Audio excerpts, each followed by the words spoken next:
All right. Hello, everybody. Welcome back to another episode of the Market Close. This is officially going to be one of the craziest market closes of 2025 because we have Mr. Jerome Powell, who is going to be speaking in the next 10 minutes, and we're going to get a lot of updates in terms of what he thinks about the state of inflation and the state of the economy. We already have some updates so far. For those that are just joining, we are pausing interest rates in the United States of America. We are not raising.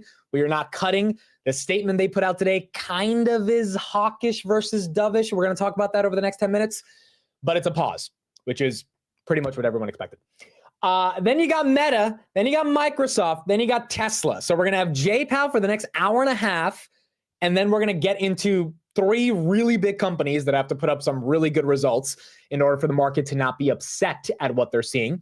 And on top of all of this volatility that we are going to experience today, we also have NVIDIA, which is trying desperately to hold the 120s. The reason NVIDIA is down is because just before Jay Powell announced his decision, the government, or the United States of America, Howard Lutnick, who is one of Trump's cabinet members, came out with a statement that said that the United States is further looking into higher export controls on NVIDIA chips to China.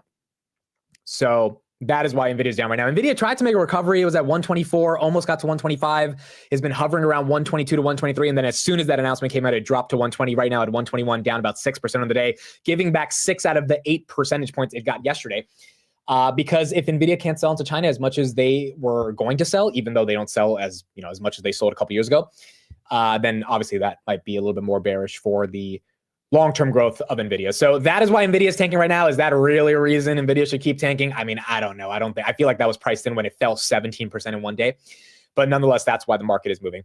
All right, Jay Powell. So he's going to be talking about 8 minutes. What did he do? He left rates unchanged. Now, what's more important than just the decision that Jerome Powell made is the wording of this decision. So for those that don't know, the FOMC committee releases a statement every single time that they keep rates paused or cut rates. Every time they have a meeting, they give a statement.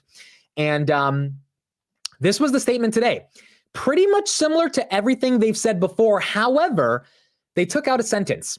And the sentence from the last time they met, which I believe was December, was inflation has made progress towards the committee's 2% objective, but remains somewhat elevated. As you can see right here in the updated statement that just came out 20 minutes ago, they have erased the has made progress towards the committee's 2% objective, which is kind of weird because Goolsbee and Waller, which are two Fed presidents, went on CNBC basically over the past 2 weeks and said, no, we think inflation's coming down. We think we're making a lot of progress.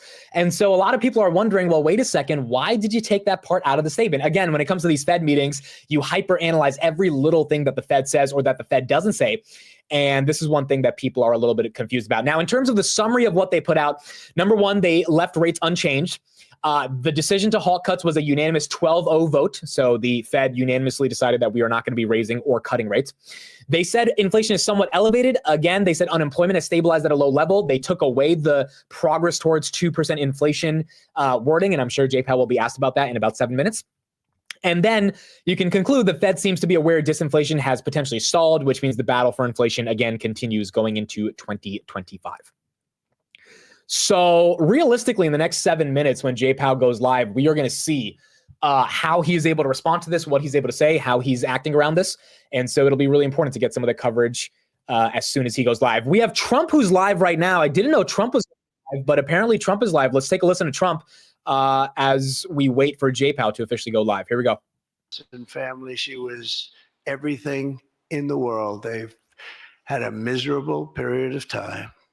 Just after 9 a.m. last February 22nd, Lakin went out for a jog on the campus of the University of Georgia, but she was just never returned. She never came back, did she, huh?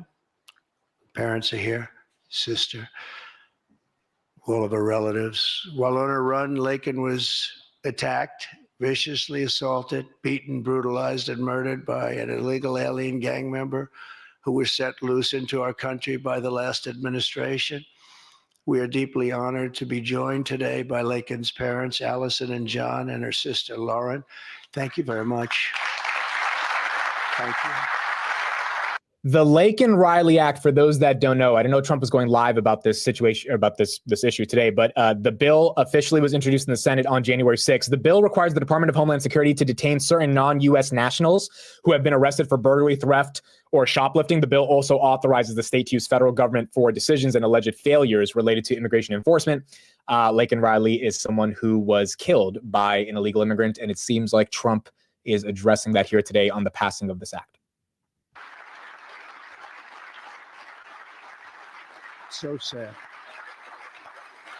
We were together right after that happened, and it's a tremendous tribute to your daughter, what's taking place today. That's all I can say, but so sad we have to be doing it at all. Thank you very much for being here. To Laken's family. All right, so Trump is live right now. Jay Powell is going to be live in about 5 minutes. We will continue the coverage for Jay Powell, but Trump is going live at the same time as Jay Powell. Potentially, I don't know why they chose today to go live at this exact time, but all eyes are going to be on what Jerome Powell says today. I do think now one of the things, here's my two expectations going into the meeting. I talked about it this morning, but number one, piggybacking off Trump, I think one of the things Jay Powell is going to have to deal with is the inevitable Trump-related questions around interest rates. Jay Powell doesn't want to lower rates. He doesn't think there is any need to lower rates given inflation is not coming down. I mean, they've made that very clear, especially they made that clear in December when they kind of had a hawkish rate cut that was like, all right, we're going to cut the rates, but like, we don't think we need to cut the rates right now. Trump obviously said a couple of days ago at Davos that it's time to cut and that interest rates across the world should be getting cut. By the way, Canada cut rates today, and they're starting quantitative easing again. So when you see stuff like that happening, although their CPI has come to about 2%, which is their central bank's target, the Fed in the United States has a central bank target of 2%, a CPI target of 2%, but we are still at 2.9%. That makes it harder for the Fed to cut rates. So I do think there's going to be a little bit of back and forth between Fed and the Trump, or the Fed and Trump, to be able to navigate what it means to cut rates and when we're going to cut rates. And I think Trump's probably going to have to put out a statement in the next coming days about why he wants the Fed to continue to cut rates. Jay Powell's going to have to deal with how he's going to navigate Trump wanting to cut rates, even though he thinks there's not a reason to cut rates. So that's the first thing I think he's going to have to deal with. Number two, I want Jerome Powell to discuss shelter inflation. We know that new tenant rents index is the lowest it's been since 2010. And so when you have new tenant rents coming down, the highest it's been since 2010, basically 2008, 2010, that is a big deal. And that means that we do have somewhat of a leading indicator that CPI is going to start coming down from a shelter perspective. But the question is going to be when that takes place. Now, obviously, it's not taking place right now. We're not seeing the data. That's why Jay Powell has not cut rates. But shelter was the largest contributor to CPI for the past 7 months. Last month, it was energy, not shelter, meaning we're at least seeing a rotation in terms of what's creating the inflation in the United States. We know automotive prices are coming down as well. If shelter and automotive prices can really start to fall, that leaves energy that's left. And if you have drill, baby, drill, maybe oil prices go down, the Saudis start cooperating in a meaningful way. That gives you the perfect recipe for interest rates to at least begin the process of coming down. And I think that is going to be the major focus that I'm going to have in this press conference in terms of the questions that he gets asked. Now, traders are targeting a 35% chance that we cut in May. There is a 20% chance we cut in March. That went down from, I think, 25% based on the announcement today. And then obviously we are not cutting in January, so that's not happening. And then June probabilities are the highest at 46%. So realistically, I don't think we're going to be getting a cut until May or June. And even May is still asking for a lot. June would be a lot more realistic, which is not that crazy because last year we didn't cut until September. So it took 9 months to get there. But it depends also on how hawkish or dovish Mr. Jerome Powell is going to be today.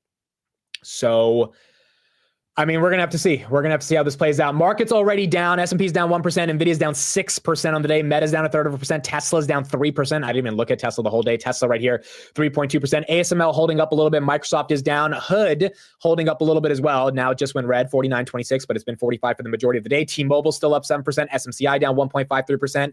And then you have Amazon right here that is also down 0.5%. So this is where the stock market is right now, and we will see where the stock market goes as Jay Powell gets officially into his speech that is going to be starting very, very soon, and we'll see what he ends up saying. All right, we'll do this poll as we get into what is going to be one of the craziest days of the market. Thank you, everybody, for being here today. And the poll is going to be, do you think markets pump or dump after Jay Powell's speech? We're not really going to know till 3:45. 3:45, that's when, or at 3:30. Like, Jay Powell is done speaking at around 3:25-ish usually. And so by then the markets then they then begin to price in what Jay Powell said, but it takes a little bit. And so today we're going to see again how the market interprets it. I'm torn on this, dude. Like, it's hard for me to even make a decision here. Like, I don't know, because we're at all-time highs basically on the S&P 500. So being at all-time highs, you would imagine, all right, the market takes a little dip if Jay Powell's hawkish, but I don't think he's going to be hawkish. I really don't. I think he's going to be pretty bullish, or dovish. But the problem is they took out that 2% inflation target vocabulary on the press release today, and that makes me think, okay, so is he going to be a little bit more, reserved? Like, I just don't know. We're going to find out. All right, Jay Powell is live. Here we go. Let's get into it. Labor market conditions have cooled from their formerly overheated state and remain solid. Inflation has moved much closer to our 2% longer run goal, though it remains somewhat elevated. In support of our goals, today the Federal Open Market Committee decided to leave our policy interest rate unchanged and to continue to reduce our securities holdings. I'll have more to say about monetary policy after briefly reviewing economic developments. Recent indicators suggest that economic activity has continued to expand at a solid pace.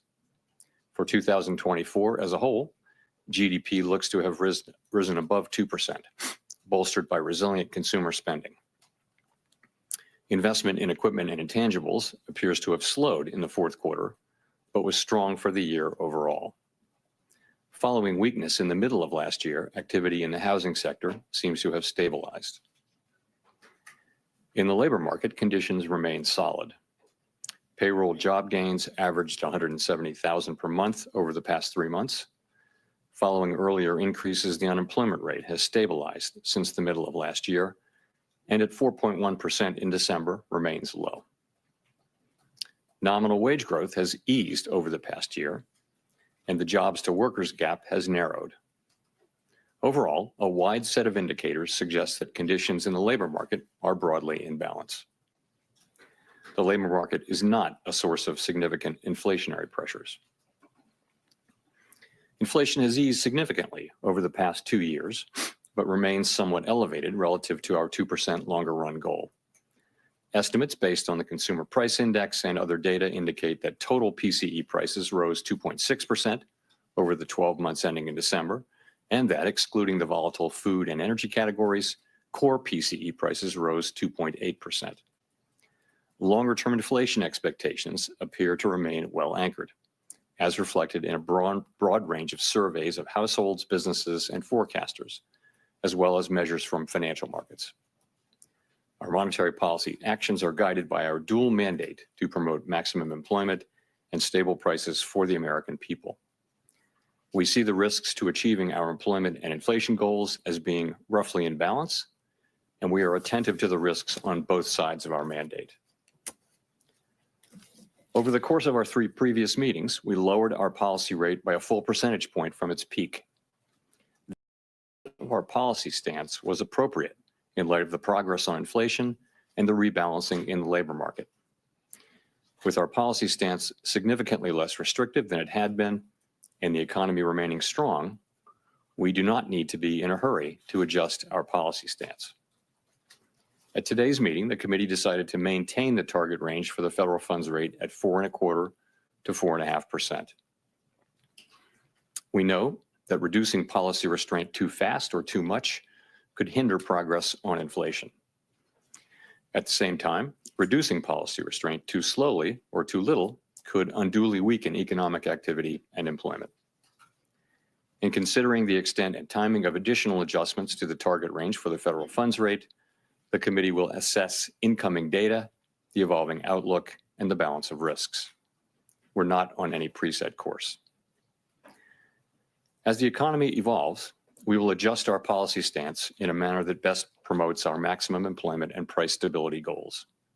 If the economy remains strong and inflation does not continue to move sustainably toward 2%, we can maintain policy restraint for longer. If the labor market were to weaken unexpectedly or inflation were to fall more quickly than anticipated, we can ease policy accordingly. Policy is well positioned to deal with the risks and uncertainties that we face in pursuing both sides of our dual mandate. As we previously announced, our 5-year review of our monetary policy framework is taking place this year. At this meeting, the committee began its discussions by reviewing the context and outcomes of our previous review that concluded in 2020, as well as the experiences of other central banks in conducting reviews. Our review will again include outreach and public events involving a wide range of parties, including Fed Listens events around the country and a research conference in May. Throughout this process, we will be open to new ideas and critical feedback, and we will take on board lessons of the last 5 years in determining our findings. We intend to wrap up the review by late summer. I would note that the committee's 2% longer run inflation goal will be retained and will not be a focus of the review. The Fed has been assigned 2 goals for monetary policy: maximum employment and stable prices. We remain committed to supporting maximum employment, bringing inflation sustainably to our 2% goal, and keeping longer run inflation expectations well anchored. Our success in delivering on these goals matters to all Americans. We understand that our actions affect communities, families, and businesses across the country. Everything we do is in service to our public mission.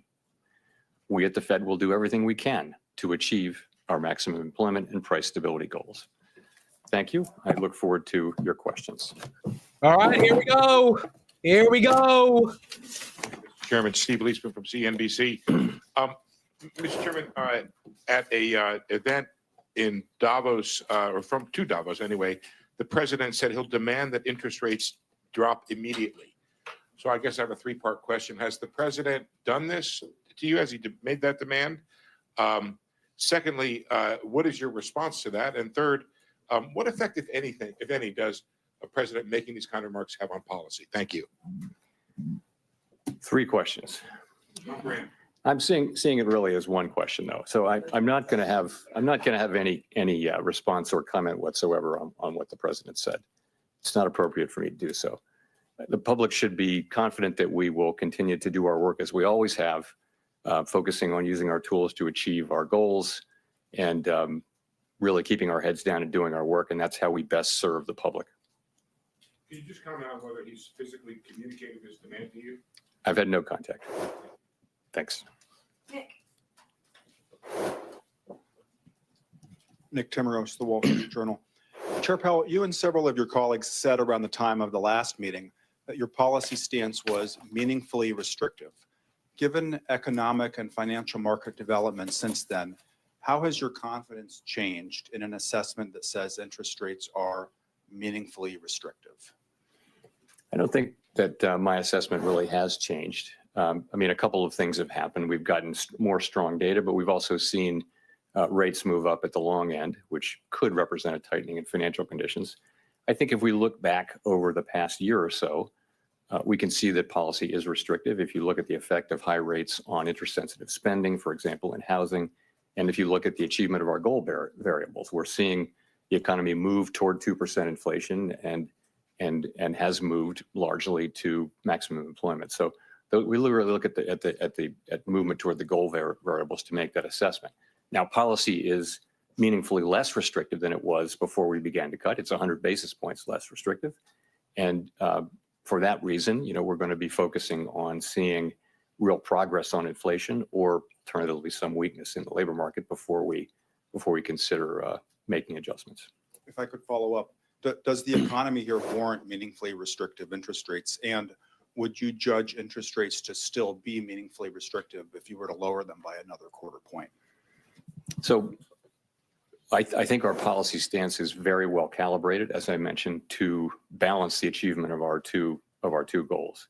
We want policy to be restrictive enough to continue to foster further further progress toward a 2% inflation goal. At the same time, we don't need to see further weakening in the labor market to achieve that goal. And that's kind of what we've been getting. The labor market has really been broadly stable. The unemployment rate has been broadly stable now for 6 months. Conditions seem to be broadly in balance. And I'd say you look at the last couple of inflation readings and you see we don't overreact to two good readings or two bad readings, but nonetheless, the last couple of readings have suggested, more positive readings. So I think policy is well positioned. Colby from the New York Times. Colby Smith with the New York Times. Chair Powell, how should we interpret the removal of the line from the statement that inflation has made progress towards the 2% goal? Is that no longer the case? No. So let me look. If you just look at the first paragraph, we did a little bit of language cleanup there. We took out a reference to since earlier in the year as it related to the labor market. And we just chose to shorten that sentence. Again, I mean, if you look at the sort of intermeeting data, it was good. And there was another inflation reading, I guess, just before the December meeting. So we've got two good readings in a row that are consistent with 2% inflation. Again, we're not going to overinterpret two good or two bad readings, but this was not meant to send a signal. Other than this, you can take away from all of this that we remain committed to achieving our 2% inflation goal sustainably. And just to follow up, we've seen inflation expectations across a number of measures rise sharply, which has in part been linked to tariff concerns. But there's also been this encouraging data that you mentioned in terms of CPI and rent indices. So how would you characterize concerns about upside risks to inflation across the committee, especially those tied to policies related to the Trump administration? Well, I'd say you see expectations moving up a little bit at the short end, but not at the longer end, where it really matters. And those could be related to what you mentioned, some of the new policies. I think where the committee is very much in the mode of waiting to see what policies are enacted. We don't know what will happen with tariffs, with immigration, with fiscal policy, and with regulatory policy. We're only just beginning to see, actually are not really beginning to see much. And I think we need to let those policies be articulated before we can even begin to make a plausible assessment of what their implications for the economy will be. So we're going to be watching carefully, and as we always do, this is no different than any other set of policy changes at the beginning of an administration.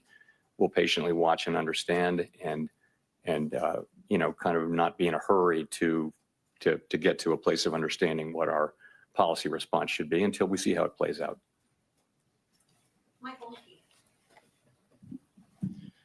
Michael McKee from Bloomberg Television and Radio. You and your colleagues normally condition future policy moves with the phrase, if the economy develops as we anticipate. Is it fair to say that since there's a lot unknown about what this administration's fiscal policies are actually going to be, that you don't have a medium to long-term economic forecast that you can have confidence in? Or if that's not true, can you lay out what you think is going to happen in the economy, how you see it developing? Well, at all times, forecasts are conditional at a minimum on just a set of expectations, and they're highly uncertain in both directions. We know that economic forecasting is really difficult beyond just a month or two out. So in the current situation, there's probably some elevated uncertainty because of significant policy shifts in those four areas that I mentioned: tariffs, immigration, fiscal policy, and regulatory policy. So there's probably some additional uncertainty, but that should be passing. We should go through that, and then we'll be back to the regular amount of uncertainty. So, what forecasters are doing, not just us, but everybody's doing, is they've got sort of just a set of assumptions about what might happen, but they're really kind of in the nature of a placeholder.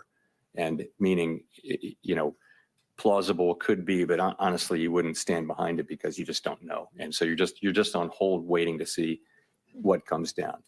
It's a very large economy, and policy is affected at the margin. But we're going to wait and see. If I can follow up, the idea that you feel that policy is restrictive suggests that the Fed in general wants to continue to lower interest rates. So when you look at the data that you are dependent on, are you looking for data that tell you that you can cut, or data that will tell you you should hold? You know, we're we're looking. It's more the way it works is we are looking at the data to guide us in what we should do, and you know that's what we do. And right now, we feel like we're in a very good place. Policy is well positioned. The economy is in quite a good place actually as well. And what we do expect is to see further progress on inflation. And you know, as I mentioned, as we see that, or if we were to see weakening in the labor market, that could foster, we could then be in a position of making further adjustments. But right now, we don't see that, and we see things as in a really good place for policy and for the economy. And so we feel like we don't need to be in a hurry to make any adjustments.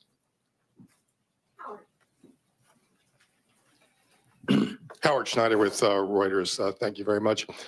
In 2021 at a central bank conference, you said, quote, throughout my career in both public and private sectors, I've seen that the best and most successful organizations are often the ones that have a strong and persistent commitment to diversity and inclusion. These organizations consistently attract the best talent by investing in and retaining a world-class workforce. First question is, do you still believe that? And if so, how do you intend to put that belief into practice while remaining consistent with the recent executive order prohibiting diversity and inclusion efforts? So let me say yes, in answer to your first question. But to the second question, I want to say this. We are, like others, we're reviewing the orders and the associated details as they're made available. And as has been our practice over many administrations, we are working to align our policies with the executive orders as appropriate and consistent with applicable law. And I want to add that I'm not going to have anything more specific for you today on this whole set of issues. Well, if I could just follow up quickly on that. I'm wondering how you're getting that to be consistent with the Dodd-Frank law's stipulations about maintaining an Office of Minority and Women's Inclusion.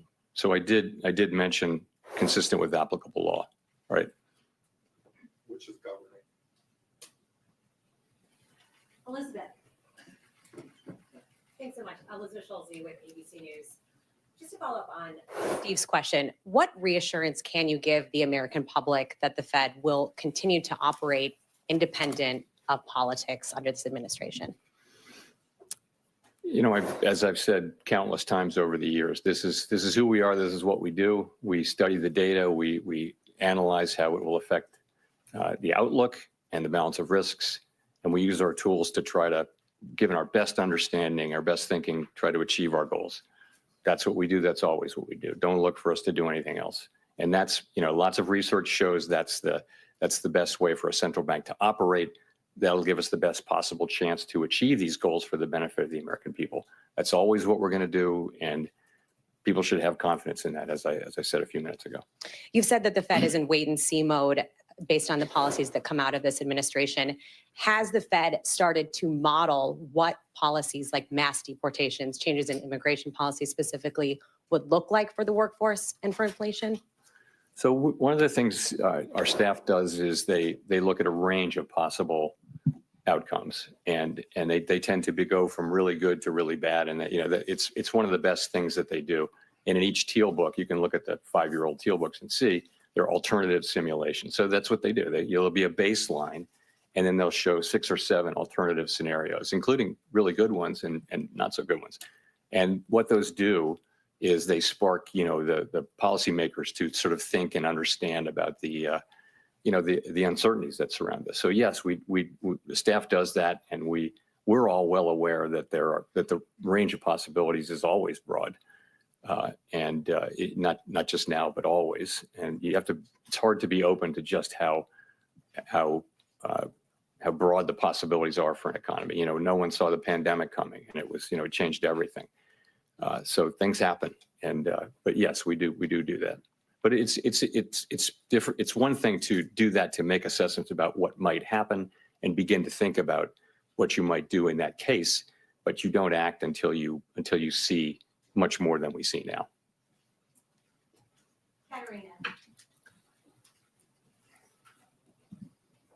Katerina Saraiva, Bloomberg News.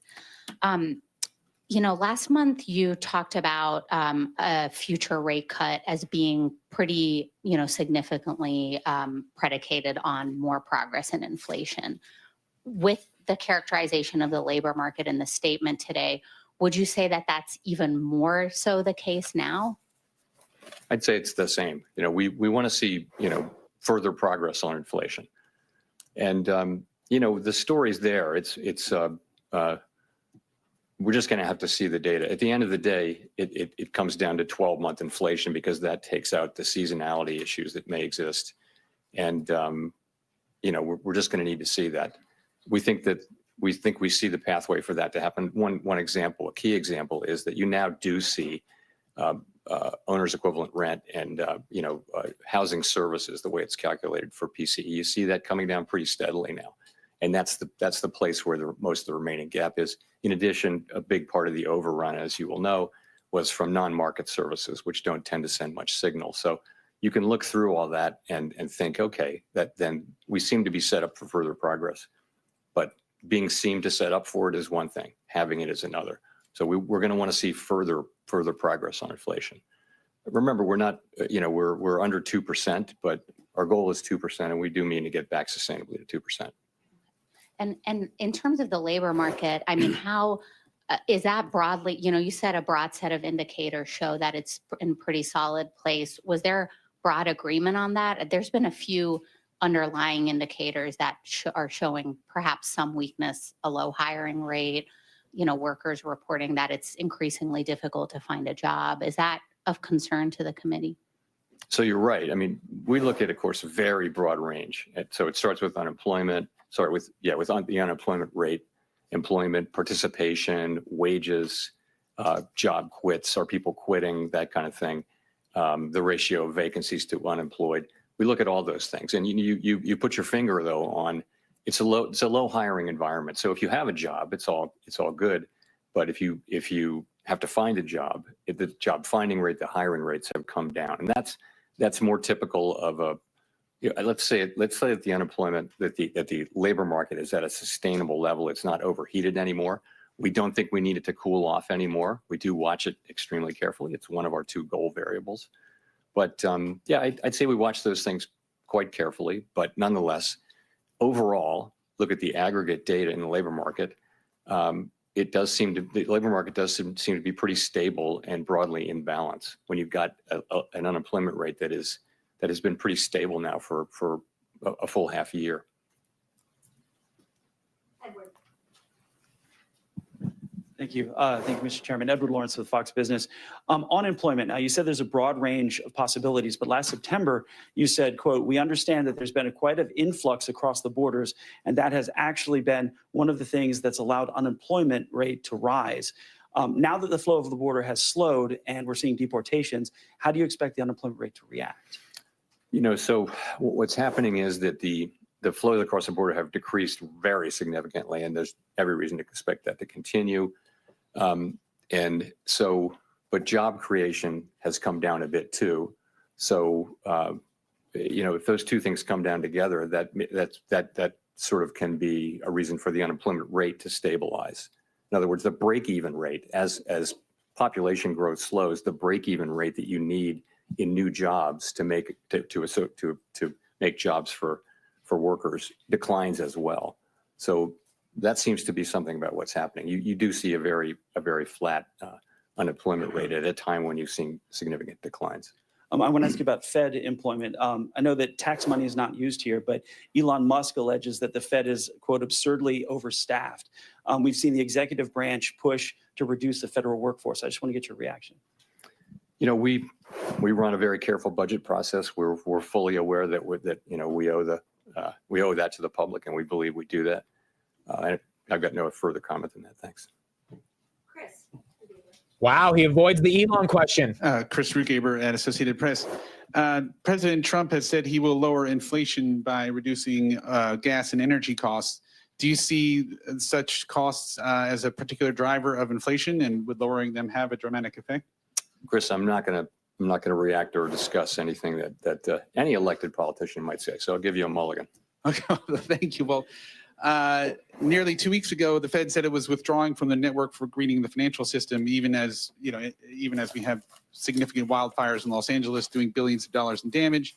And of course, the NGFS, as you know, is a group to talk about how the financial system could address climate change. Many commentators did see the timing as political. Why did you leave that organization? Can you explain that decision? Sure, I'd be glad to. So we considered this, really at length, and we did decide to withdraw from the NGFS. And really the reason is that the work that the NGFS does has broadened very significantly. Think about nature-related risks and biodiversity and things like that.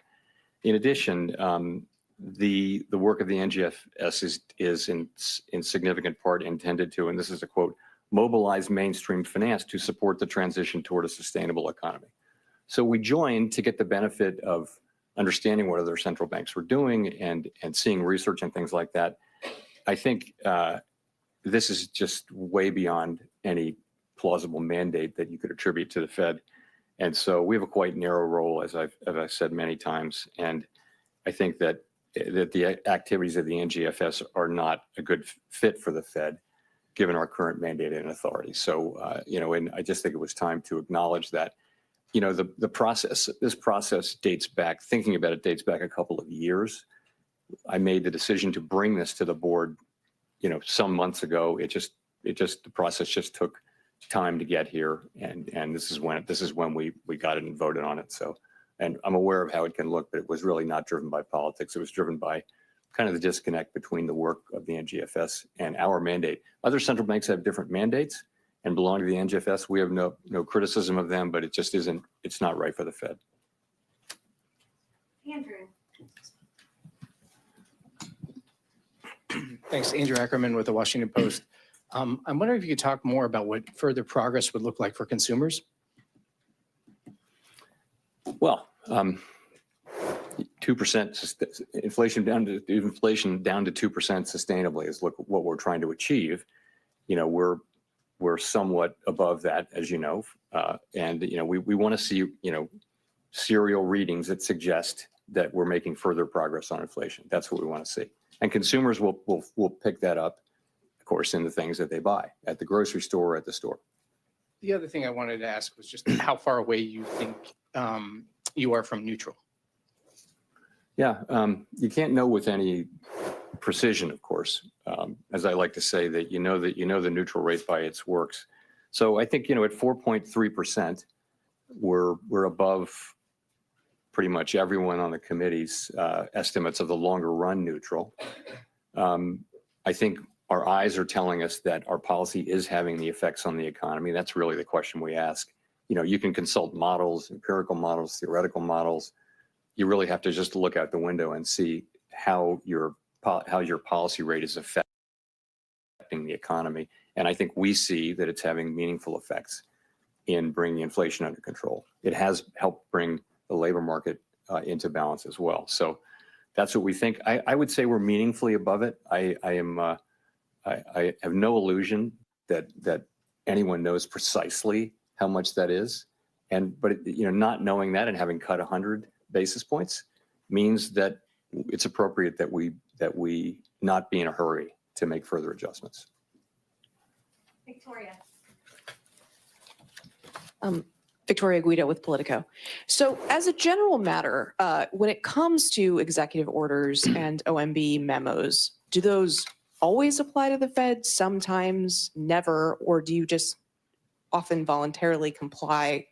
What is the legality there? So it's been our practice, as I mentioned, to work to align our policies to those that are mentioned in the executive orders, and I'm just going to leave it at that. As I mentioned, I'm not going to go any deeper than that or get into any deeper into this set of issues today.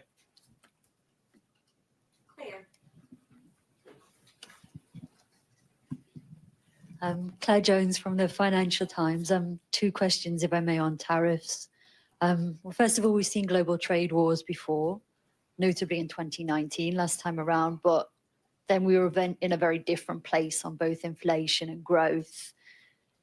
If we see tariffs of the same sort of magnitude that we got then, which I know is big if, what do you think might be different this time around?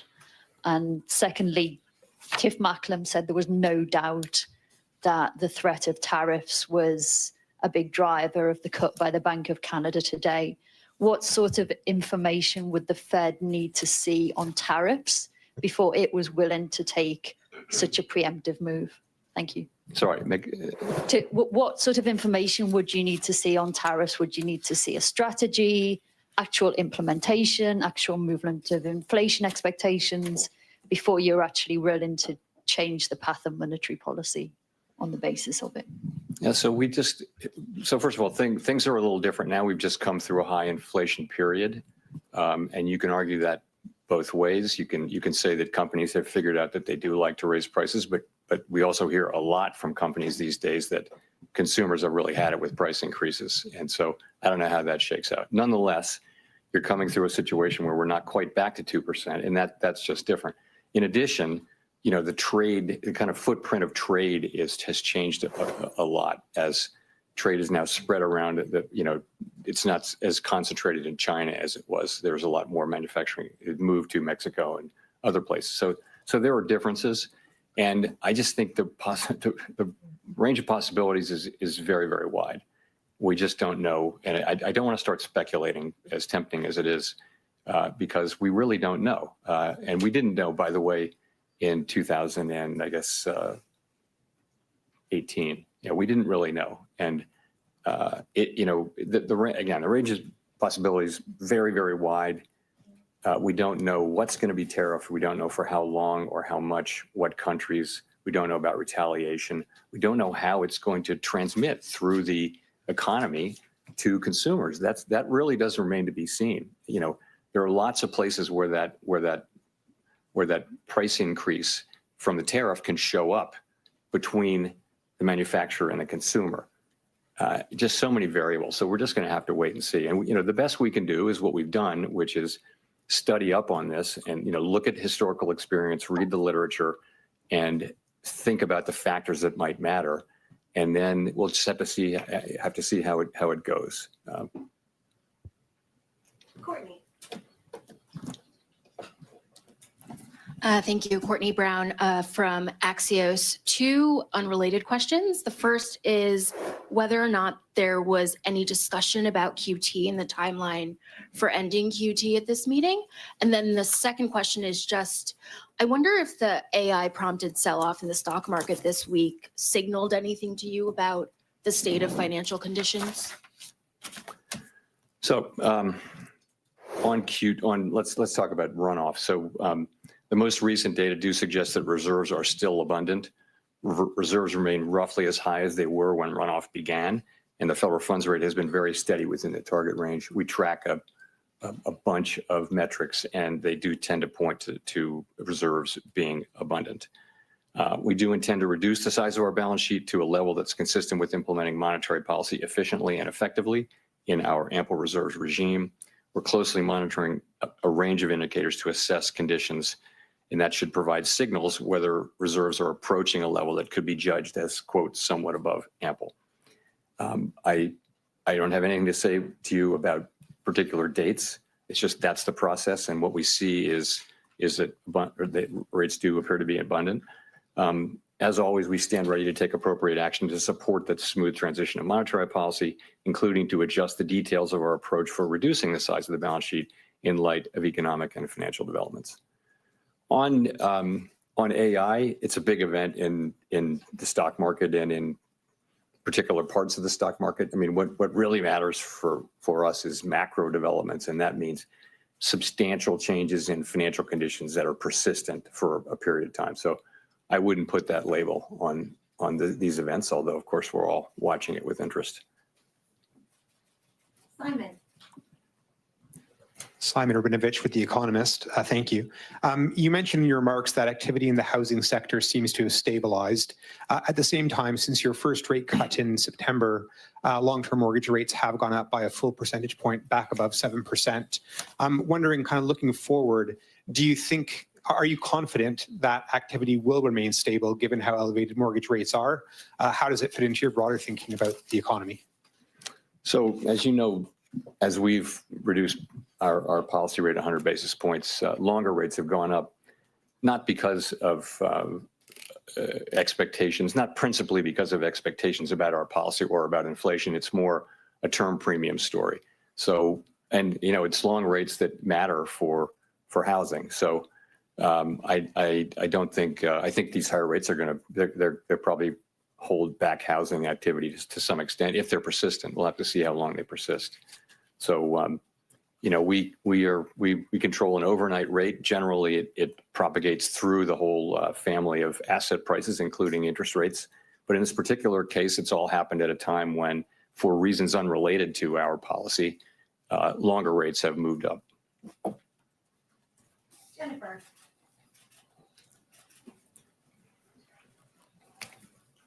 Thank you, Chair Powell. Jennifer Schonberger with Yahoo Finance. You said you want to see further progress on inflation. Given that households appear to be unhappy with the elevated level of prices, do you believe the committee should wait until inflation has fallen back to target to cut rates again? No, I wouldn't say that. We've never said we need to be all the way at target to reduce rates. At any time, what we're doing is we're looking at the economy and asking whether our policy stance is the right one to achieve maximum employment and price stability. So I think if we would want to see further progress, but we think our, as I mentioned, we think that our policy stance is restrictive, meaningfully restrictive, not highly restrictive, but meaningfully restrictive. And so I would think we need to see further progress. I wouldn't say all the way back down to 2% on a sustainable basis, although we'd love to see that, of course, and we will. And separate question for you on tariffs. Curious whether the threat of tariffs and not knowing whether they could stick or not creates uncertainty for business here in the United States and could cause them to pull back, ultimately weighing on growth.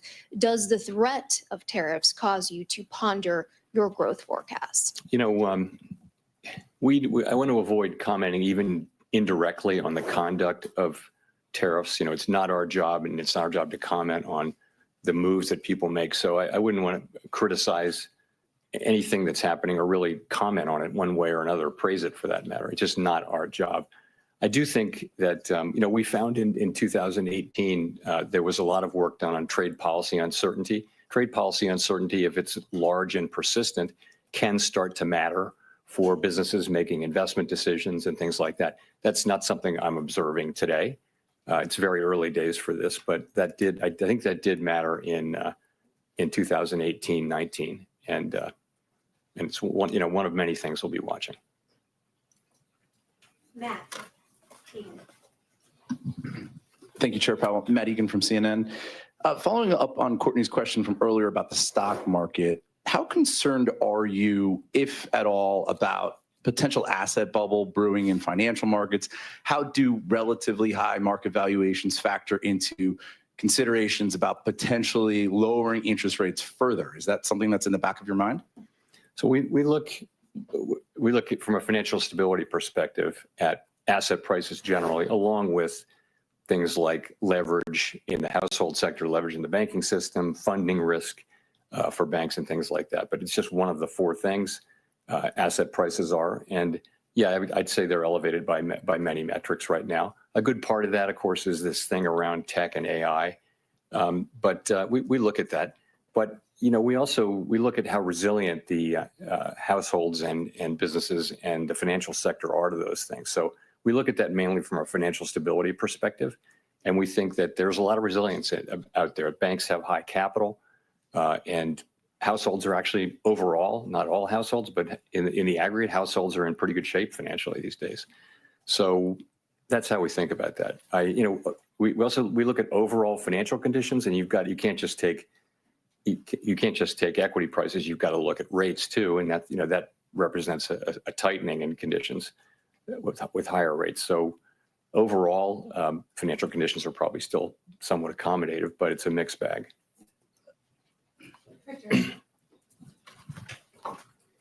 Hi, Chair Powell. I'm Richard Escobedo with CBS News. One question for you. This month's statement notes that unemployment is stabilized at a low rate and that the labor market is solid. You walked through some of what's driving this, but I wonder what risks you see that might challenge your assessment. Well, the things we discussed earlier, one is that there's a low hiring rate. And so that if there were to be a spike in layoffs, if companies were to start to reduce headcount, you would see unemployment go up pretty quickly because the hiring rate is quite low. So that's one thing we look at.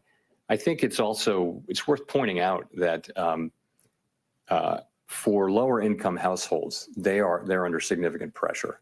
And in the aggregate, the numbers are good, but we know that people at the lower end of the income spectrum are struggling with costs. And really, it's high inflation for the basics of life. It's not so much the inflation now, it's the price level, because inflation has raised prices. Inflation is now much closer to target, but people are really feeling that. But overall, this is a good labor market. You're at 4.1% unemployment. That's just a really good level, and you've been solidly there now for 6-7 months. And job creation is pretty close to a level that will hold the unemployment rate there, given that there'll be much lower population growth. One more question. Some of the uncertainty around immigration policy is, in your assessment, is that making it harder for businesses and the Fed to plan going forward? We hear anecdotal reports, but I don't see, there's nothing in the data yet on that. But you hear that kind of thing about construction, for example, and businesses that are dependent on immigrant labor are saying that it's suddenly gotten harder to get people. But you don't see that in the aggregate data yet. But yes, you hear it anecdotally.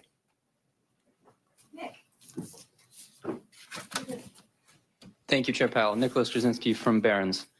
The uncertainty is certainly a theme today. And I'm wondering, are there any periods from your career or as it relates to markets, the economy, what's going on here in Washington and beyond, or from lessons from history that may provide some guidance for a central banker operating in uncertain times like today? I guess I'd say this. Uncertainty is with us all the time. It is human nature, apparently, to underestimate how fat the tails are in a way. The possibility, we think of things in a normal distribution, and in the economy, it's not a normal distribution. The tails are very fat, meaning things can happen way out of your expectations. It's never not that way. I wouldn't, if you think about it, think about the first few months of the pandemic. That was uncertainty. Are we going to be able to reopen the economy? If so, when? How much of it? How long will it take? That was uncertainty. What we have now is a good labor market. We have the economy growing at 2 to 2.5%. Inflation's come down to now the headline inflation number was 2.6, and that's what the public experiences. We look at core because it's a better indicator of future inflation. So yes, the price level went up a lot for inflation, and people are feeling that, and they're not wrong. But so the kind of uncertainty we have is just a usual level of uncertainty about the economy, but then policies which are not for us to criticize or praise, really. Those are policies which people have been elected to implement. They're implementing them with a view to making a better economy. And so I wouldn't call this out as one of those times. I wouldn't compare it to the global financial crisis or anything like that, given that we have actually a very good economy right now.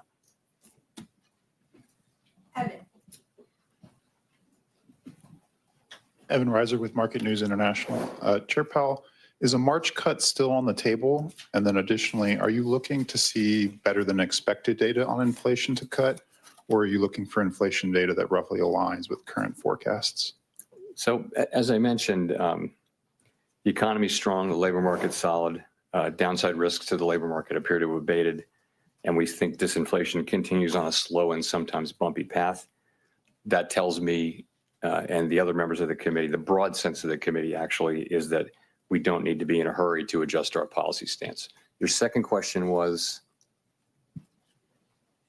Whether or not you need to see better than expected inflation data or just inflation data that roughly aligns with your current forecasts.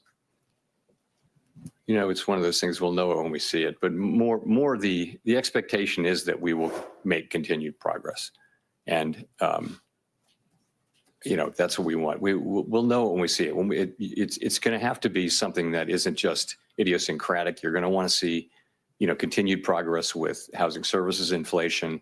You're going to want to see inflation behaving in a way that builds confidence that we are really making progress. That's what it's going to be. And I mean, is that better than our expectations? We expect to see that. It's just a question of when.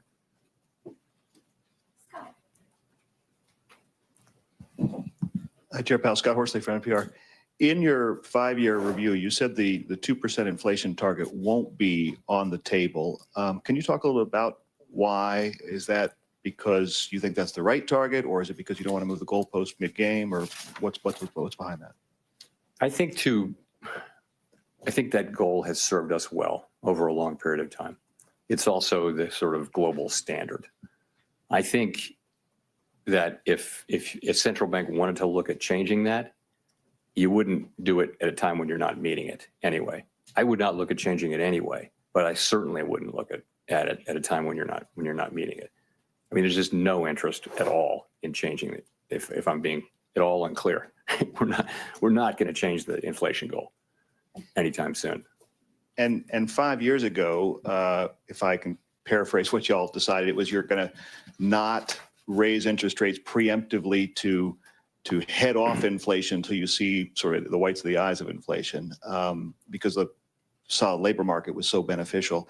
Have the last few years changed your thinking about that? So what we really said was that we wouldn't look at a strong labor market and raise rates unless we saw some evidence of inflation. So the thought was that we'd seen really low levels of of unemployment with no sign of inflation. So why would you preemptively want to put people out of work in the absence of any evidence that suggested that this was not a sustainable level? It was a way of acknowledging how much humility we have about the starred variables, especially U-star, the natural rate of unemployment. So that was an insight. We'll discuss that again. That'll be one of the many things that we discuss. But I don't think that insight is wrong. We didn't, we said what we said was that at times when inflation persistently undershot 2%, we would likely allow inflation to run moderately above 2% for some time. That's what we said. That turned out not to be relevant to what actually happened. There was nothing moderate about the overshoot. It was an exogenous event. It was the pandemic, and it happened. And our framework permitted us to act quite vigorously, and we did once we decided that that's what we should do. The framework had really nothing to do with the decision to. We looked at the inflation as transitory, and right up to the point where the data turned against that. And when the data turned against that in late 21, we changed our view and we raised rates a lot. And here we are at 4.1% unemployment and inflation way down. But the framework was more irrelevant than anything else. That part of it was irrelevant. The rest of the framework worked just fine as we used it, as it supported what we did to bring inflation down. Go to Mark for the last question. Hello, Chairman Powell. Mark Hamrick with Bankrate. As you know, in the annual report from the Financial Stability Oversight Council, among the risks outlined is cryptocurrency. Could you talk about those risks now? And regarding individuals and households, perhaps distinct from the concern about the financial system, do you worry that speculation in this unregulated asset class could hurt their financial well-being, or do you think it has a place in a household's portfolio? So our role with Bitcoin really is to look at, with crypto, really is to look at the banks, and we think it's, banks are perfectly able to serve crypto customers as long as they understand and can manage the risks, and it's safe and sound. A good number of our banks that we regulate and supervise do that. The threshold has been a little higher for banks engaging in crypto activities. And that's because they're so new, and we don't want to make the mistake. If you're making a choice to conduct that activity inside a bank, which is inside the federal safety net with deposit insurance, then you want to be pretty sure that it's a safe and sound activity. So, we're not against innovation, and we certainly don't want to take actions that would cause banks to terminate customers who are perfectly legal just because of excess risk aversion, may be related to regulation and supervision.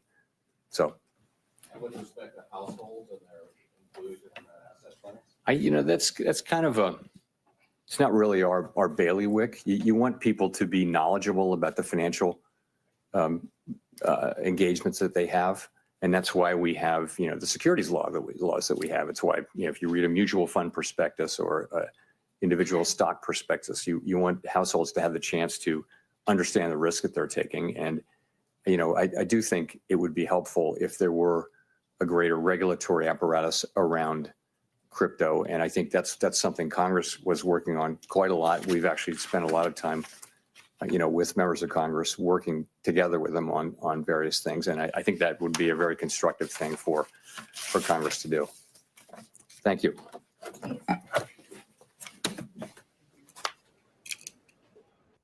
All right, there you go. The first FOMC meeting of 2025 is done. What a way to end it. Jay Powell saying, hey, we're fine with more crypto regulations. We are not against crypto in the industry. We just want to make sure banks can properly custody it. And he even said Bitcoin before he said crypto, because he realized he shouldn't be literally just saying one of the many cryptocurrencies. But he did say Bitcoin. So not too bad. I think we have 10 more minutes to go before we can claim victory, at least for the bulls to claim victory on a day like this. Bitcoin right here was at 103.2 when he started talking. He said stuff that was relatively bullish. It definitely wasn't bearish. Now Bitcoin's at 103.6. Robinhood, incredible day, touched 51, right back below 51 at 50.90. Nvidia still struggling today. The Trump administration saying that they're going to look more deeply into China export controls has definitely not been the best headline for NVIDIA today. So not really dumping on the Jay Powell press conference, but also not pumping, down about 5.5% on the day. Microsoft down 0.5%. Meta turned green. Tesla is down 2.7%. Grab is up about 4%. ASML, great earnings. They're up about 5%. T-Mobile's up 7%. Oklo's up 2%. Amazon's down 0.33%. And then the S&P 500, relatively unchanged. It was down about 1% before Jay Powell started talking. Now it's down 0.39%. So nothing too crazy, but it is above 6,000 again, and it was below 6,000 before we started the press conference. It was good, dude. It was good. It was bullish. Let's talk about what Jay Powell said. Again, I think we have about 15 minutes before we can definitively say that the presser went good. Christmas Eve, the presser was, or December 20th, which ended up turning into a Christmas Eve meltdown. The presser was not as good, or actually Christmas Eve reversal. December 23rd is when things hit the fan. But that happened on December 20th at around 3:45. Right now it's at 3:22. At 3:45, everything got nuked. So I think we still have another 15 minutes, and I've seen this happen many times where we're pumped. Robinhood right now is at 51.23, and then if this was 7 months ago, Robinhood would be back at $49 by the end of the day. So really, I think we still have 15 minutes left to see how the algorithms and market interprets it. But in terms of what I got, I thought it was pretty damn bullish. So what were some of the main things that Jay Powell said? Number one, he said the removal of the inflation line inside of the PR that they put out is just to clean up and shorten the sentence, not a determination that inflation is rising again, which was very important because a lot of people were afraid that they took out that this line that progress for 2% on inflation is going well, and they thought that was a tell sign that, hey, maybe they don't think that's the case. Jay Powell clarified it by saying it makes the sentence more grammatically correct or whatever. I don't even know if that's a good explanation, but nonetheless, the market took that explanation. So there you go. Basically, that sentence is a nothing burger. Jay Powell clarifies there. He then says the risks to achieving our goals are roughly in balance. We do not need to be in a hurry to adjust the policy rate, aka we don't really need to cut rates right now, which is okay because the market already expected it. It wasn't like that was something new for the market to understand.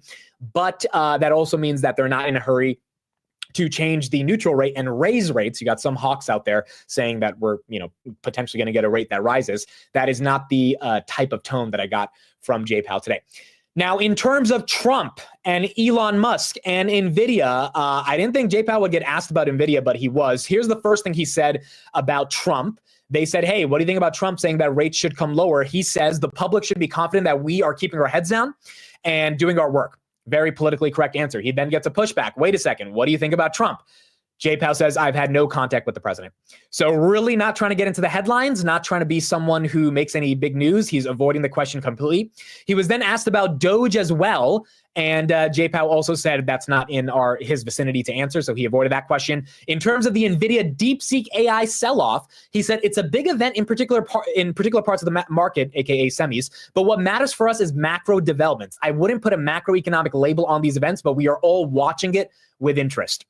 And I think the reason the Fed is watching it with interest is because theoretically, if NVIDIA were to fall off a cliff, the stock market were to fall off, Jay Powell's not supposed to get involved in those situations, but we've seen what has happened in the past. The Fed tends to get involved if things really hit the fan. I don't think Jay Powell thinks NVIDIA is going to collapse and ruin the entire market, but nonetheless, they are watching it with interest, even if they didn't comment on the specifics of DeepSeek. Robinhood touched 52 for just a second. Right now, it's at 51.35. That's up 3.95% of the day. Again, I think we got about 10 minutes before we can definitively say that today is a day that the bulls win, but so far it's looking like it. Bitcoin 104.2. Bitcoin really, really liked Jay Powell not denying the significance of crypto as an asset class in the broader financial system, which, given how friendly Trump is towards the crypto ecosystem, Jay Powell can't really be bearish against it because the administration that he's working under is not going to let him be bearish. I mean, he can be bearish all he wants, but they're going to keep trying to pass crypto regulations that are positive. So it makes sense that he was conducive with it, and he's not trying to sidestep the idea of crypto being a prominent part of the overall industry. Wow, NVIDIA getting a little bit of a green candle right here. 122.9, almost at 123. It was just at 121.5. So nice little move right there. Tesla as well, 387 to 390. Oklo's up 2.4%. Boeing's down about 1.65%. Rocket Lab up 0.5% of the day. Palantir as well. Alex Karp, CEO of Palantir, will be on CNBC tomorrow, 11 a.m. I'll be streaming it live. But Palantir is green, and Karp's going to be talking 2 days before earnings tomorrow on CNBC. Apple going green, Tempest going green, Baba going green. Great year for Baba so far, up 16%. If you've been betting on Alibaba since the beginning of the year, you have done well. SoFi as well, going green. Celsius going green. That's how you know it's bullish, dude. Celsius is going green. Reddit, I don't know how this stock keeps going up. Reddit is trading at 30 times 2026 earnings. I don't get it, but Reddit's going up another 5.37%. Google almost at 200, 198. Starbucks 109, that's up 9%. The Qs just went green. That's one of the major indices that just went green. Where's the S&P? The S&P is $1 away from going green. IWM, our small caps green. Small caps are 22 cents away from going green. Grab is at 475. That's up 4.25%. The dollar's not coming down, so I don't know why Grab's pumping, but I guess you're just having more buyers step in. Dollar's actually up on the day. So happy for Grab going up right here, but relatively low volume on the day. It's not like I'm wrong. Volume's usually 18 million. Today is 25 million. So this is 7 million more shares than expected. So that is more buyers stepping in. It's not really caring about the dollar or the 10-year. It's more so about volume coming in to Grab. S&P 500 right here at 603. Let's check the 10-year. We haven't looked at the 10-year this whole time while Jay Powell was talking. 10 years down. 10 years down. It's not as down as it's down 0.004. It's a little tick down, but it's down. This is the only red you want to see. That 10-year continuing to come down. Wow, hoodie 51.65, dude. Robinhood. Josh Brown, downtown Josh Brown. He was on his podcast today. He said he thinks Hood is going to 75 by the end of the year. So he is very, very bullish on Hood, and he thinks this one has a long trajectory set up for growth. Also, Vlad just tweeted, speaking of crypto and what Jay Powell said, Vlad just tweeted that they are going to start getting much more involved in terms of the policy regulations of the United States of America. Vlad said right here, Robinhood intends to have a voice in DC to support our mission to democratize finance for all. We've launched an updated policy agenda so we can meet the needs of retail investors and position the U.S. as a leader in financial innovation. So it looks like Robinhood is not slowing down in terms of making sure that they have influence in DC, probably why Vlad gave $2 million to the Trump inaugural fund. And they're going to try to get some regulations passed in their favor, likely in the crypto space. Bitcoin right here, 104.4. NVIDIA, 123. Nice little $2 pump going into the close. We got 2 minutes left until 3:30. I did buy the dip on NVIDIA. I bought 100 shares today, basically at this price, 123.2, 123.5. So my position on NVIDIA is now 300 shares at an average of 127.59. I never thought I would own this much NVIDIA, but I guess this is the market opportunity that is providing me for the ability to get it. So NVIDIA right here, 123.26. We had Meta as well going green, up 1%. And you've got Microsoft going slightly red, but almost green, down 0.5%. And then you got Tesla right here, which is slightly red, 391, but down 1.65%. Okay, cool. So that's the coverage on JPOW. That is my coverage on JPOW. It was bullish. We still have 30 minutes left in this market. Hopefully the algos don't reverse. It doesn't look like they want to reverse. This is some pretty strong strength. We would need to see a pretty massive reversal for all of this to go red in the last 30 minutes, but we will see if that plays out. Let's get into earnings. I have not sold any calls on NVIDIA, not yet. I think there's a retracement for NVIDIA going back to the 130s, and then maybe we'll think of selling calls, but don't want to sell any calls on NVIDIA at these levels. And in general, it's a red day. The call premiums are not going to be that amazing. Resistance on Hood at 52. Let me check that for Hood and Palantir. So at 52, Hood's resistance is 7,000 shares, which is really nothing. And for Palantir at 81, Palantir right here at 80.50. So Palantir benefiting from today as well. Again, earnings are on Monday. I'll be live on the channel for that. 81 on Palantir is 44,000 shares, which is a little bit more than Hood at 52, but Palantir also has a lot more volume than Hood. So it has a shot to break it in the last 30 minutes if it can get there. Bitcoin right here, 104, S&P 500 at 603 on the day. Okay, so let's talk about the three-legged monster that we've got coming up in the next 30 minutes. This is going to be very, very important. This day matters a lot for not only NVIDIA, but for the broader ecosystem of the tech market. I want to reiterate a couple stats, and then we'll have some guests joining me in just a bit, and we will preview what's going on with Tesla, Microsoft, and Meta. First stat, NVIDIA fell 17% on Monday, lost $600 billion. And then the NASDAQ got $4.3 billion of inflows, which was the highest level of inflows since 2021. So on the worst day for NVIDIA ever, the NASDAQ has its best day in over 4 years. Pretty bullish to me in terms of people saying, all right, we want to buy the dip.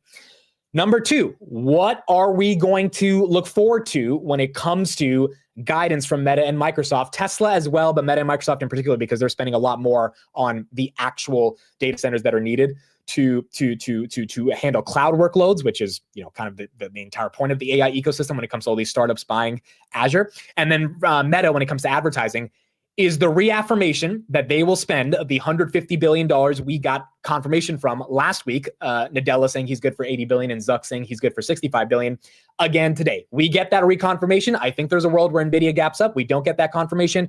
It might be a little tougher to see NVIDIA gap up. So I think that's going to be very important today after the bell. And then Tesla, one of the most important things about Tesla is that $30,000 car going to be announced today with a definitive timeline, or is it not? I think those are the three major things today that we have to watch out for. Does Meta and Microsoft reaffirm their CapEx guidance? There's a lot of nuances to what Meta and Microsoft have to do as well, and we'll talk about that. But the number one thing is, are you going to spend the damn money on the GPUs? Are you or are you not? And if you don't, I think there's going to be some issues on NVIDIA. If they do, then that's good. And then on Tesla, are we going to get this $30,000 car? Hopefully coming later this year. Another stat that's really important as well going into today's earnings is that the S&P 500 has the lowest short float in over 14 years. And so obviously people are bullish. People put a ton of money into the NASDAQ when NVIDIA had its worst day. And then you got $7 trillion on the sidelines. Money market funds added $60 billion last week. So you've got people that are bullish. You've still got money on the sidelines and you've got short interest at all-time lows. What we need is big tech earnings to crush. So far, out of the 21% of companies that have reported, we looked at this stat this morning as well, 79% of them have beat on the top and the bottom line. 79%. I mean, 8 out of 10 companies that have reported so far in the S&P 500 have beat on the top and the bottom. So Meta, Microsoft, and Tesla continuing to do the same is just going to reaffirm that we are in a bull market and this market has higher to go as growth continues to be elevated and equities can catch a bid. All right, let's bring on some people to help me discuss what the heck is going on in the markets. First off, let's bring over Mr. Couch Investor. Neil, what's up? Hello. Good, and you? I am doing great. You are a Tesla shareholder. You have been a long Tesla shareholder. So I think we'll start off with Tesla as our preview, and then I'll get your thoughts on Meta and Microsoft. I don't even know if I should say pump or dump. What are your raw thoughts going into Tesla? Because this stock is up a lot since Trump got elected. And I know you think, all right, it's had a big move. Can they justify it? Do you think there's a world where Elon justifies this to 450, or are we going back into the low 300s? I think, like you said, if there are some positive commentary on the more affordable car, I think this goes higher. Maybe some comments on the bot as well. And me personally, I would love to hear more about the Tesla Semi, and if that's still going to launch later this year, I mean fully launch, because I think that product is going to be much bigger than. Anil, can you turn what up your people mic a little bit? People are just saying to turn up the mic, or bring it closer to you. That could also. Testing 1, 2, 3. That should be better. That should be better, guys. Okay. Yeah. They're just so used to me yelling all the time. So when you come in with like, yeah, I think Tesla, they're like, what is this? You know, what's going on? But you're doing it the right way. I'm the one yelling at them for 8 hours a day. Maybe they'll want me to be calm after we see the stock drop 20% later tonight. That was the running joke on the last Robotaxi event, whereas like Neil is the most calm guy in the world. It's like, oh, Tesla's down 20%. I'm like, oh my goodness. You know, so it's just different. It's just a little different. Okay, so overall, you think that $30,000 car is what can get the stock to pump. What do you think dumps the stock today? Well, no reiteration of that guidance, I would say. We also heard previously the 20 to 30% vehicle growth in 2025. Will that be reiterated, yes or no? Remains to be seen. I actually wrote down the same things from last quarter. They did say that sustaining margin in Q4 will be challenging. So let's see how big of a hit that will be. But yeah, I think the focus will be on the next models for sure. The focus is on the next model and guidance for 2025 overall, if they can see that increase in volume. And maybe they're already seeing something with the new Model Y. We'll see. Hopefully Elon knows that new Model Y exists, because based on his tweets, I don't think he knows it exists, but you never know. You never know. All right, so I'm putting the final Tesla pump or dump poll in the chat. And by the way, guys, if you want to follow Neil, his Twitter is below. He also has a YouTube. I'll link in a second. His YouTube is great, and he has videos every day that are very, very timely about the broader markets, the macro, individual stocks, all that good stuff. Neil, do you think Elon's going to reaffirm the 20% guidance on vehicle deliveries? Because I think he said that in passing in the last call, even though everyone like really took to that statement. That's a big deal because they barely grew last quarter. And I asked this question because if we get rid of the $7,500 tax credit, do you think it's even logically possible for them to put up 20% vehicle deliveries growth? I mean, if there is a more affordable model, then yes. If not, then that's going to be difficult. I mean, we've seen what happened in Canada. The vehicles there just became way more expensive because they increased the prices. Plus, now it's outside of that ZEV credit that they're getting, so it becomes even more expensive. So yeah, I would say if he doesn't say it, an analyst will probably ask it, and then it's going to be that game of what is he going to answer. So yeah. Yeah, I agree. It's going to be a lot based on the tone of Mr. Elon Musk today. Let's get someone else onto the show to help me analyze what's going to go on over the next couple hours, who has been a Tesla shareholder for a while now as well. Mr. Amir, what's up? Hello, everyone. My voice is kind of dead, but I hope it will hold up. I have 2 liters of water here, so I should be fine. For you, are Americans, you sick? No, well, not really. My voice just gave out, so I don't know. Hello, everyone. Are you? So I'll ask you this first same question, then we'll talk about Microsoft and Meta. Pump or dump on Tesla? What do you think? From an analyst approach, it should dump, but it's all about the commentary. So if I had to be like 50-50, probably pump, I would say. What did Neil answer? He's the chart expert here. But chart no, I think no, but like you can guess the momentum and stuff. You know, for me, it is overvalued where it's trading right now. If you don't count like the intangible stuff, which is the robotics, the robotaxi stuff, like we don't really have any details.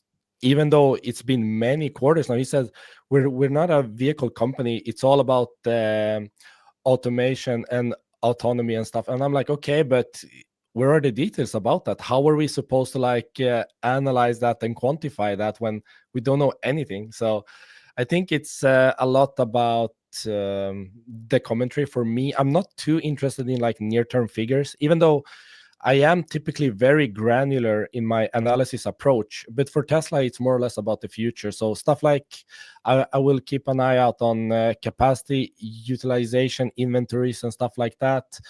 Of course, continued growth within energy so that it can actually meaningfully contribute to margin.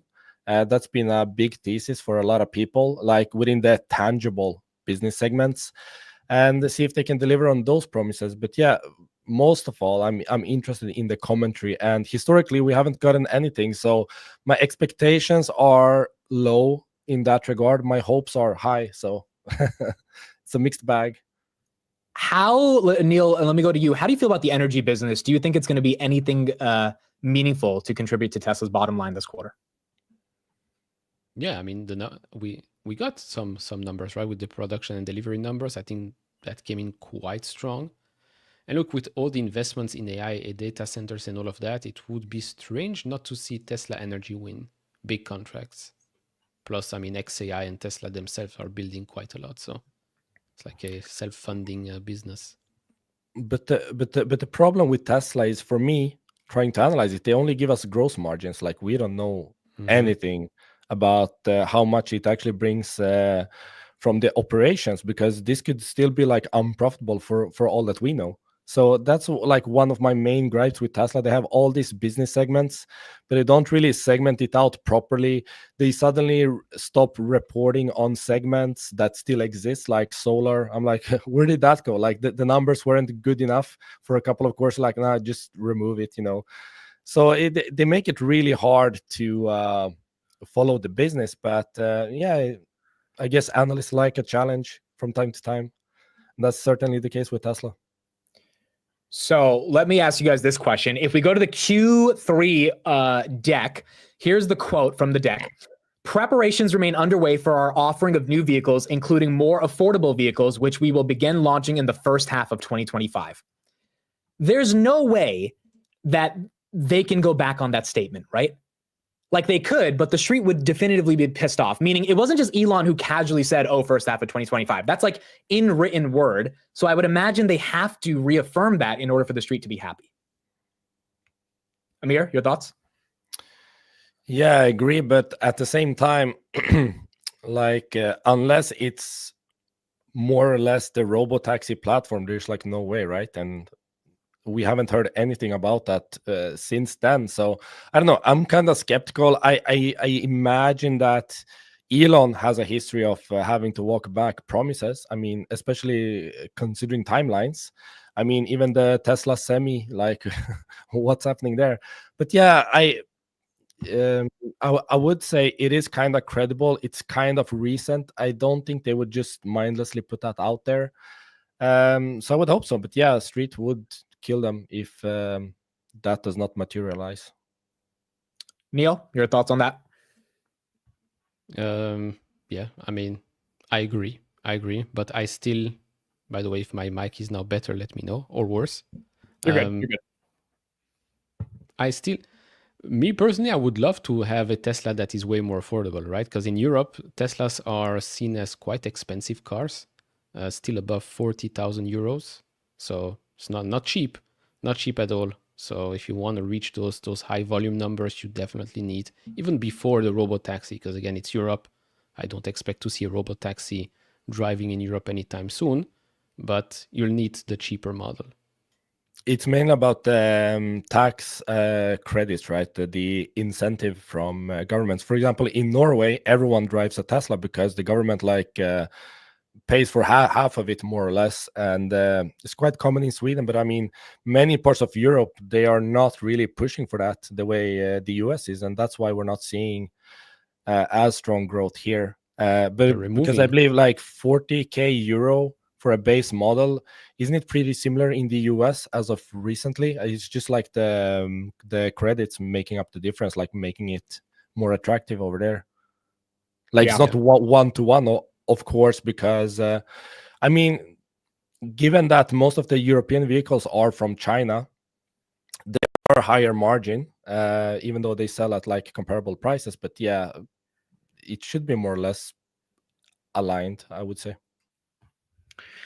Okay, well, let's bring, first of all, we got two Europeans here. We're going to bring on another European in a second. So put in the chat if you are watching from the beautiful content of Europe and put what country you're watching from. Vince. Hello, everyone. We got 2 Swedes here.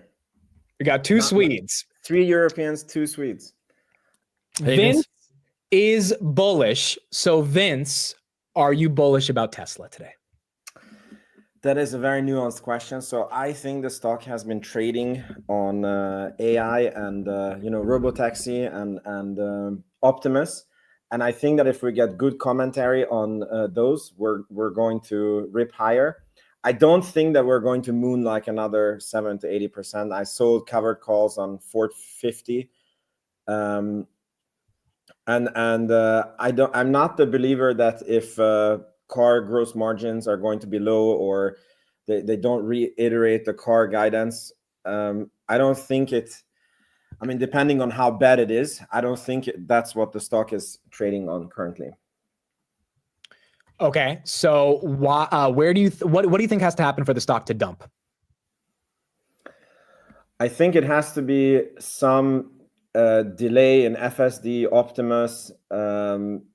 I think we have a good setup also for the stock because we fell into earnings like on Christmas we were what is it, $580. So yeah, we have like fallen 20% into earnings. So like if you put I never know what the stock is going to do, but if you put a gun to my head, I think the chances of us ripping higher is a lot more than us going lower. All right. We got a lot of places from Europe in the chat. Shout out to Belgium, Poland, Romania, London, Germany. Thank you, everybody, for being here. Andrew says Poland. Shout out my girl, Maya. Thank you for being here with Andrew as well.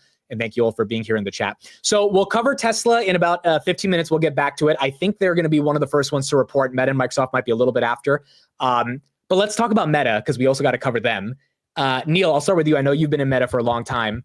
Stock's up 16% year to date. It's almost at $700. Are you expecting a pump or a dump? And what would get it to pump and what would get it to dump?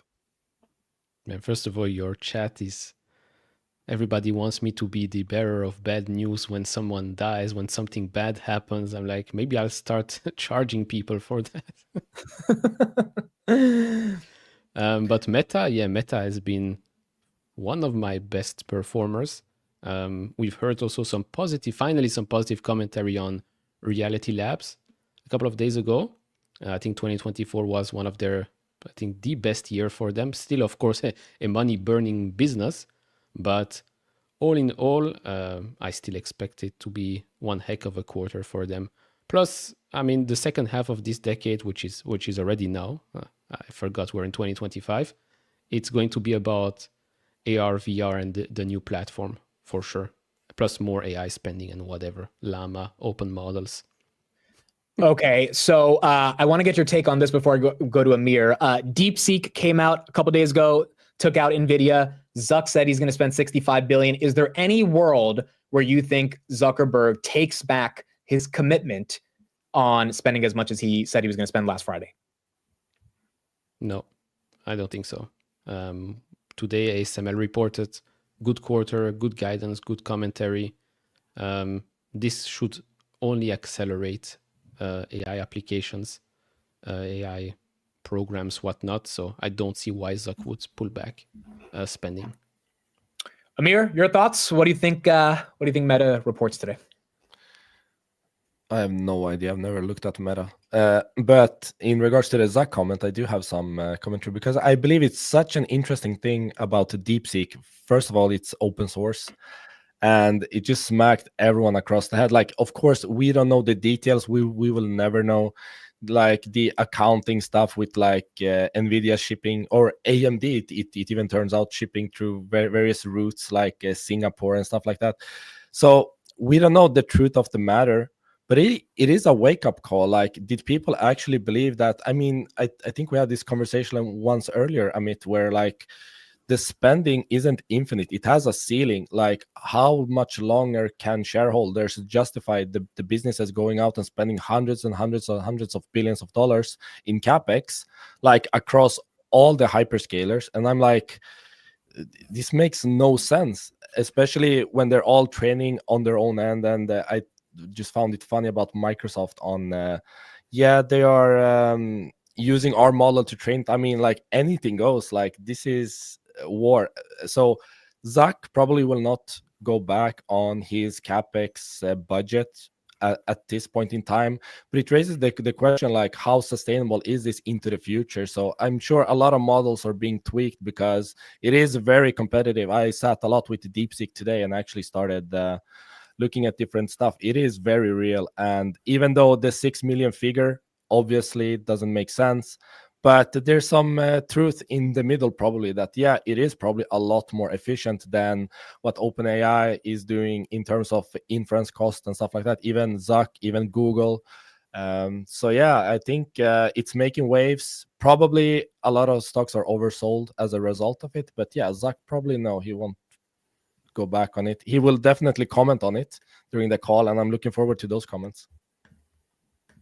I think that's fair. Vince, have you given enough thought to DeepSeek, and do you think Zuck takes back his commitment?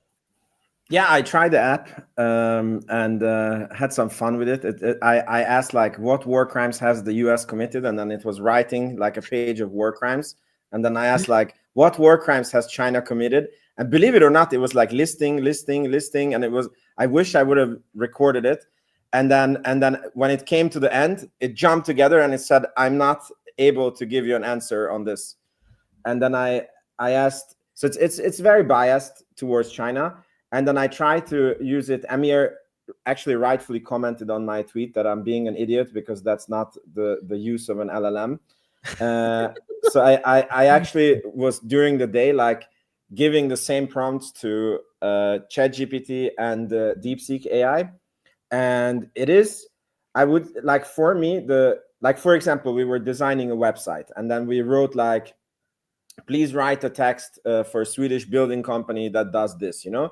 And then we compared the Swedish text between OpenAI and DeepSeek.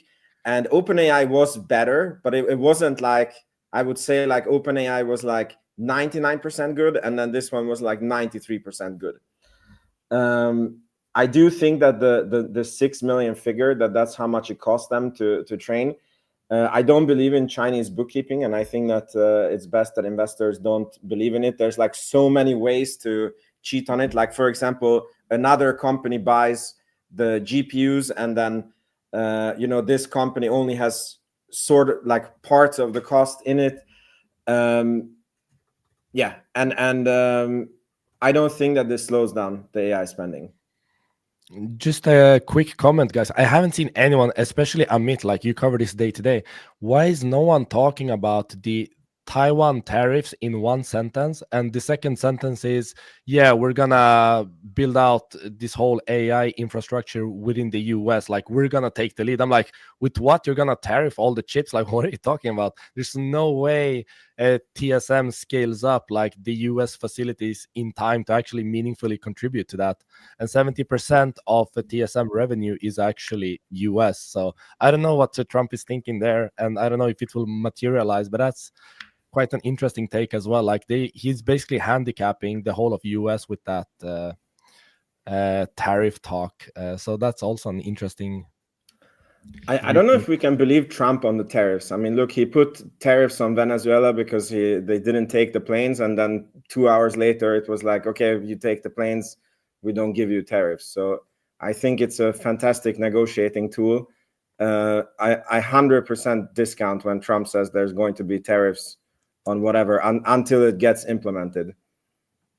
Yeah, I think it's a little bit more of a negotiation tactic, and eventually we have to see if it gets implemented. We are dumping a little bit into the close. So this is what tends to happen on presser days. We go green after J. Powell speaks, and then it dumps a bit. SoFi's going red. S&P's still going red, maybe below 6,000.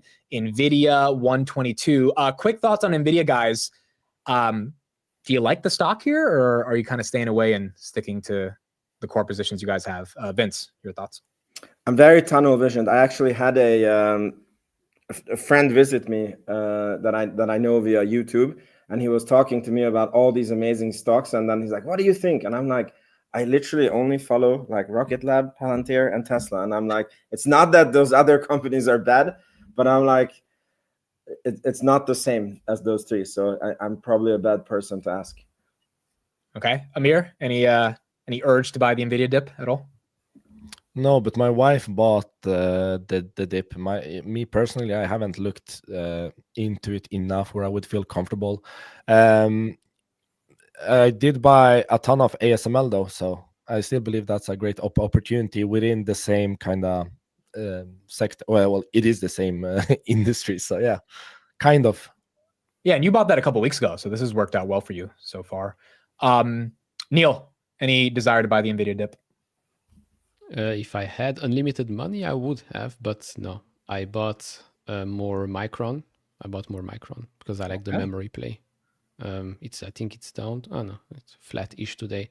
And by the way, with regards to that DeepSeek thing, the 6 million figure, they even admit that it's not the whole figure, right? They wrote it in their paper, like note that the aforementioned cost include only the official training of DeepSeek v3, excluding the costs associated with prior research and whatever. So even they say, oh, it costs of 5.5 million, but there is way more cost behind that, but we're not going to say anything about that.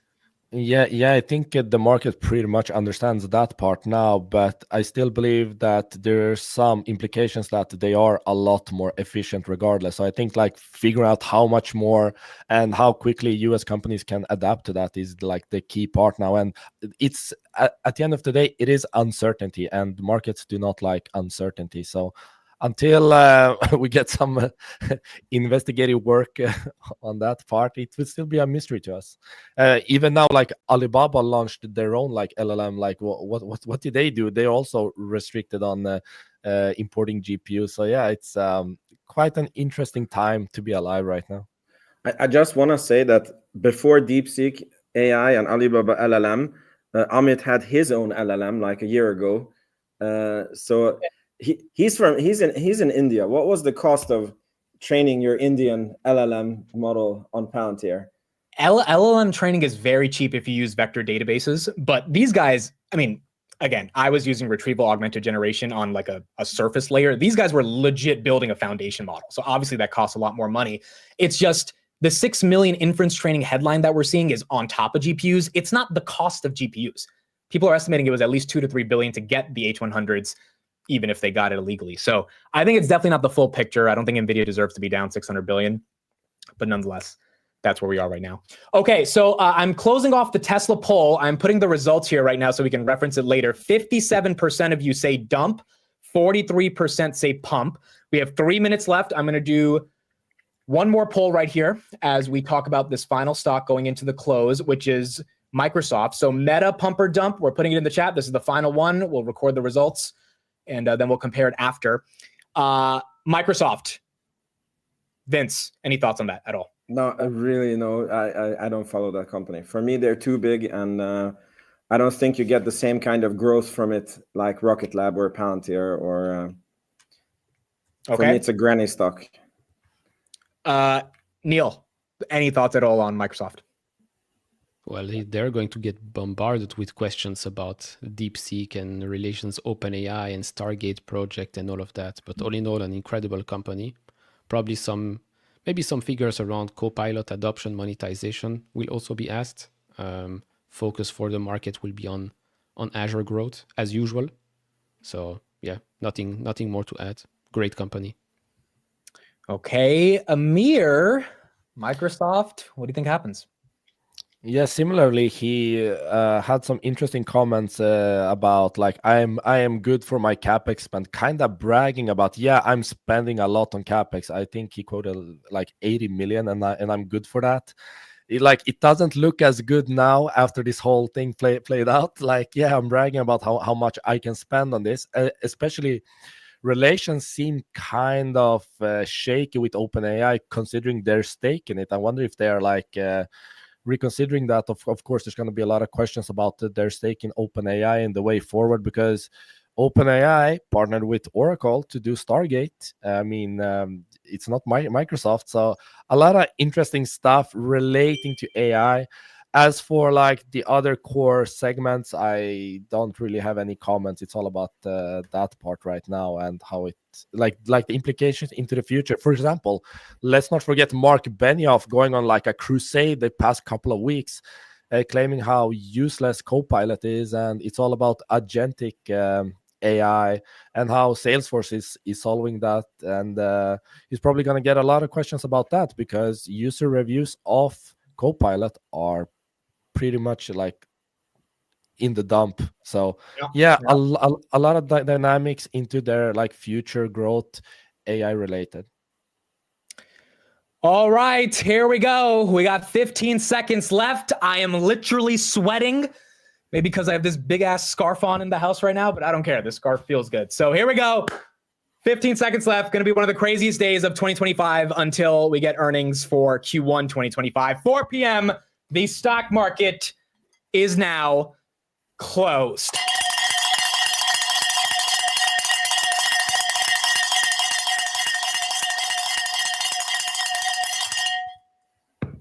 If you're new to the channel, we ring the bell every day on the market close.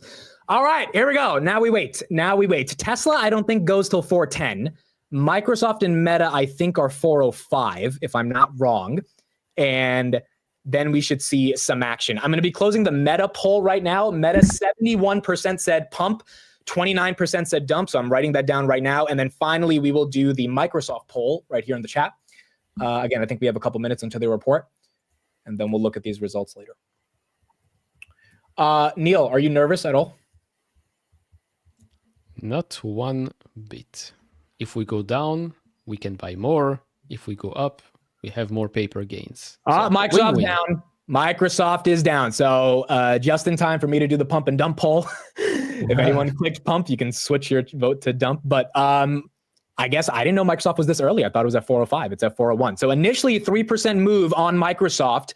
Meta down a little bit, but nothing substantial. Tesla, no movement there. Microsoft, 3%. I'll try to get the numbers as soon as I can get them. The street is expecting from Microsoft today $68 billion and $3.10 of EPS. So that's what they've got to beat in order to hopefully not do as bad.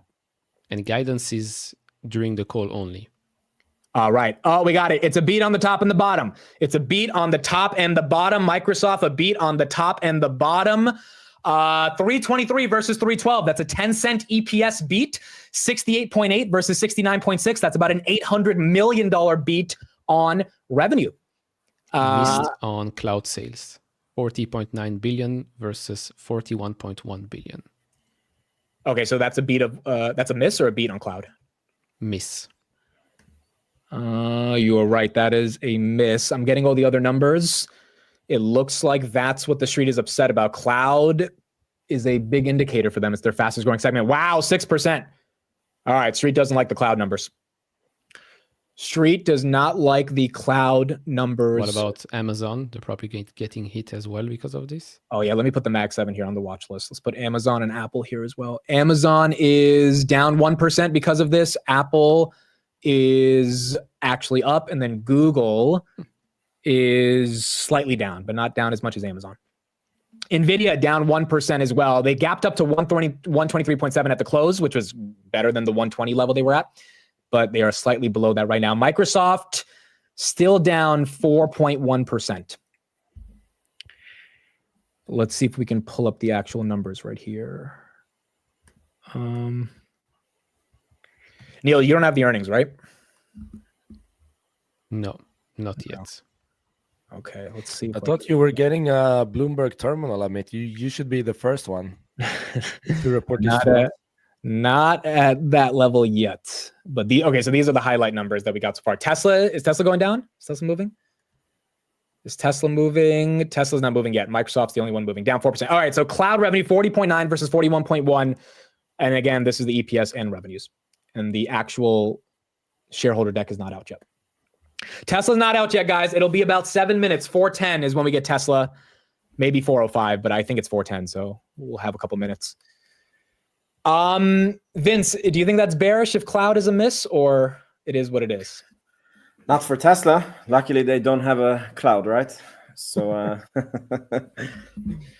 hopefully they just go to the cloud and, you know, they get there is that hypothetical $100 billion business that Elon keeps on talking about, where you can use your car and the computer in the car for some computing power, computing sharing, whatnot. Tesla's down. Tesla's down. Tesla's down. Is it I guess Tesla missed on their cloud as well, Neil, as you mentioned. I don't know if we have the numbers. We have to have some numbers. It doesn't move like that after hours without numbers. Tesla is down 2%, which is not crazy at all. Let's see if I can get these numbers. The street might have it before everyone else. So we might not have it yet. But Tesla is moving. Oh, now it's a real dump. Now it's down 2. Well, still 3%. Microsoft recovering a little bit. It was down 5%. Now it's down 3.7. Meta's the only one that's not really moving after hours yet. Tesla that's a move. That's a move. So someone has to have some numbers they might like or they might not like right now.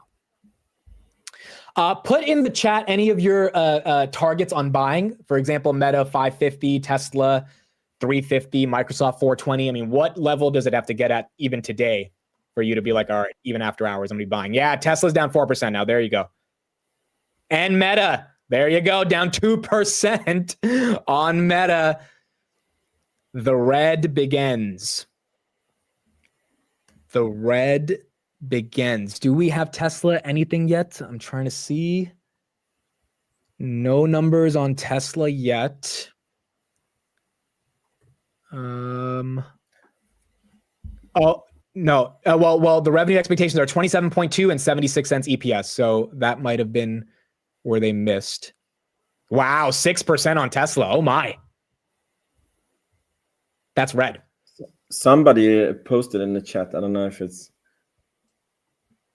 if that's accurate, that's a $2 billion miss on revenue. That's not good. If that's accurate. Okay, I think we got it. We got it. Yeah, you're right. Wow, $2 billion miss on revenue. Q4 results, EPS 66 cents versus 73. Or sorry, 73 versus 76. That's down by 3 cents. Revenue was $2 billion of a miss. Gross margin 16.3%. I don't know what the expectations were on that. Operating margin 6.2%, and free cash flow was $2 billion, which is much better than expected. Because they delivered more than what they produced.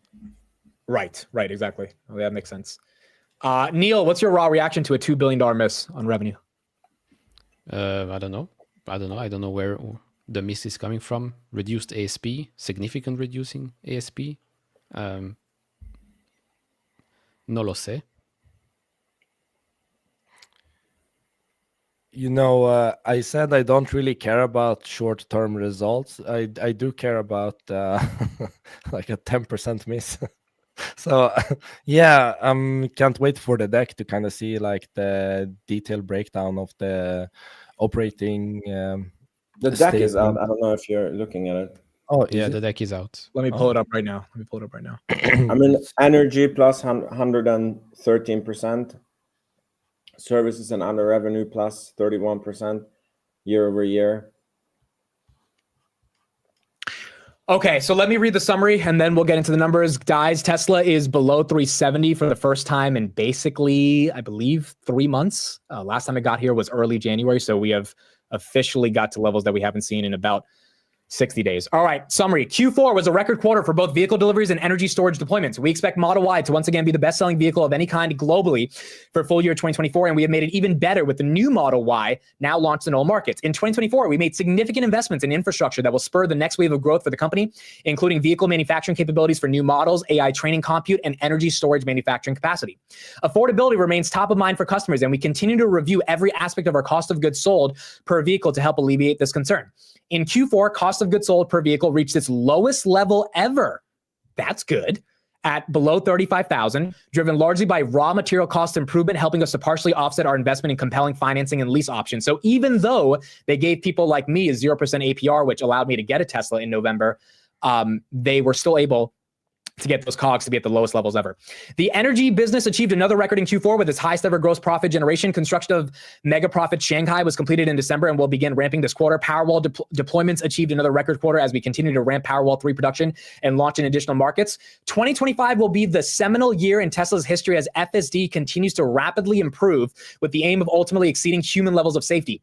This will eventually unlock an unsupervised FSD option for our customers and robotaxi business, which we expect to begin launching later this year. So still the 2025 timeline. We also continue to work on launching FSD supervised in Europe and China in 2025. Unfortunately, guys, there is no statement or sentence about the $30,000 affordable vehicle. Yeah, there is. Where is it? There is, I mean, Slide if you 12. read, Oh, Same sentences as the last quarter, which is good. okay, thank God. Good. There we go. Plans for new vehicles, including more affordable remodels, remains on track for the start of... Well, hold on. That's a little different. I mean, this is start of production. This isn't putting out the car. Yeah, but they can do that pretty quickly. We've seen that with the refreshes as well, right? They start production and then it takes, what, a couple of weeks? No, but you believe they're going to produce the vehicle and put it out this year? Like, that First half sentence of is the not... year. So in the next 6 months, they're going to begin production and start putting it up for pre-order, is what you're saying? Yes. Look, I hope so, but that's... They also said something about energy. I think it's the first time I'm reading this in the volume. Same slide. They say they expect energy storage deployment to grow at least 50% year on year in 2025. I believe it's the first time. And that was expected, right? That was expected that they would grow energy rapidly. So that's good. But I mean, Yeah, Amir, go ahead. 244% year over year for this quarter is quite brutal, but that's a lot of increase, like from 6.9 to 11. Like what happened there? But it could be seasonality as well, because we last quarter was kind of weak. We had 9.4 in Q2, so 11. I mean, it's a meaningful increase, but it's like 244 year over year. So 50% of the 31.3 base is still very impressive, especially considering the margins are increasing as well. Okay, let me finish reading those statements, and then I want to get some more of your thoughts, Amir. So volume, with the advance in vehicle autonomy and the introduction of new products, we expect the vehicle business to return to growth in 2025. The rate of growth will depend on a variety of factors, including the rate of acceleration of our autonomy efforts, production ramp, and our factories and the broader macroeconomic environment. We expect energy storage deployments to grow at least 50%. We have sufficient liquidity to fund our product roadmap. While we continue to execute on innovations to reduce the cost of manufacturing operations over time, we expect our hardware-related profits to be accomplished by an acceleration of AI. We talked about new vehicles. This approach will result in achieving less cost reduction than previously expected, but enables us to prudently grow our vehicle volumes in a more CapEx-efficient manner during uncertain times. This should help us fully utilize our current expected maximum capacity of close to 3 million vehicles, enabling more than 60% growth for 2024 compared production. And our purpose-built robotaxi product, Cybercab, will continue to pursue a revolutionary unboxed manufacturing strategy and is scheduled for volume production starting in 2026. That is unchanged from what they said 3 months ago.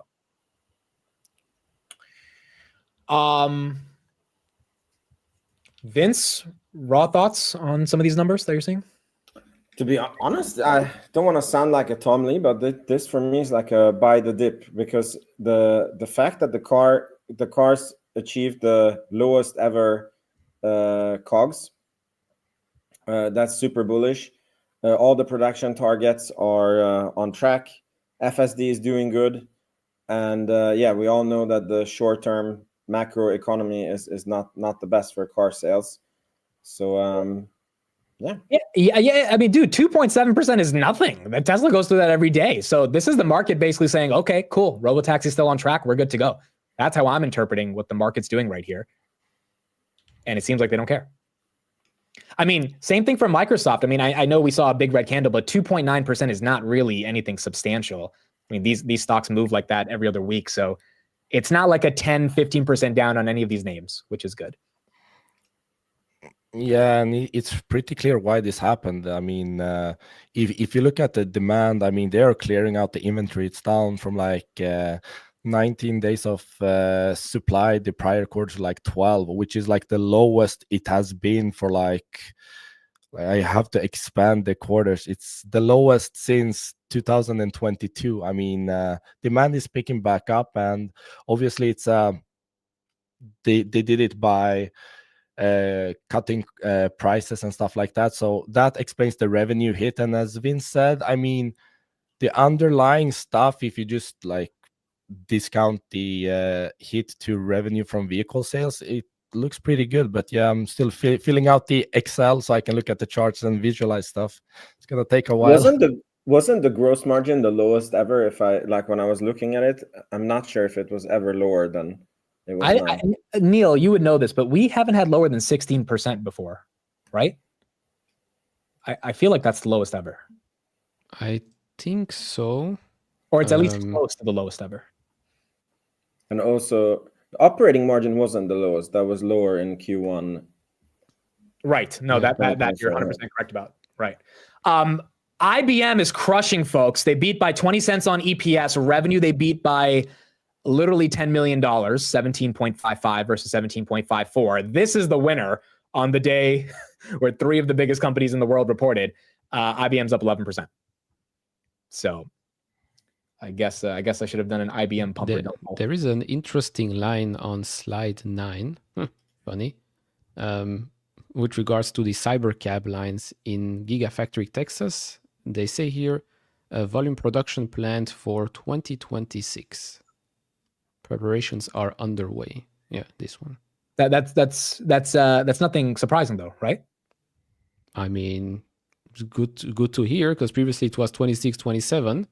Maybe now preparations are already underway for volume production plan 2026. I mean, they could have not written that, so I guess we'll take it. Okay, I don't think we saw Meta's numbers at all yet, so that's the last one we got to see. Let's just get a quick update on Tesla right here, and we'll be waiting for Meta in just a minute. Line for the fourth quarter for Tesla. Take a look at the stock, and as it moves right now, you're seeing that earnings per share coming in at 73 cents a share, 3 cents. Oh, I think Meta's out. Is it out? We are green on Meta.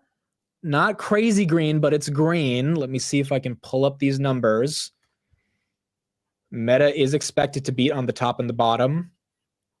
Let's see if we can get it. 47.8 is what the street's expecting, and about 673 of EPS is what the street is expecting. Okay, I think it might take another minute. It's going a little green, but not yet. We'll go back to Tesla, and then it should be out literally any second because it's 4:15. Shy of estimates of 76 cents a share. Revenue, $25.71 billion. That is below what analysts were expecting. They were expecting $27.265 billion. So again, a miss on the top and the bottom line. We're going to dig into the report, see if we can get you some of the key numbers within the numbers, including automotive gross margins, excluding the zero emission vehicle credits. Guys, we'll send it back to you. All right, Philippo, thank you. Adam, I'm going to kick it back over to you too. We got shares of Tesla down 5% right now. We also know expectations. Okay, so I don't have Meta yet. NVIDIA's pumping though, so I think that means Meta is doing good for them for some reason. Why is NVIDIA up 1% right now? I don't know. We touched 125. There's got to be something happening right here that's pumping them. Meta, no numbers on Meta yet. I don't know if Tesla said anything about CapEx in their deck. They're probably going to wait till the call. But NVIDIA is moving very weirdly after people rotating out of Tesla. Yeah, potentially. Lam Research, I forgot about them. Let me add them to the list. They have earnings today as well. Lam Research is up 7.25%. In terms of Lam Research's numbers, these guys, I believe, beat as well. Levi's beat on the top and the bottom. ServiceNow missed on revenue. They beat on EPS. Lam Research, they beat on the top and the bottom. 92 cents versus 88 cents. That's a beat. And then 4.37 billion versus 4.31. That's a beat. ServiceNow stock is down 9% after missing on revenues. So that's what we got on ServiceNow. Meta is slightly down. Amir, any other thoughts you're seeing from this Tesla deck as you're going through it right now? Not yet, but yeah, the capex is increasing and they're building up. Like I saw an interesting tweet from Neil today saying it's all about the semi truck, and there was some commentary about beginning production the end of this year. But why do you say that that's like such a huge deal for Tesla? I haven't really looked into that, but could you share to me and the viewers here why you're really looking forward to the truck in terms of like, is it because of the margins on that, or like what are you seeing that will be a game changer when they actually come out with the truck, if we are to believe the deck here saying production end of this year? Yeah, I mean, to me personally, it's because one, with trucks, you usually sell fleets of those. So that's already a better way, in my opinion, than just selling to one person, one Cybertruck to this guy, one Cybertruck to that guy. So the market for semi-trucks is huge, especially in Europe, right? We have trucks 24/7 going from one country to the other. If you can do that in a more comfortable way, more efficient way, cost-efficient way, I think, of course, if everything stays on track, I think the opportunity is huge, cost-wise, profitability-wise, market expansion. You don't have to rely that much on individual guys buying a car. Plus, maybe there's an FSD. There's probably going to be an FSD play as well with regards to semi-trucks. I mean, that's the long-term goal here. But the semi-truck markets in the US, in Europe, are pretty big. You guys are saying that Meta's beat massively, but I don't have any confirmation of the numbers. If this number is correct, which I don't know if it is yet, that is a $7 billion beat. I really doubt they beat by $7 billion on revenue. I could be wrong though, but that would be a big beat if they did that. Dude, when does Meta report? They should be out by now. That's weird. You would think they're out by now, but we don't have it yet. Go ahead, Amir. Go ahead. This is why I hate Tesla reports. So they deployed like almost double the amount of energy and the storage from the previous quarter, but the revenues are only up like like non-meaningful, like 700K. I mean, it's like how can they deploy double the amount, but like the revenue is like not even close to, like it's not even a 50% increase when you double the output. Like I'm curious about commentary about that, because a lot of people are looking to energy generation and storage, but it makes no sense to me just looking at the numbers. So they went from 2.3 billion to 3 billion, like the previous quarter to this one. So a 700 mil increase, but they deployed like double the amount of storage. So it's just strange as I'm like filling out the Excel sheet. I can share some charts after that's done while we wait for the call after. But do you guys have any commentary on that? Like what? Like we got the comments about automotive sales and their strategy surrounding that and why that has impacted revenues. But this one, I didn't find anything in the deck regarding that.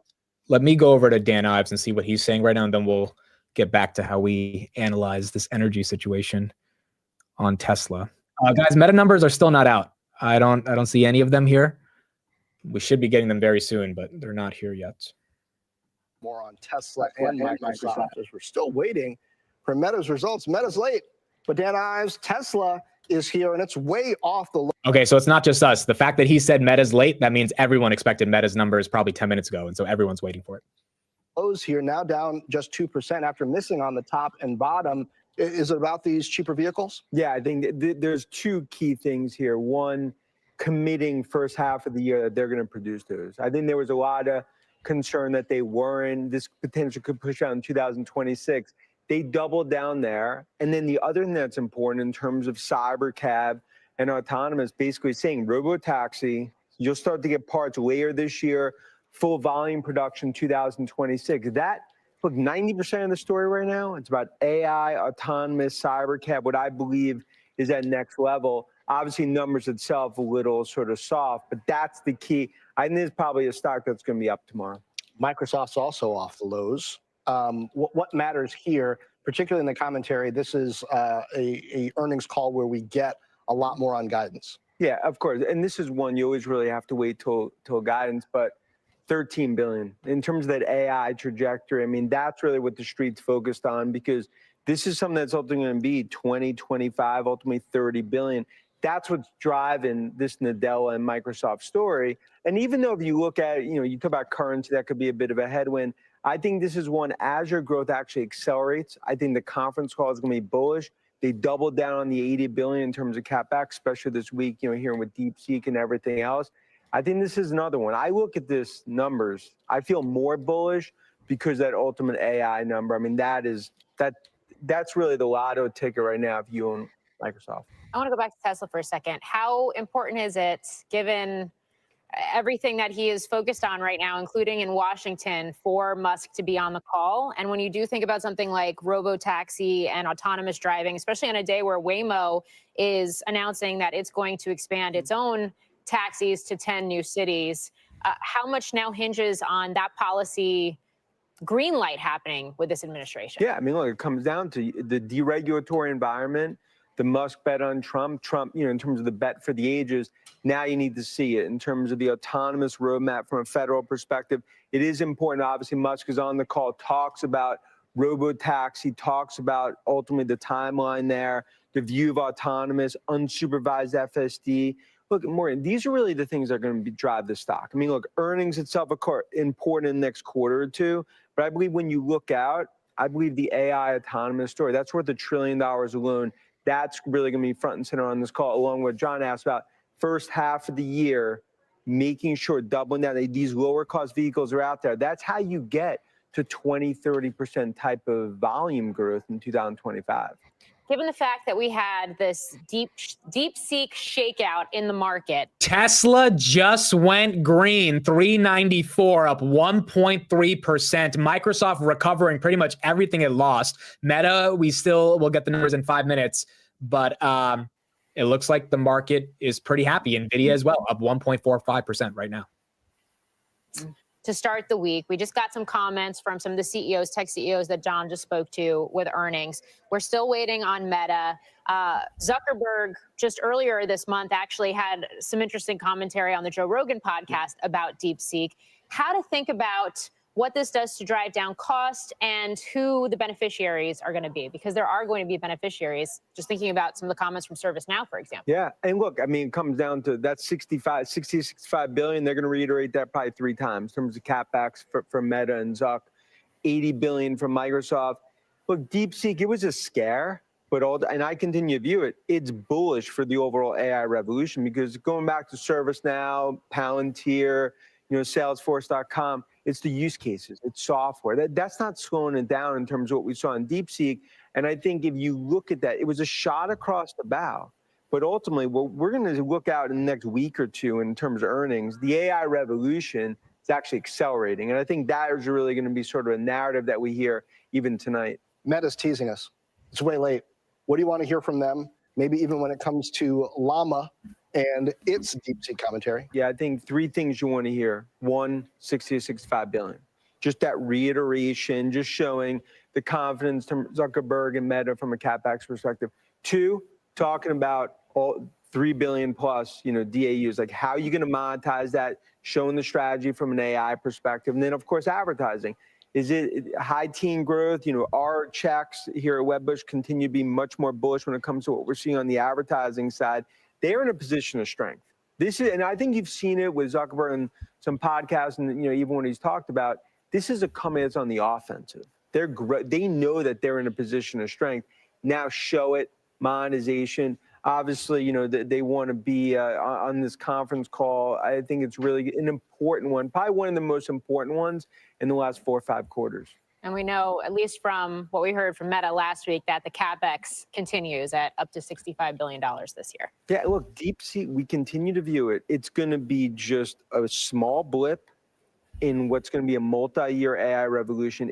Tesla is pumping. How do you guys, Amir, why do you think this is happening right now? I mean, it's not that bad, actually. It's easier to be like the earnings are great. Once we see the stock go up, it's always easier. No, I think we all said it even prior to that. I mean, margin increases on a gross profit basis if we exclude like the credits, stuff like that. I mean, it's looking good. I mean, just automotive gross margins are, of course, taking a hit, but excluding credits, it's actually increased quarter over quarter. So like as you start to dig down and look deeper, it just starts to look more and more bright. But yeah, I'm not completely done, but yeah, I hope I can share some charts. Just give me a moment. I'm looking at the cap. Vince, your thoughts on it? Yeah, I mean, it was a good report. I didn't understand the fall after. I mean, okay, if you just read the headline numbers, you understand. But I mean, if you looked at the report, it was a good report. It was a buy the dip opportunity, and we fell a lot into the earnings, as I said before. So that this was the more likely outcome. NVIDIA pumping as well, 1.9%. Neil, your reaction. We still don't have Meta yet. It'll be out in probably 30 seconds. But Neil, why do you think the reversal on Tesla? And do you think it's a head fake, a short-lived reversal? No, it seems like everything is reversing, right? Every stock right now is going green after hours almost, which is, I mean, okay, great. I did notice there is something very strange here with regards to the Cybertruck. They say that they expect the Cybertruck to be eligible for the IRA consumer tax credit, which means, do they anticipate the IRA tax rate to stay or not anymore? Because if it does stay, then yeah, it's slide 9. Yeah. Well, that's a good point. That's a good point. There are more questions than answers here. And again, Meta, guys, we were supposed to get it at 405. This is the first time in 22 quarters Meta has not posted an earnings before 420. I really wonder what is the explanation for why they're this late. Do you guys want to have our conspiracy theories? Well, what's your conspiracy theory? Why? For why? He's in the octagon. He's late. He's busy with Dana White. That's weird, bro. That's weird. Meta's usually their cookie cutter. They make sure these numbers are good every time, at least on time. Yeah, it's 4:30. That's weird. Neil or Vince, your take? Or Amir, what is this stock chart running on? There's nothing, and we're seeing like some extreme volatility here. I'm not sure. Oh, it's actually just because you zoomed in. I thought it was like way bigger. No, sorry, yeah. I don't know about stock charts. I never look at them. But yeah, no idea actually.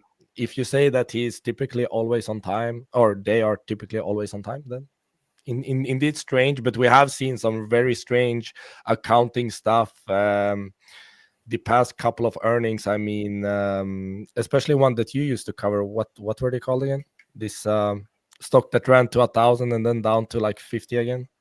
SMCI. Yeah, yeah. I mean, there's some precedents. I'm not saying Meta is SMCI, but yeah, I know why. Because of the DeepSeek AI, they had it all printed with the capex and everything, and now they're like printing the new capex, the lower capex numbers. So you're joking, but if there's somehow a world where Zux reevaluates their capex because of freaking DeepSeek, I mean, it's gonna be a lot to digest if that happens.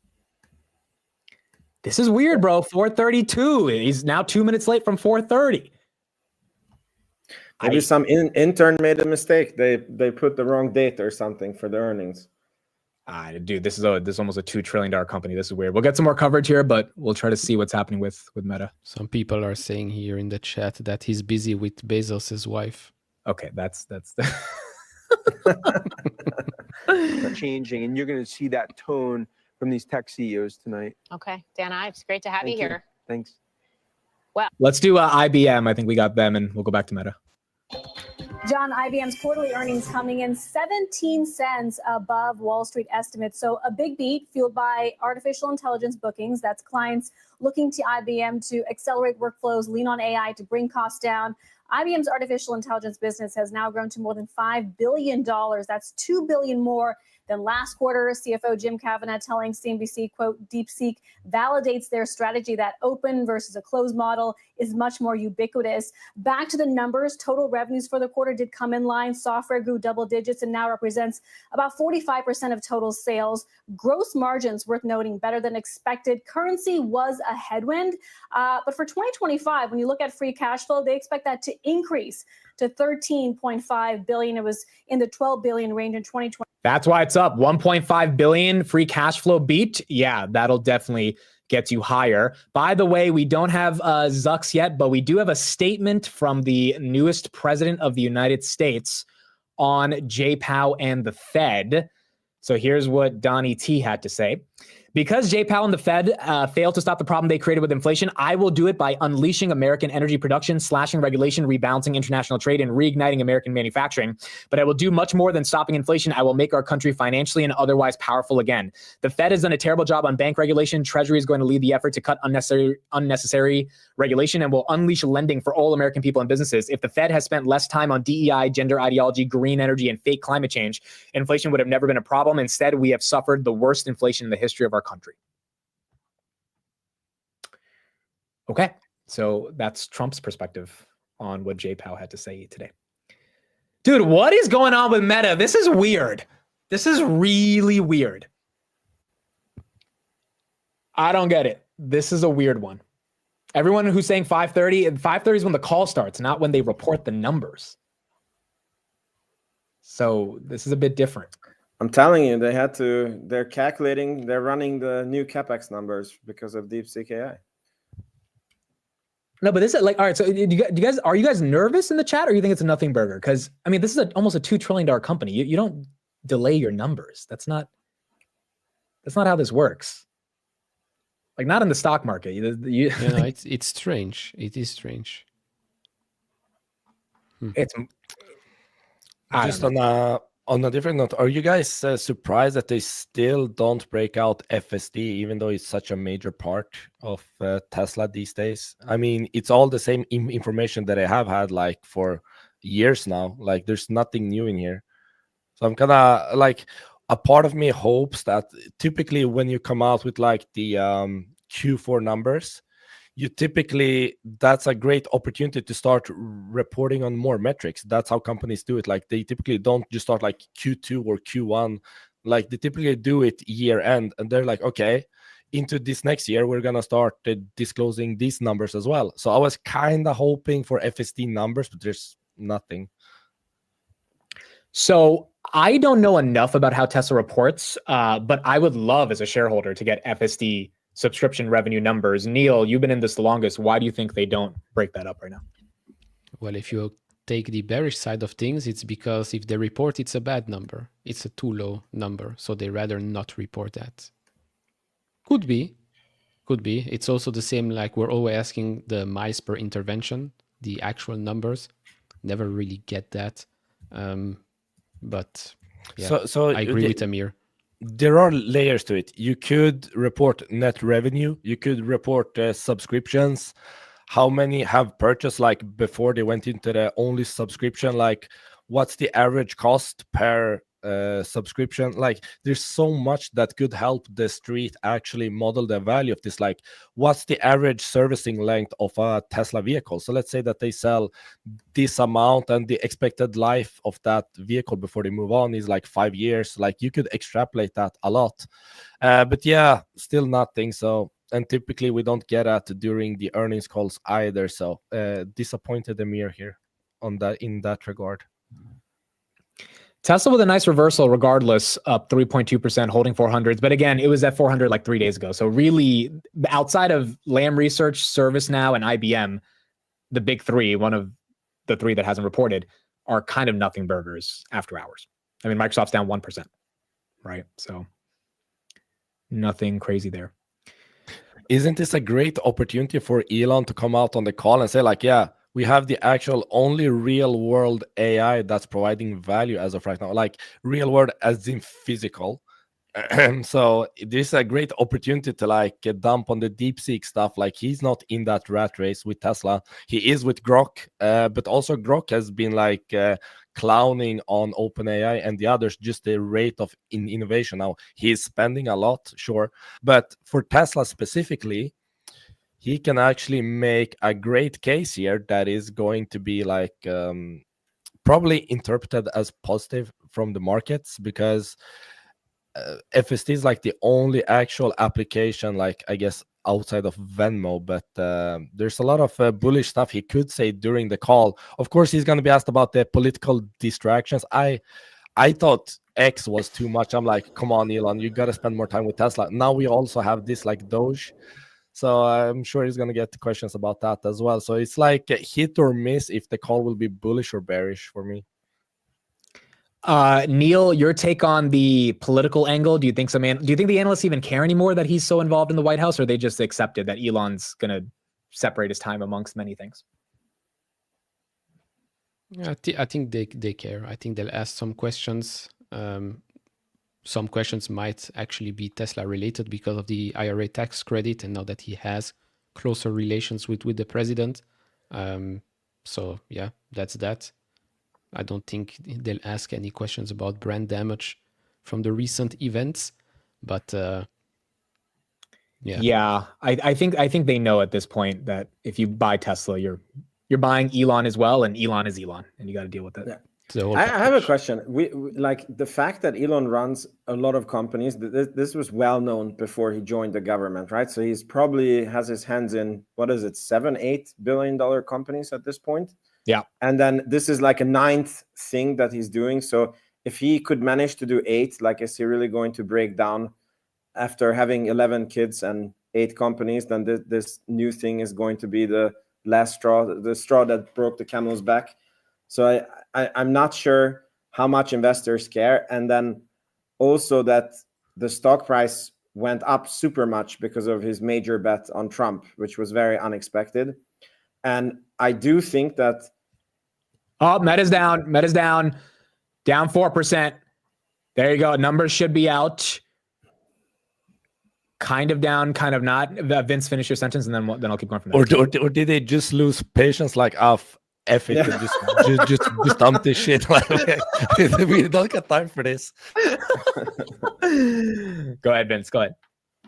Where was I? So, yeah. That, like everybody used to talk about how like he turns off Democrat voters from buying Teslas.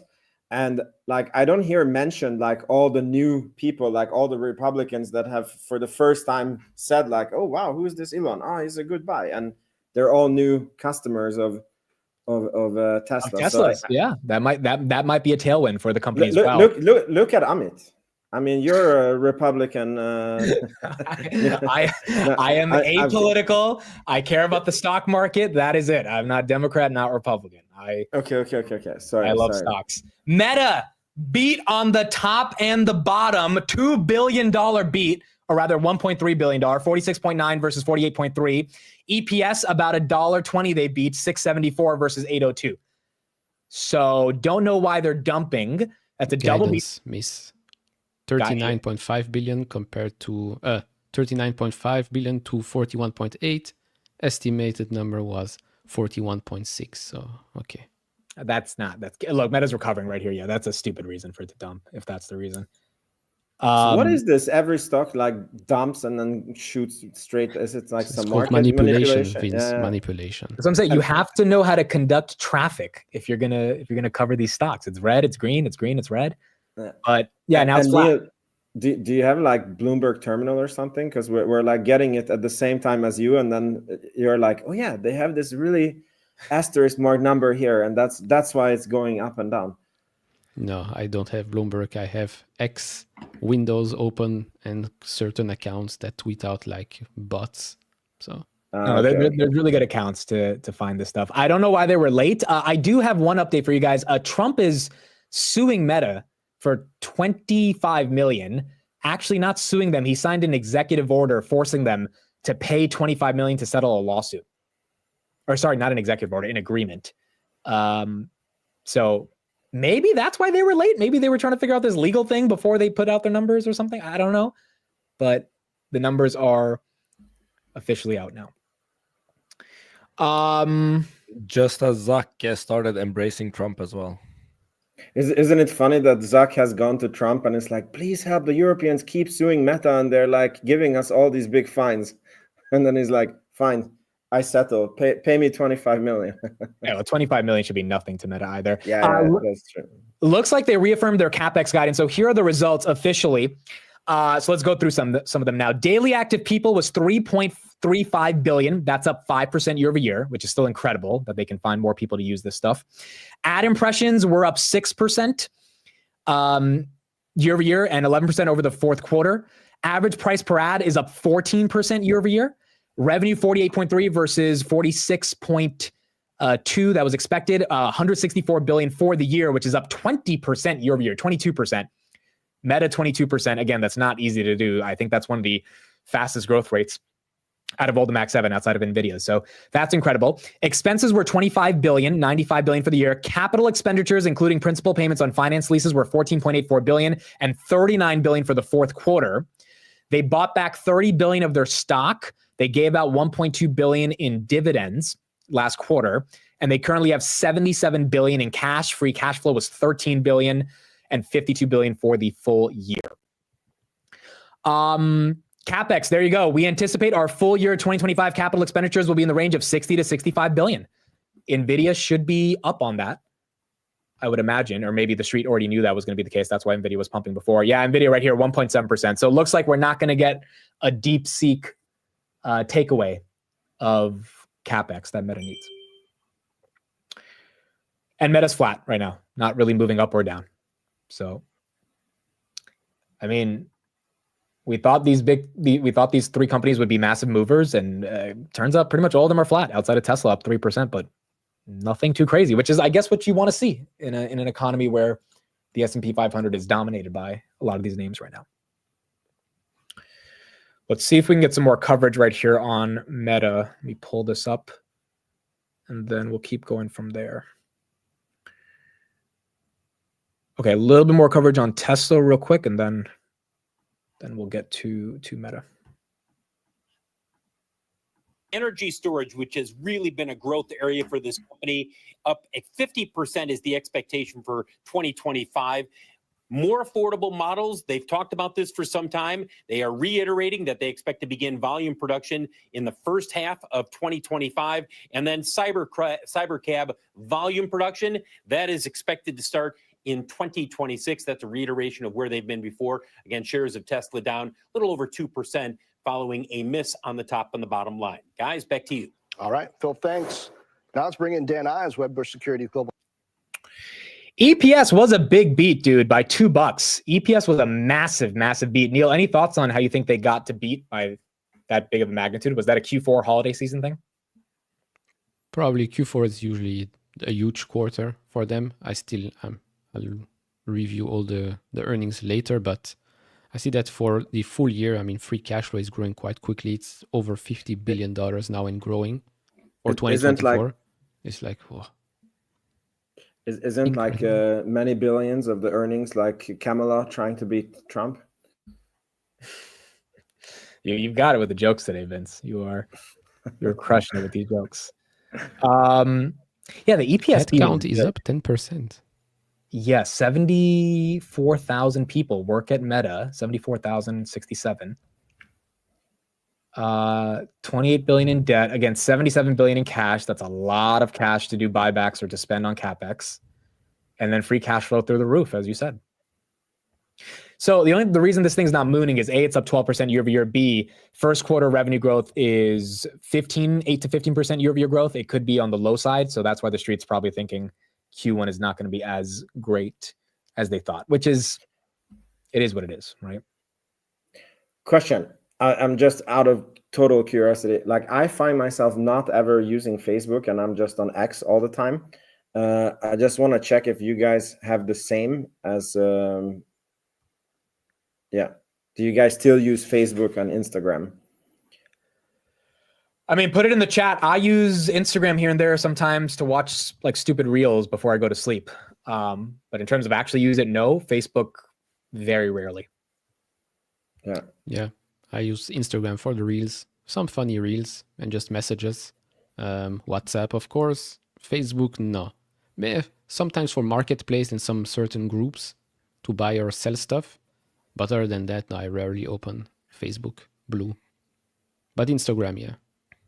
I'm such a boomer. I don't have either. Like, I actually deleted my account. I was like, dude, this is no value. I'm just full-time X now. And It's a lot better.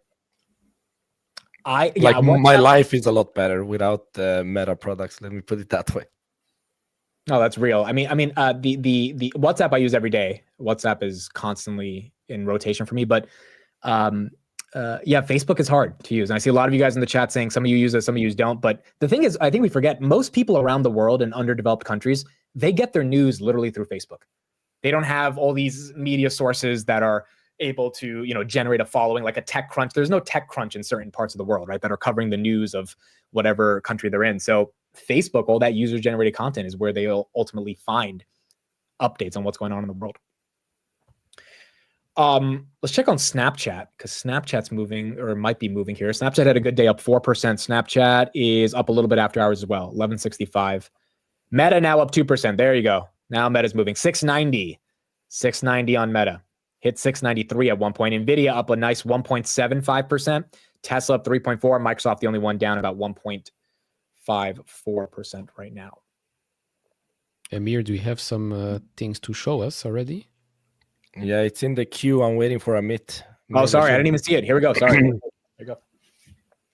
So here is why basically the revenues are down. They're basically clearing out backlog. So the blue line here is total deliveries as a percentage of their production. So whenever it's above 100%, it means that they are clearing out backlog, especially if capacity utilization. So they state, okay, how much can we manufacture given our current gigafactories? And then you can measure how much of that do they utilize. And it's actually been going down. So I'm not sure why this trend is so down. Maybe they are preparing for the refresh and stuff like that, but they are clearing out backlog. And that also shows in the days of supply here. You can see we have this sharp drop that we haven't even seen, like 12 days of supply. It's the lowest since 2022. So that one is kind of huge. As you can see, like the total annual capacity has been flat for a year now. But yeah, going down to 12. So they're actively like lowering prices, clearing out all of their backlog. Not backlog, their inventory. Sorry if I said backlog. And I just thought that this was funny as well. So they grew storage deployed by 244%. And the energy generation and storage sales growth is up 112 year over year.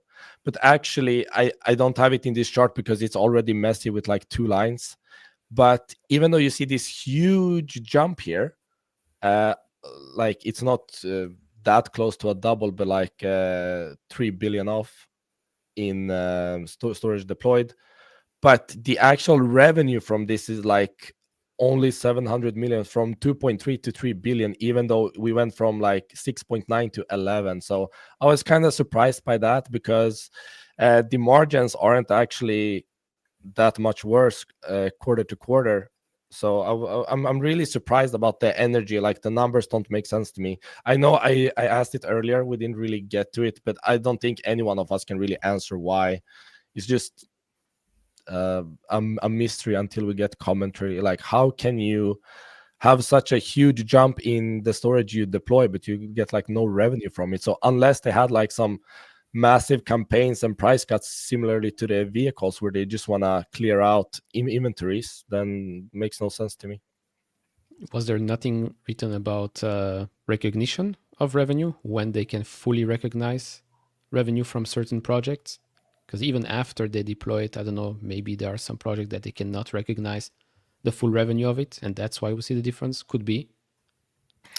Yeah, we would have to get like the actual SEC filing for the free cash flows, so we can actually look at the receivables and stuff. So I can't really tell just from the numbers, unless they comment. I didn't really read the comments in the presentation. I should do that now, actually, before the call. When is the call? In like 8 minutes? No, so the Tesla call's at 5:30. We're going to listen to Meta, that I believe starts in 8 minutes, if I'm not wrong. If they're on time. Oh, my voice will not survive that long. I might have to leave you guys soon. Yeah, I'm dying already. So sorry, guys. I know some people like, clear your throat. Like, sorry, I'm sick. I shouldn't be on. My bad. That's okay. No worries, Amir. Are you leaving right now? Or are you staying on for a little bit? Yeah, I can. I mean, there's not much. I will wait for the filing, so I will post everything on X, probably make a YouTube video, like recap, revalue the business, see like did fair intrinsic value move, comment on whatever Elon says. So I think there's a lot to unravel here. So the following this will be really interesting. So thank you for having me. We shared some discussions early on, looked at the numbers a bit. I am sad I can't stay for the actual fun part, because the numbers like that they're reporting now, they are not that interesting. It's all about the commentary for me, so I'm sad to miss that part. Shame on Elon for scheduling it so late, but yeah, thank you so much everyone that's in the chat and been typing my name. I've been reading it, and thank you Amit and the co-hosts here, and everyone have a great evening. All right. See you, man. Thank you. Talk later. Krya på dig. All right. Let's get these Meta numbers, and then I think we have the call in 5 minutes for Meta. It's in Managing Director Gil Luria. Has got a buy rating on Meta, also covers Microsoft with a hold. Gil, big beats on the top and bottom here from Meta in Q4. Q1 guidance looks like a miss until you factor in currency with the strong dollar, 3-point headwind. How do you see it? That's exactly right. I think the knee jerk initially was to the guidance being lower than consensus. Once you factor for the currency, the guidance is good. If they hit the high end of that guidance of 11 to 18% constant currency growth, investors will be very happy this year. It'll make this probably the fastest growing mega cap this year. So if they can give us those kinds of numbers and give us visibility into that and how investments feeding into that, I think investors will be happy. You're doing double duty tonight, Meta and Microsoft. What do you want to hear from both of those calls? And given the results we just got from both of those names, how compelling are they at these levels? So Meta stayed on track. And again, assuming they don't say something negative about the rest of the year, they should be in good shape. There will be a conversation about CapEx and how the increase in CapEx is going to drive that core business. That's a unique situation for Meta.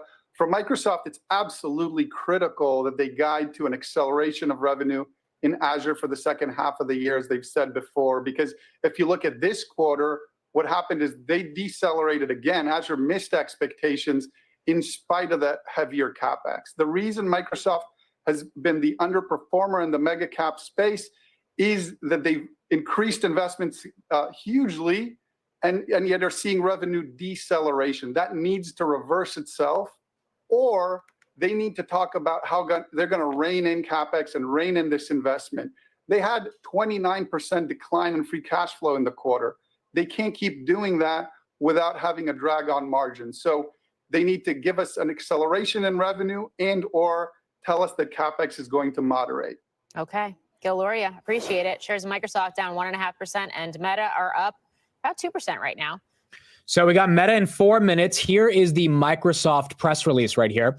Revenue again, $69.6 billion. That's up 12% year over year. Meta grew at about 21%. Operating income, $31.7 billion. Net income was $24 billion. Again, just incredible. $24 billion of pure profits. And EPS was $3.23.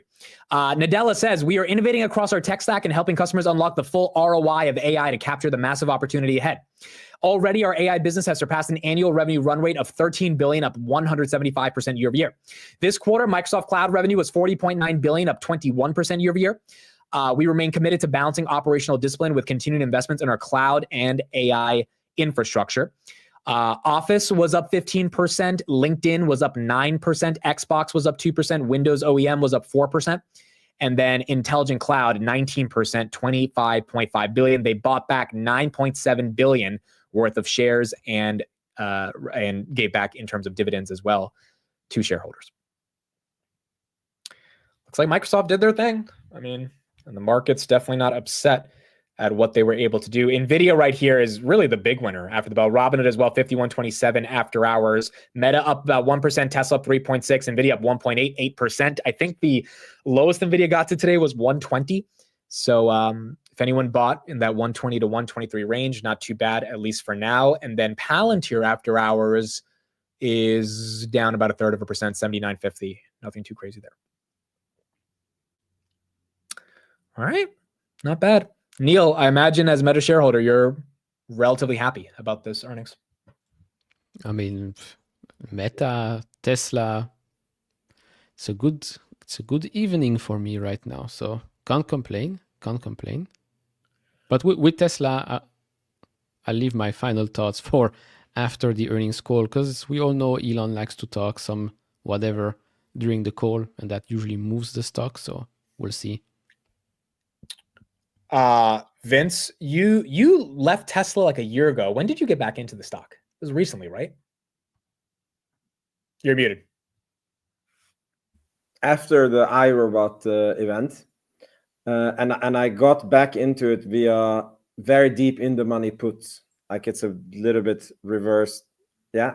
And then actually, 2 days ago, I bought 2026 Leaps 500 strike price, and I sold 450 cover calls on them. And yeah, feeling good with this move. It's going to be nice. It looks like your covered calls are going to be relatively safe unless we gap up to 450, but should be all right. Yeah. Tesla right here up 3.3%. We got the call on Meta in just a minute. Meta up about 1%. Vince, since I got you here, any quick thoughts on Rocket Lab? I mean, this thing's up 30% in like a month or 2 weeks rather. Do you like it here, or do you think it's a little bit too much before earnings? This is like something that I always struggle with. It's like, the people who bought Palantir at $8, and you remember when we were looking at it at 30, and it's like, it feels expensive, So like on Rocket Lab, it's like, it's similar. Like I was getting it in the 4s. So it's a huge difference from where I was getting it.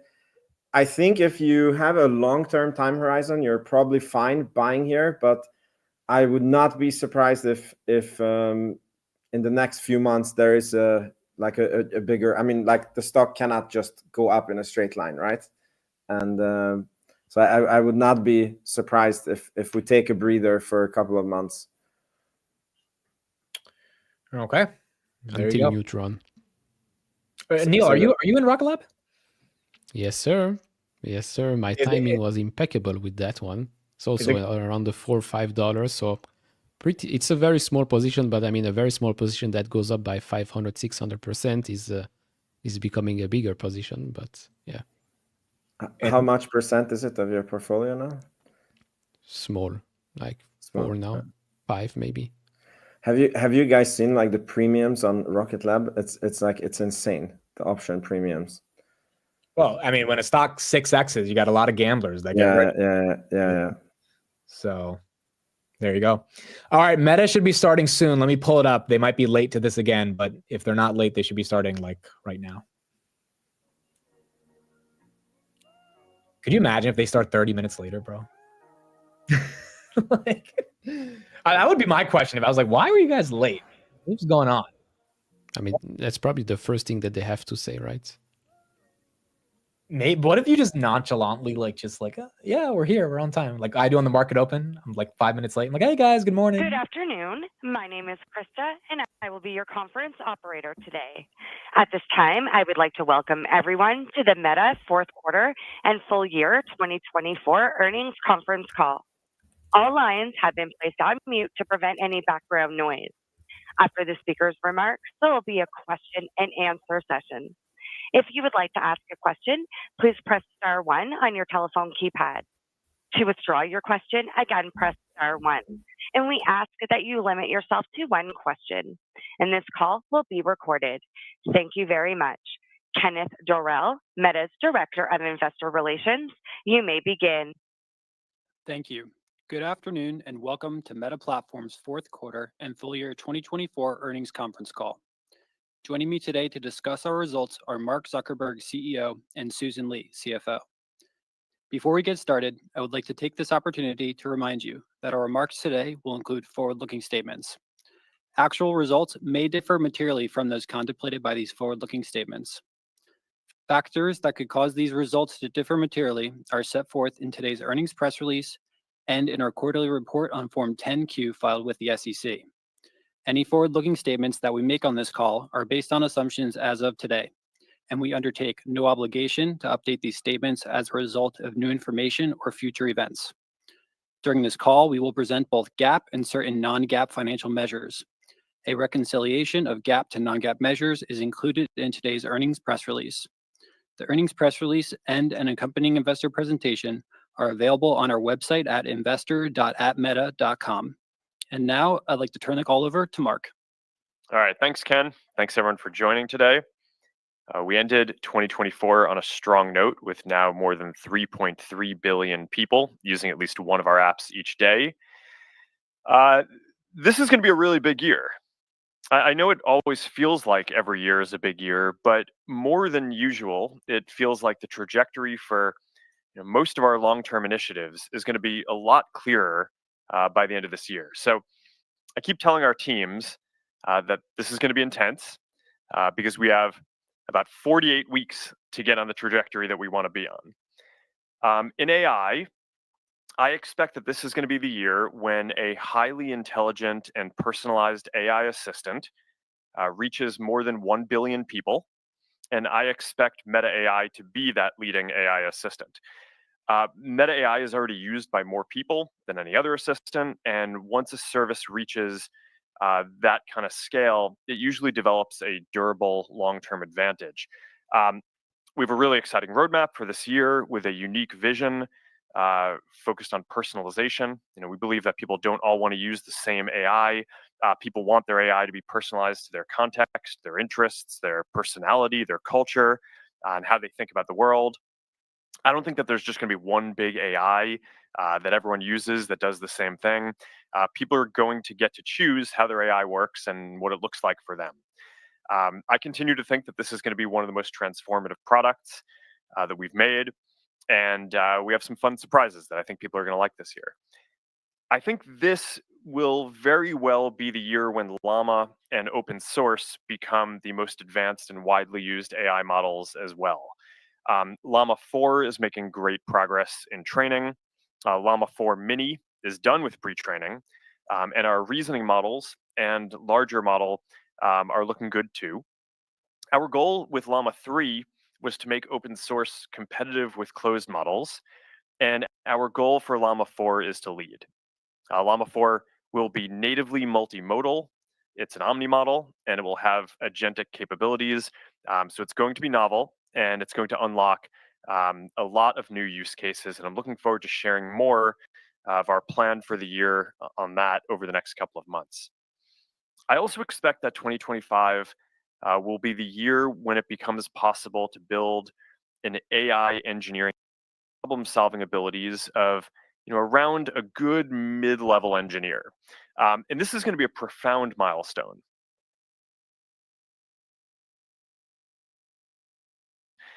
In history, as well as over time, potentially a very large market. Whichever company builds this first, I think is going to have a meaningful advantage in deploying it to advance their AI research and shape the field. So that's another reason why I think that this year is going to set the course for the future. Our Ray-Ban Meta AI will be the year when we understand the trajectory for AI glasses as a category. Many breakout products in their third generation. This will be a defining year that determines if we're on a path towards many hundreds of millions and eventually billions of AI glasses, and glasses being the next computing platform like we've been talking about for some time, or if this is just going to be a longer grind. But it's great overall to see people recognizing that these glasses are the perfect form factor for AI, as well as just great stylish glasses. These are all big investments, especially the hundreds of billions of dollars that we will invest in AI infrastructure over the long term. I announced last week that we expect to bring online almost a gigawatt of capacity this year, and we're building a 2 gigawatt and potentially bigger AI data center that is so big that it'll cover a significant part of Manhattan if it were placed there. We're planning to fund all of this by, at the same time, investing aggressively in initiatives that use these AI advances to increase revenue growth. And we've put together a plan that will hopefully accelerate the pace of these initiatives over the next few years. That's what a lot of our new headcount growth is going towards. And how well we execute on this will also determine our financial trajectory over the next few years. There are a number of other important product trends related to our family of apps that I think we're going to know more about this year as well. We're going to learn what's going to happen with TikTok. And regardless of that, I expect Reels on Instagram and Facebook to continue growing. I expect Threads to continue on its trajectory to become the leading discussion platform and eventually reach a billion people over the next several years. Threads and has been adding more than 1 million signups per day. I expect WhatsApp to continue gaining share and making progress towards becoming the leading messaging platform in the US, like it is in a lot of the rest of the world. WhatsApp now has more than 100 million monthly actives,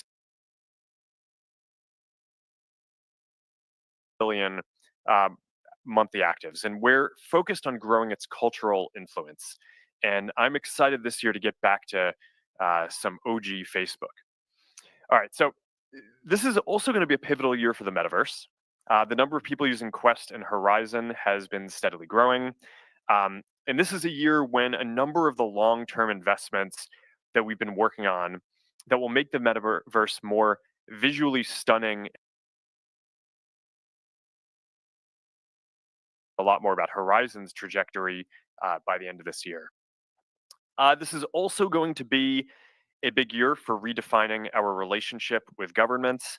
We now have a U.S. administration that is proud of our leading companies, prioritizes American technology winning, and that will defend our values and interests abroad. And I am optimistic about the progress and innovation that this can unlock. So this is going to be a big year. I think that this is the most exciting and dynamic that I have ever seen our industry. Between AI, glasses, massive infrastructure projects, doing a bunch of work to try to accelerate our business and building the future of social media, we have a lot to do. And I think we're going to build some awesome things that shape the future of human connection. As always, I am grateful for everyone who's on this journey with us. Thank you. Here's Susan. Thanks, Mark, and good afternoon, everyone.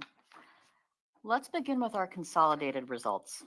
All comparisons are on a year-over-year basis, unless otherwise noted. Q4 total revenue was $48.4 billion, up 21% on both a reported and constant currency basis.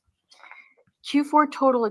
Okay, so we can talk a little bit. They're not going to say anything important right there. They're just going to be reading from the PowerPoint. But Meta, 700 for the first time ever. 710, up 5%. Neil, you think that opening statement was enough to pump them up there? Yeah, I think so. I mean, it's crazy. This Zuck Meta turnaround since the $90, it's insane. It's insane. It is absolutely insane. Also, Dragos, thank you, my brother, for the 50 gifted.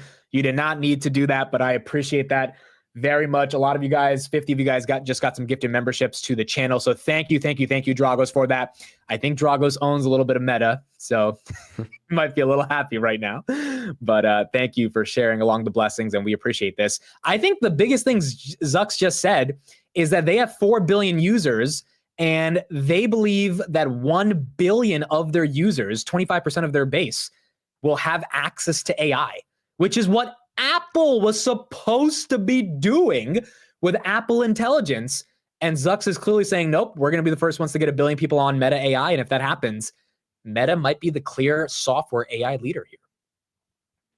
I mean, it makes sense, right? When you have those platforms, Facebook Blue, Instagram, WhatsApp, it's just so easy to create. So easy. For them, it's much easier. And deploy it through their distribution channels of billions of users, create AI agents, personalized ones that know you or ones that you want them to know you in certain ways. It's just, yeah, it's a given. Yeah, and obviously that's pumping NVIDIA right here up 2.2%. The other big thing Meta said, they're reaffirming their CapEx guidance. Zuck sounds like a guy who's ready to spend a lot of money on CapEx. We know that he has spent money before when it came to the metaverse. It seems like he wants to spend as much as possible to maintain that lead, and the market is rewarding him here right now. Yeah, plus, did you hear he went straight to Llama? Didn't even mention DeepSeek. Was like, that thing doesn't exist. We only talk about Llama, our own open source.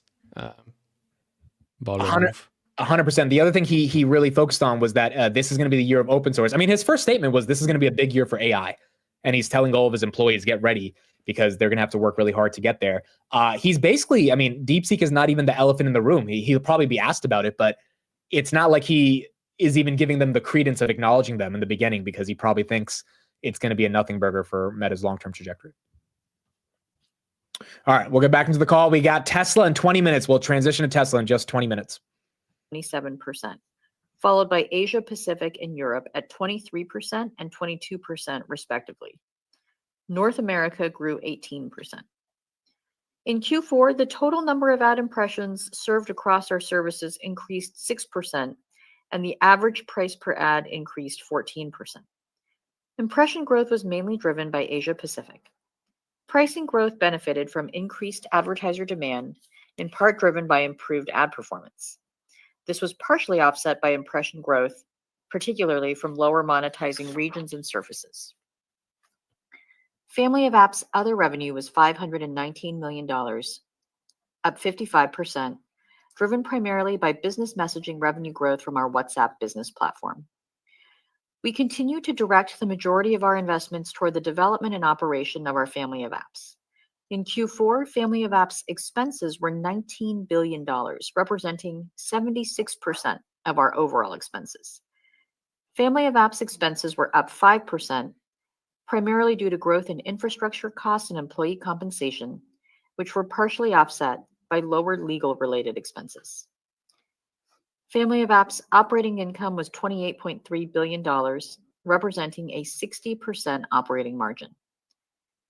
Within our Reality Labs segment, Q4 revenue was $1.1 billion, driven by hardware sales and up 1% year over year. Reality Labs expenses were $6 billion, up 6% year over year, driven primarily by higher infrastructure costs and employee compensation, partially offset by lower restructuring costs. Reality Labs operating loss was $5 billion. Turning now to the business outlook. There are two primary factors that drive our revenue performance: our ability to deliver engaging experiences for our community and our effectiveness at monetizing that engagement over time. On the first, daily actives continue to grow across Facebook, Instagram, and WhatsApp year over year, both globally and in the United States. In Q4, global video time grew at double-digit percentages year over year on Instagram, and we're seeing particular strength in the US on Facebook, where video time spent was also up double-digit rates year over year. We see continued opportunities to drive video growth in 2025 through ongoing optimizations to our ranking systems. We're also making several product bets that are focused on setting up our platforms for longer-term success. Creators are one of our central focuses. On Instagram, we continue to prioritize original posts and recommendations to help smaller creators get discovered. We also want to ensure creators have a place to experiment with their content, so we introduced a new feature in Q4 that allows creators to first share a reel with people who don't follow them. This allows them to test content and see what performs best before deciding to share it with their followers, and also helps introduce them to entirely new audiences. Creative tools is another area we're investing in. In the coming weeks, we'll launch a new standalone app called Edits that provides a full suite of creative tools to make it easier for creators to make great reels on their phone. Another focus is making it easier for people to connect over content. Reels are already reshared over 4.5 billion times a day, and we've been introducing more features that bring... Reels are shared 4.5 billion times a day, and my girlfriend sends me 4.4 billion of those 4.5. So there you go. That's where most of their engagement comes from. We're seeing very positive early results. and will look to expand this globally in the coming months. On Threads, we made tremendous progress in 2024, and our focus this year is establishing Threads as the place people come to keep up with what they care about. We're making a number of updates to our recommendation systems to prioritize more recent posts, surface content from top creators, and ensure people see more of the content from accounts they follow. We will also continue improving custom feeds so people can build personalized feeds on topics they're interested in. Finally, Meta AI usage continues to scale with more than 700 million monthly actives. We're now introducing updates that will enable Meta AI to deliver more personalized and relevant responses by remembering certain details from people's prior queries and considering what they engage with on Facebook and Instagram to develop better intuition for their interests and preferences. Now to the second driver of our revenue performance, increasing monetization efficiency. The first part of this work is optimizing the level of ads with an organic engagement. We continue to grow supply on lower monetizing surfaces like video, while optimizing ad supply on each of our surfaces to deliver ads at the time and place they will be most relevant to people. For example, we are continuing to better personalize when ads show up, including the optimal locations in the depth of someone's feed to introduce ad supply when it's most optimal for the user and revenue. This is enabling efficient supply growth. Longer term, we also see impression growth opportunities on unmonetized surfaces like Threads, which we are beginning to test ads on this quarter.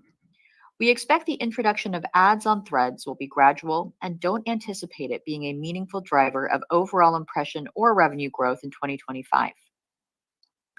The second part of increasing monetization efficiency is improving marketing performance. The ongoing enhancements to our ads ranking systems are an important driver of this work. In the second half of 2024, we introduced an innovative new machine learning system in partnership with NVIDIA called Andromeda.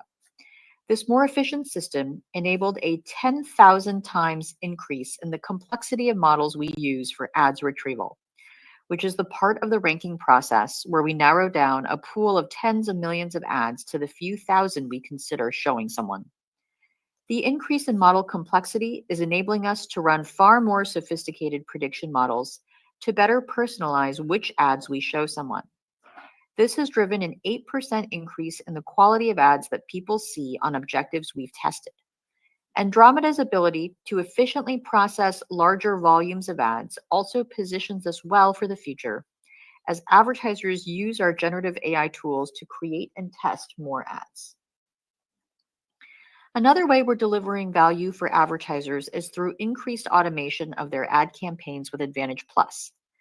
Adoption of Advantage+ shopping campaigns continues to scale, with revenue surpassing a $20 billion annual run rate and growing 70% year over year in Q4.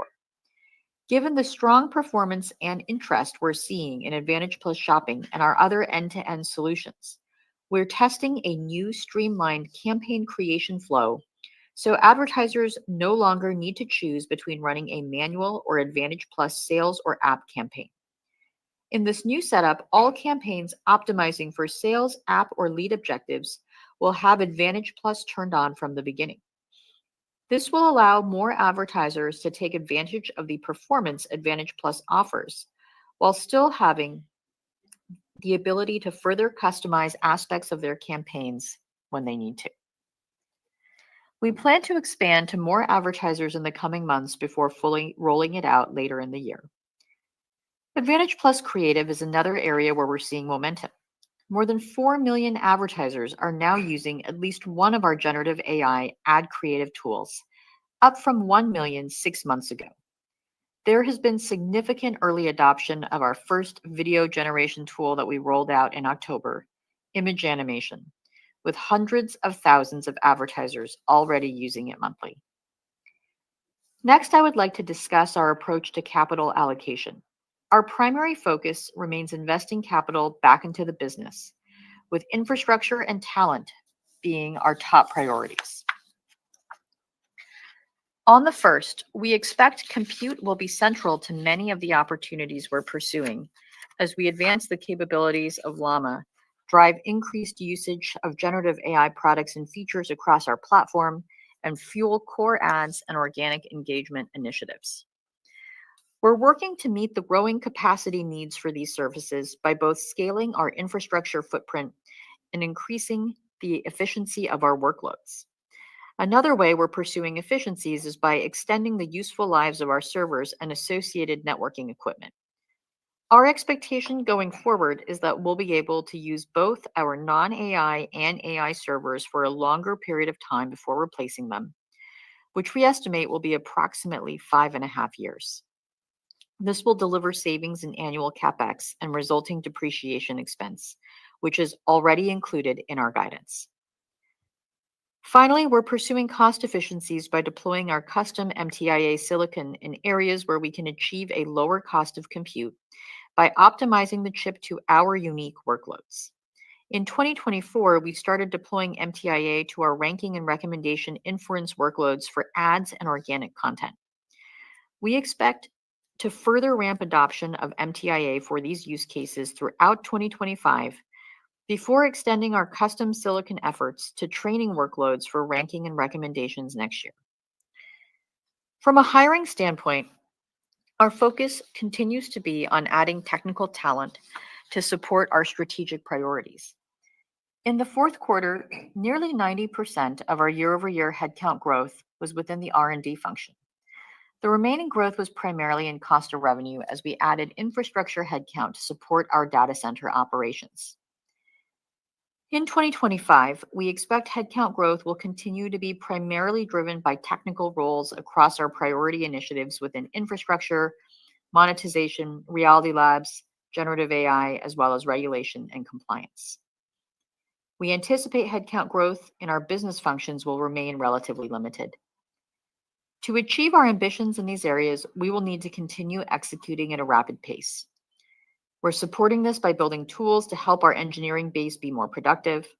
As part of our efficiency focus over the past 2 years, we've made significant improvements in our internal processes and developer tools and introduced new tools like our AI-powered coding assistant, which is helping our engineers write code more quickly. Looking forward, we expect that the continuous advancements in Llama's coding capabilities will provide even greater leverage to our engineers, and we are focused on expanding its capabilities to not only assist our engineers in writing and reviewing our code, but to also begin generating code changes to automate tool updates and improve the quality of our code base. Finally, we expect our strong financial position will enable us to support these investments while continuing to return capital to shareholders through share repurchases and dividends.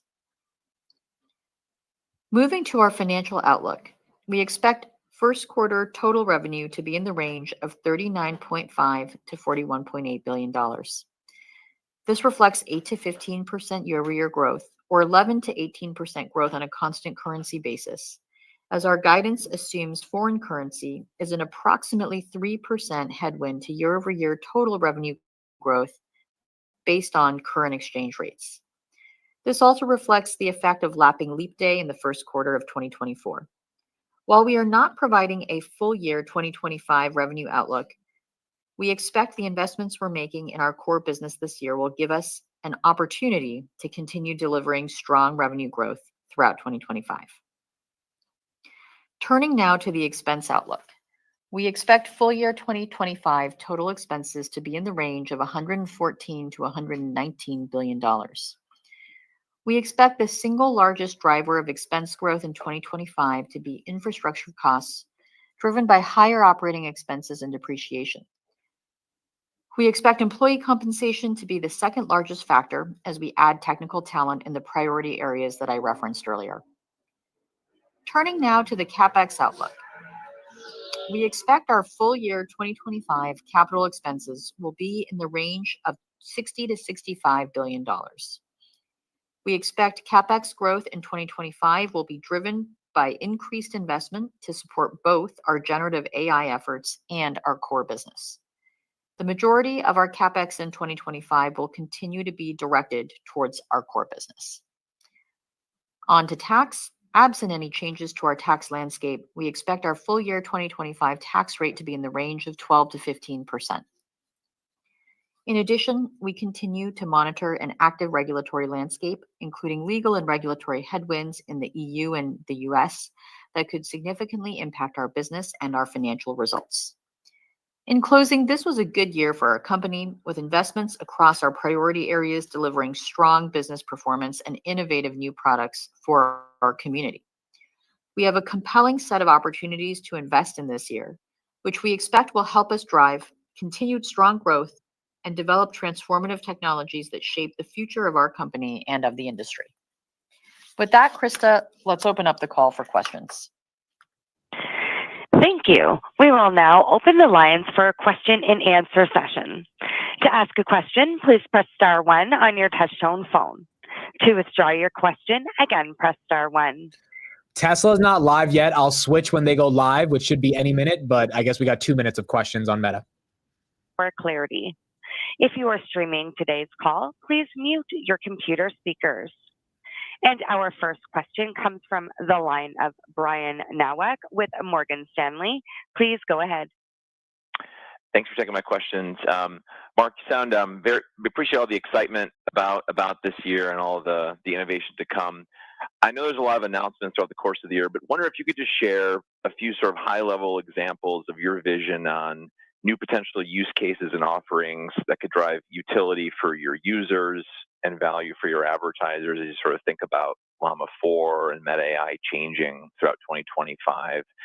And then the second one on custom silicon, maybe a question for either of you, just any learnings on the difference between your custom silicon and third-party chips in your ranking models and results, and how should we think about the main gating factors as to how quickly you'll be able to move a higher percentage of your engagement to your custom silicon? Thanks.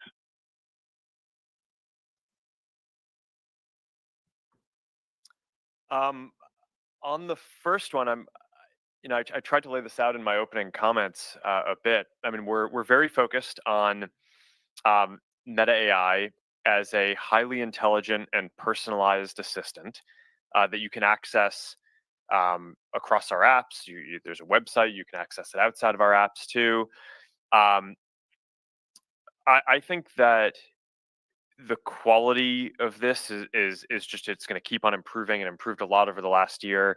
We're also finding more ways that it's useful to integrate it into our services to help more people discover it. I think that that's undoubtedly why so many hundreds of millions of people are using it today, is because it's kind of easy to discover what we're doing and then keep using it.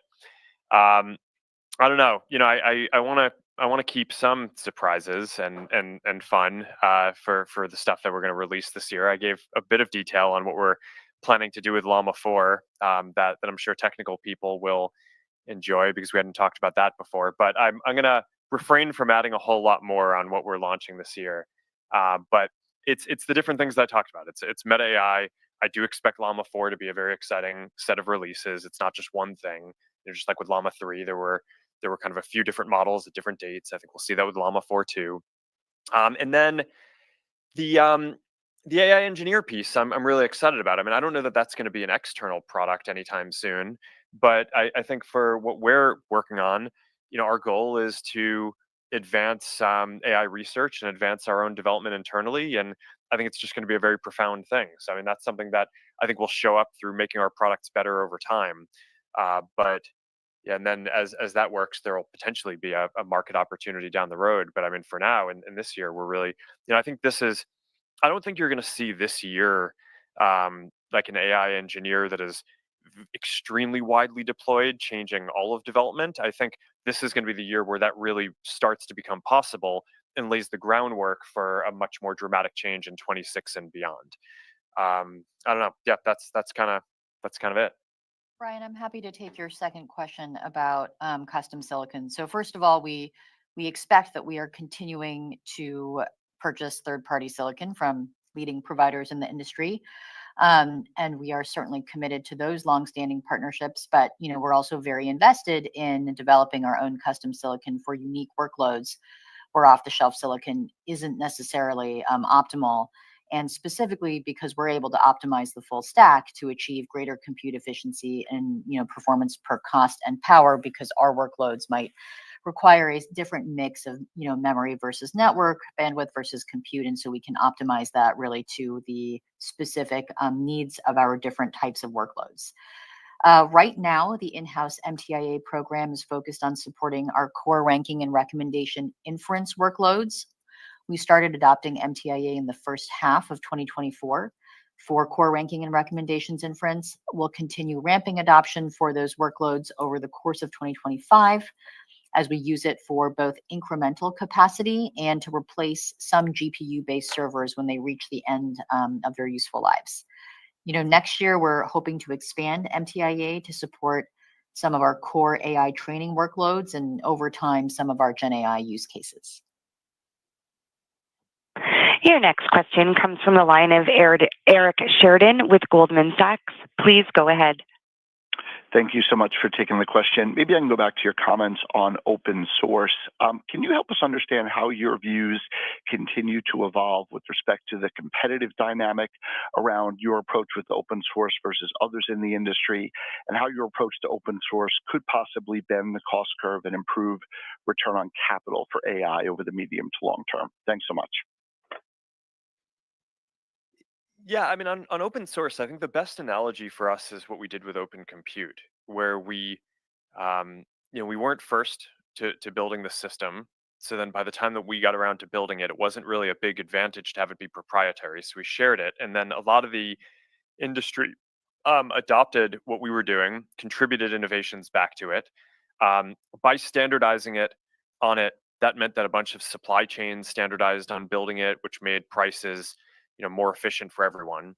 I think what we see here is okay, Tesla just went live. Here we go.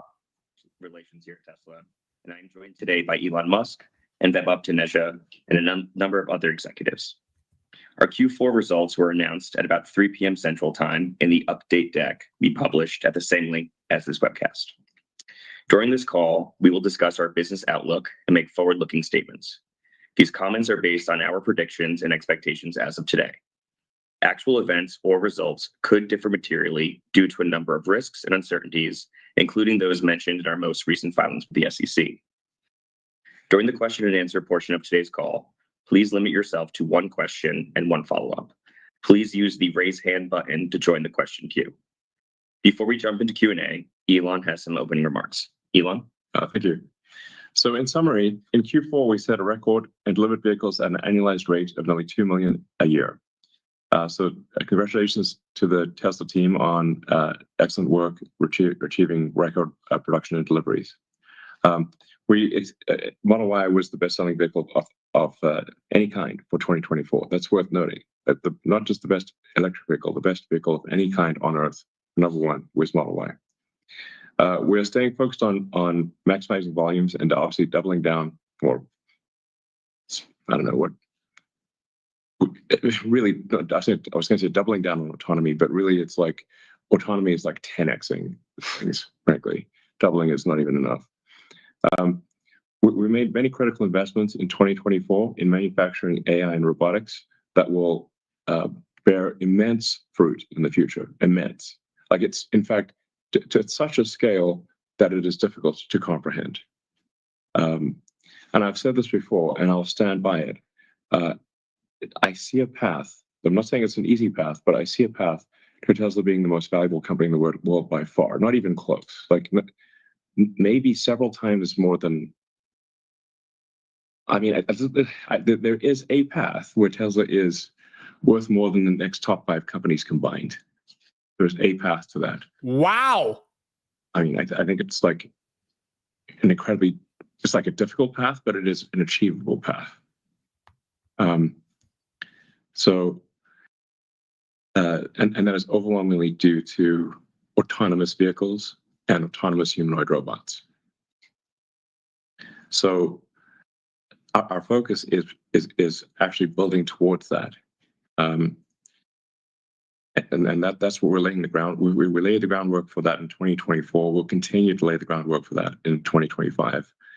In fact, more than lay the groundwork, actually, so we'll be building the structure. We're building the manufacturing lines, and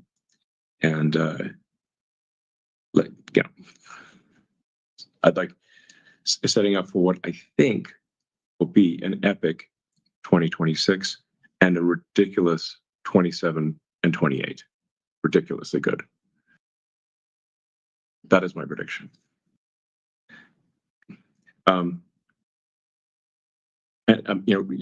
As yet, very few people understand the value of full self-driving and our ability to monetize the fleet. I've some of these things I've said for quite a long time, and I know people have said, well, Elon's the boy who cried wolf like several times, but I'm telling you, there's a damn wolf this time, and you can drive it. In fact, it can drive you. It's a self-driving wolf.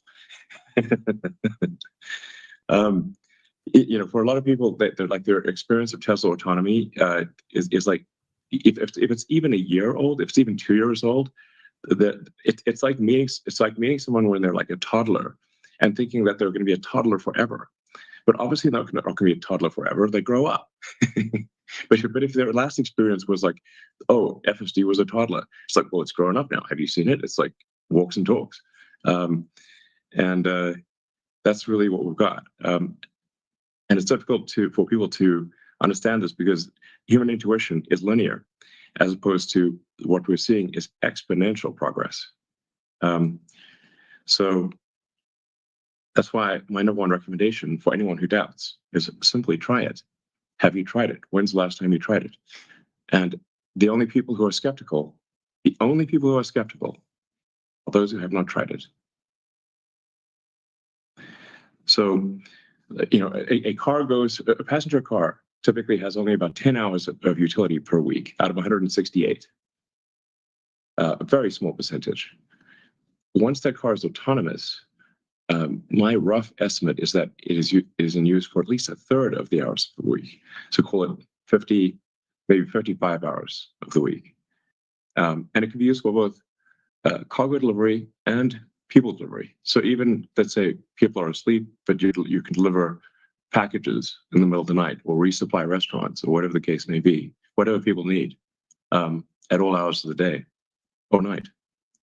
That same asset, the thing that is these things that already exist with no incremental cost change, just a software update, now have 5 times or more the utility than they currently have. I think this will be the largest asset value increase in human history. Maybe there's something bigger, but I just don't know what it is. And so people who look in the rearview mirror are looking for past precedent, except I don't think there is one. So, but the reality of autonomy is upon us. And I repeat my advice: try driving the car, or let it drive you.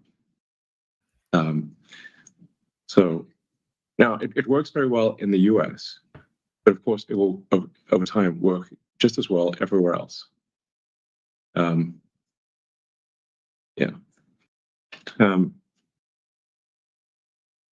So we're working hard to grow our annual volumes. Our constraint this year, our current constraint is battery packs this year, but we're working on addressing that constraint. And I think we will make progress on addressing that constraint. And then things are really going to go ballistic next year and really ballistic in 27 and 28. So, So a bit more on full self-driving. Our Q4 vehicle safety report shows continued year-over-year improvement in safety for vehicles. So the safety numbers, if somebody has supervised full self-driving turned on or not, the safety differences are gigantic. And people have seen the immense improvement with version 13 and with incremental versions in version 13. And then version 14 is going to be yet another step beyond that is very significant. We launched the Cortex training cluster at Gigafactory Austin, which was a significant contributor to FSD advancement. And we continue to invest in training infrastructure at our Texas headquarters.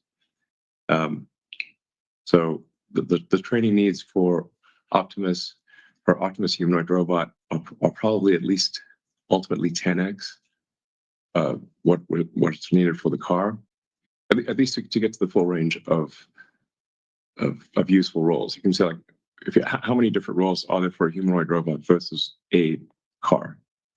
A humanoid robot has probably 1,000 times more uses and more complex things than in a car. That doesn't mean the training scales by 1,000, but it's probably 10x. Now you can do this progressively, so it doesn't mean like Tesla's going to spend like $500 billion in training compute, because we will obviously train Optimus to do enough tasks to match the output of Optimus robots. And obviously the cost of training is dropping dramatically with time. So, but it is like, it's one of those things where I think long-term Optimus will be. Optimus has the potential to be north of $10 trillion in revenue. Like, it's really bananas. So then you can obviously afford a lot of training compute in that situation. In fact, even $500 billion of training compute in that situation would be quite a good deal. Yeah. The future is going to be incredibly different from the past, that's for sure. We live at this unbelievable inflection point in human history. So, yeah. So, the proof is in the pudding.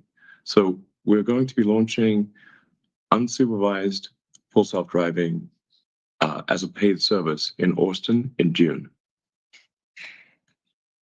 So June.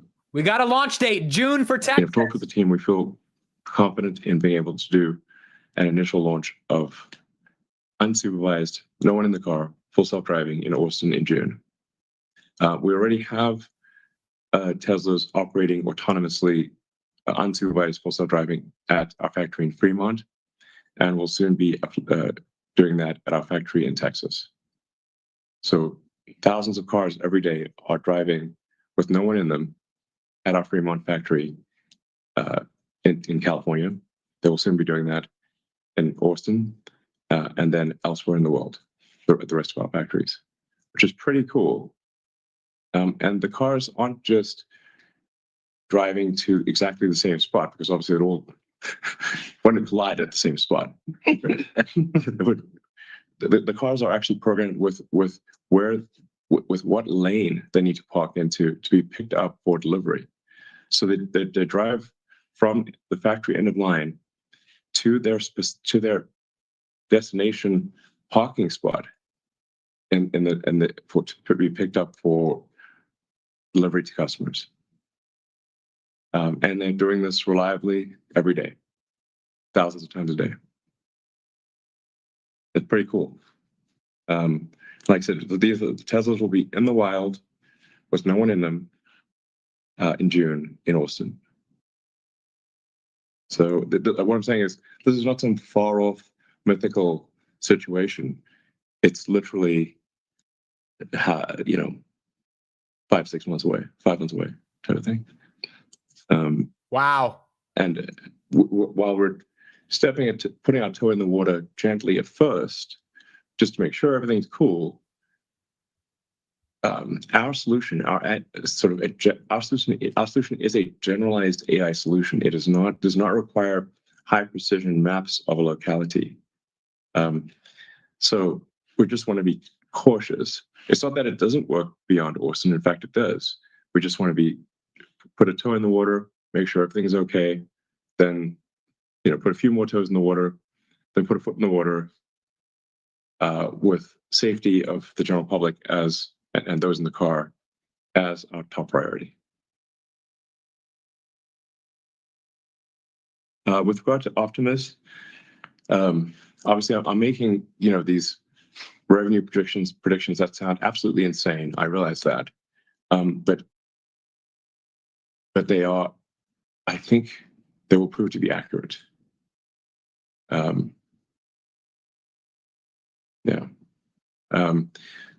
Now with Optimus, there's a lot of uncertainty on the exact timing because it's not like a train arriving at the station for Optimus. We are designing the train and the station and in real time while also building the tracks. and so they're like, why didn't the train arrive exactly at 12:05? I'm like, we're literally designing the train and the tracks in the station in real time while you're like, how can we predict this thing with absolute precision? It's impossible. The normal internal plan calls for roughly 10,000 Optimus robots to be built this year. Will we succeed in building 10,000 exactly by the end of December this year? Probably not. But will we succeed in making several thousand? Yes, I think we will. Will those several thousand Optimus robots be doing useful things by the end of the year? Yes, I'm confident they will do useful things. Those Optimus in use at the Tesla factories, production design 1, will inform what we change for production design 2, which we expect to launch next year. And our goal is to ramp Optimus production faster than maybe anything's ever been ramped. Meaning, like, aspirationally, an order of magnitude ramp per year. Now, if we aspire to an order of magnitude ramp per year, perhaps we only end up with a half order of magnitude per year. But that's the kind of growth that we're talking about. It doesn't take very many years before, we're making 100 million of these things a year. If you go up by, let's say, a factor, by 5x per year. It's insane. Not 50%, 500%. So, these are big growth numbers. But we do need to, this is an entirely new supply chain. It is entirely new technology. There's nothing off the shelf to use. We tried desperately with Optimus to use any existing motors, any actuators, sensors. Nothing worked for a humanoid robot at any price. We had to design everything from physics first principles to work for a humanoid robot, and with the most sophisticated hand that has ever been made before, by far. And Optimus will be able to play the piano, and be able to thread a needle. I mean, this is the level of precision no one has been able to achieve, and so it's really something special. So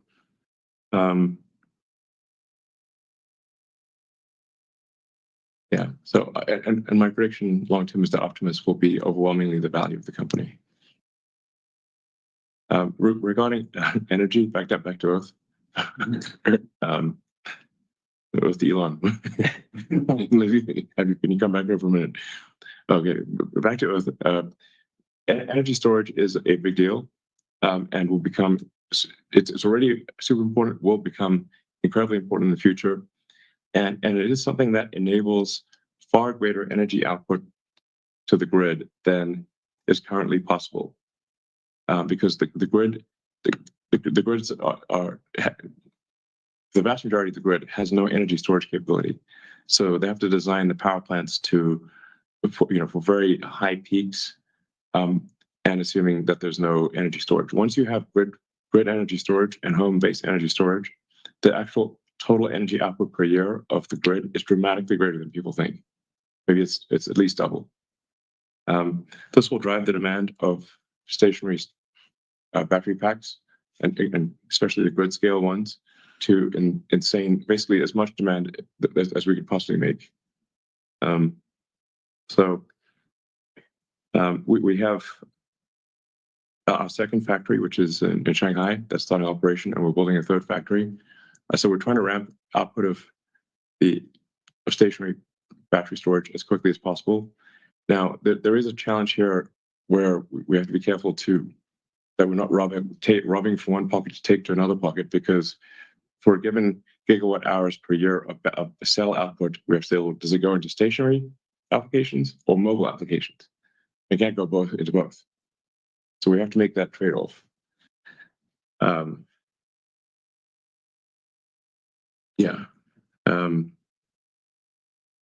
But overall, the demand for total gigawatt hours of batteries, whether mobile or stationary, that will grow in a very, very big way over time.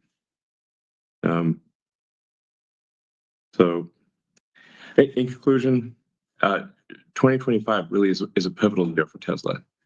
And when people look back on 2025 and the launch of unsupervised full self-driving, true real-world AI that actually works, I think they may regard it as the biggest year in Tesla history, maybe even bigger than our first car, the Roadster, or the Model S, or the Model 3, or Model Y. In fact, I think it probably will be viewed 25 as maybe the most important year in Tesla's history. There is no company in the world that is as good at real-world AI as Tesla. I don't even know who's in second place. Like, you'd say, like, who's in second place for real-world AI? I would need a very big telescope to see them. That's how far behind they are. All right. Great. Thank you very much, Elon. And Vaibhav has some opening remarks as well. Yeah, I'll talk about things on Earth. As Elon mentioned, in Q4, we set records at vehicle deliveries and energy storage deployments in an uncertain macro environment. We were able to grow auto and energy storage volumes both sequentially and on a year-on-year basis. For this, I would like to thank the efforts of everyone at Tesla to make this a reality, and our customers who helped us achieve this feat. Coming into the fourth quarter, our focus was to reduce inventory levels in the automotive business. And we accomplished that by ending the quarter with the lowest finished good inventory in the last 2 years. This was a result of offering not only attractive financing options, but also other discounts and programs, which impacted ASPs. While we saw volume growth in almost all regions that we operate in, we hit a new record for deliveries in the Greater China market. This is an encouraging trend since we grew volume in a highly competitive BEV market. On the automotive margin front, we saw a quarter-over-quarter decline, primarily due to lower ASPs and due to the recognition of FSD-related revenue in Q3 from feature releases. Our journey on cost reduction continues, and we were able to get our overall cost per car down below $35,000, driven primarily by material costs. This was despite increased depreciation and other costs as we prepare for the transition to the new Model Y, for which we recently started taking orders in all markets.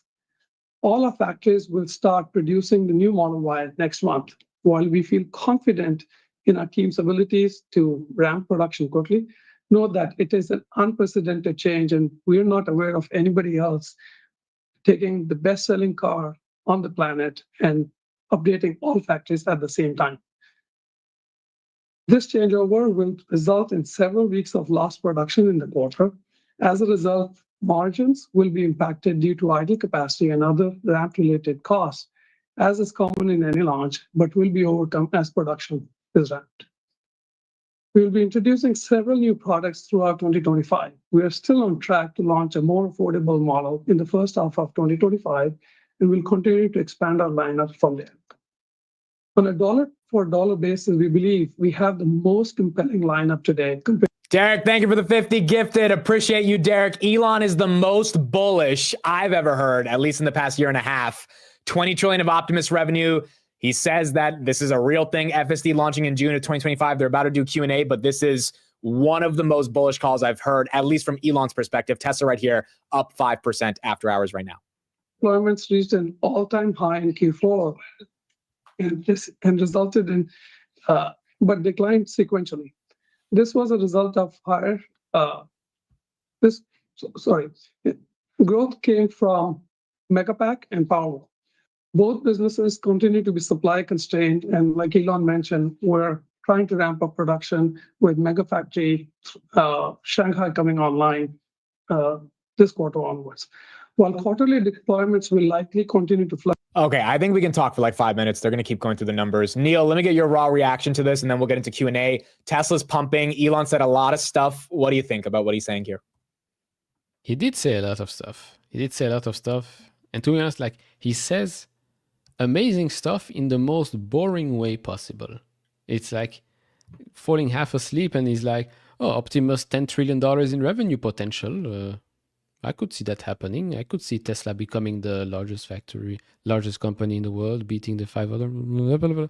And then suddenly talks about something else. Like, again, I do wonder if Trump didn't win the election if he would have been that bullish.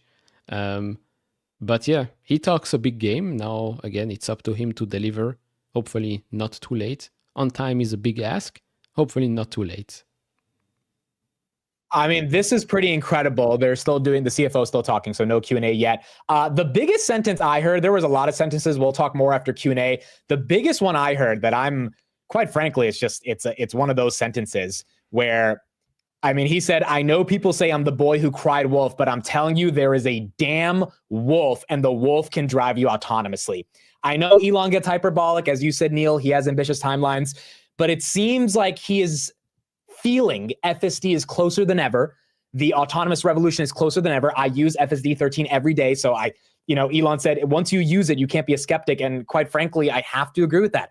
I am paying $99 a month for my car to drive me. And Tesla's getting 90% margins on that, because it's incredible. It's an incredible product. And so it seems like Elon is very, very optimistic about that potential. He says Optimus can grow 500% year over year. I mean, if they hit those numbers, maybe they do become more valuable than the next biggest 5 tech companies combined. I mean, that's a hell of a statement, but if they get there, it would be incredible returns for Tesla shareholders. Yeah, I mean, go ahead, Neil, go ahead. No, he was talking about margins and energy, and then there was something about the Megapack factory. I know they have one in the US, one in Shanghai now. Did he say they might work on a third one, or did I mishear that? I don't know, but I think you are right that they said they're working on a third one, which is another reason the stock pumped. By the way, guys, Tesla's up 5%. Microsoft, I don't know what they said on the call, but that's down 6%. Something happened on that call. NVIDIA is now down from the 2% it was up. It was up 1% now. And Meta, how are they holding up? Meta is now, well below 700, 716 to 691. Some pretty dramatic moves after hours. Something Microsoft just said. We'll go back to Tesla. I'll try to figure out what they said, and I'll get it to you guys. But probably guidance. Yeah, they tend to do guidance on the call, right? So it had to be something that got the street upset. Year basis. In conclusion, like Elon said, 2025 is going to be a pivotal year for Tesla. There are a lot of investments which we've made and will continue to make in this coming year, which will set the pace for the next phase of growth. And, it is something which now I'm getting out of Earth. It is going to be out of this world. And we just are putting the right foundation. And that's all I have. Great. Thank you very much, Vaibhav. Now we will move over to investor questions, and we'll start with say.com. The first question is unsupervised FSD still planned to be released in Texas and California this year? What hurdles still exist to make that happen? You addressed the Texas piece, I think, already. So yeah, I'm confident that we will release unsupervised FSD in California this year as well. In fact, I think we will most likely release unsupervised FSD in many regions of the country, of the US, by the end of this year. Like I said, we're just putting a toe in the water, then a few toes, then a foot, then leg, then make sure everything's cool. We're looking for a safety level that is significantly above the average human driver. So it's not anywhere like much safer, not like a little bit safer than human, way safer than human. So the standard has to be very high, because the moment there's any kind of accident with an autonomous car, this immediately gets worldwide headlines, even though about 40,000 people die every year in car accidents in the US, and most of them don't even get a mention anywhere. But if somebody scrapes a shin with an autonomous car, It's headline news. We want to avoid that. Yeah. So it's really from the only thing holding us back is an excess of caution. But people can suddenly get a feel for how well the car would perform as unsupervised FSD by simply allowing the car to drive you around your city and see how many times did you have to intervene, not where you wanted to intervene or were a little concerned, but how many times did you have to intervene for definite safety reasons. And you will find that is currently very rare, and over time, almost never. Great. Thank you very much. The next question is, are there any discussions with other auto companies about licensing FSD? Yes. What we're seeing is, at this point, significant interest from a number of major car companies about licensing Tesla full self-driving technology. What we've generally said is the best way to know what to do is take one of our cars apart, and then you can see where the placement of the cameras are, what the thermal needs are of the Tesla AI inference computer. That's better than us, sending some CAD drawings. And then we're only going to entertain situations where the volume would be very high. Otherwise, it's just not worth the complexity. And we will not burden our engineering team with laborious discussions with other engineering teams until we obviously have unsupervised full self-driving working throughout the United States. I think the interest level from other manufacturers to license FSD will be extremely high once it is obvious that unless you have FSD, you're dead.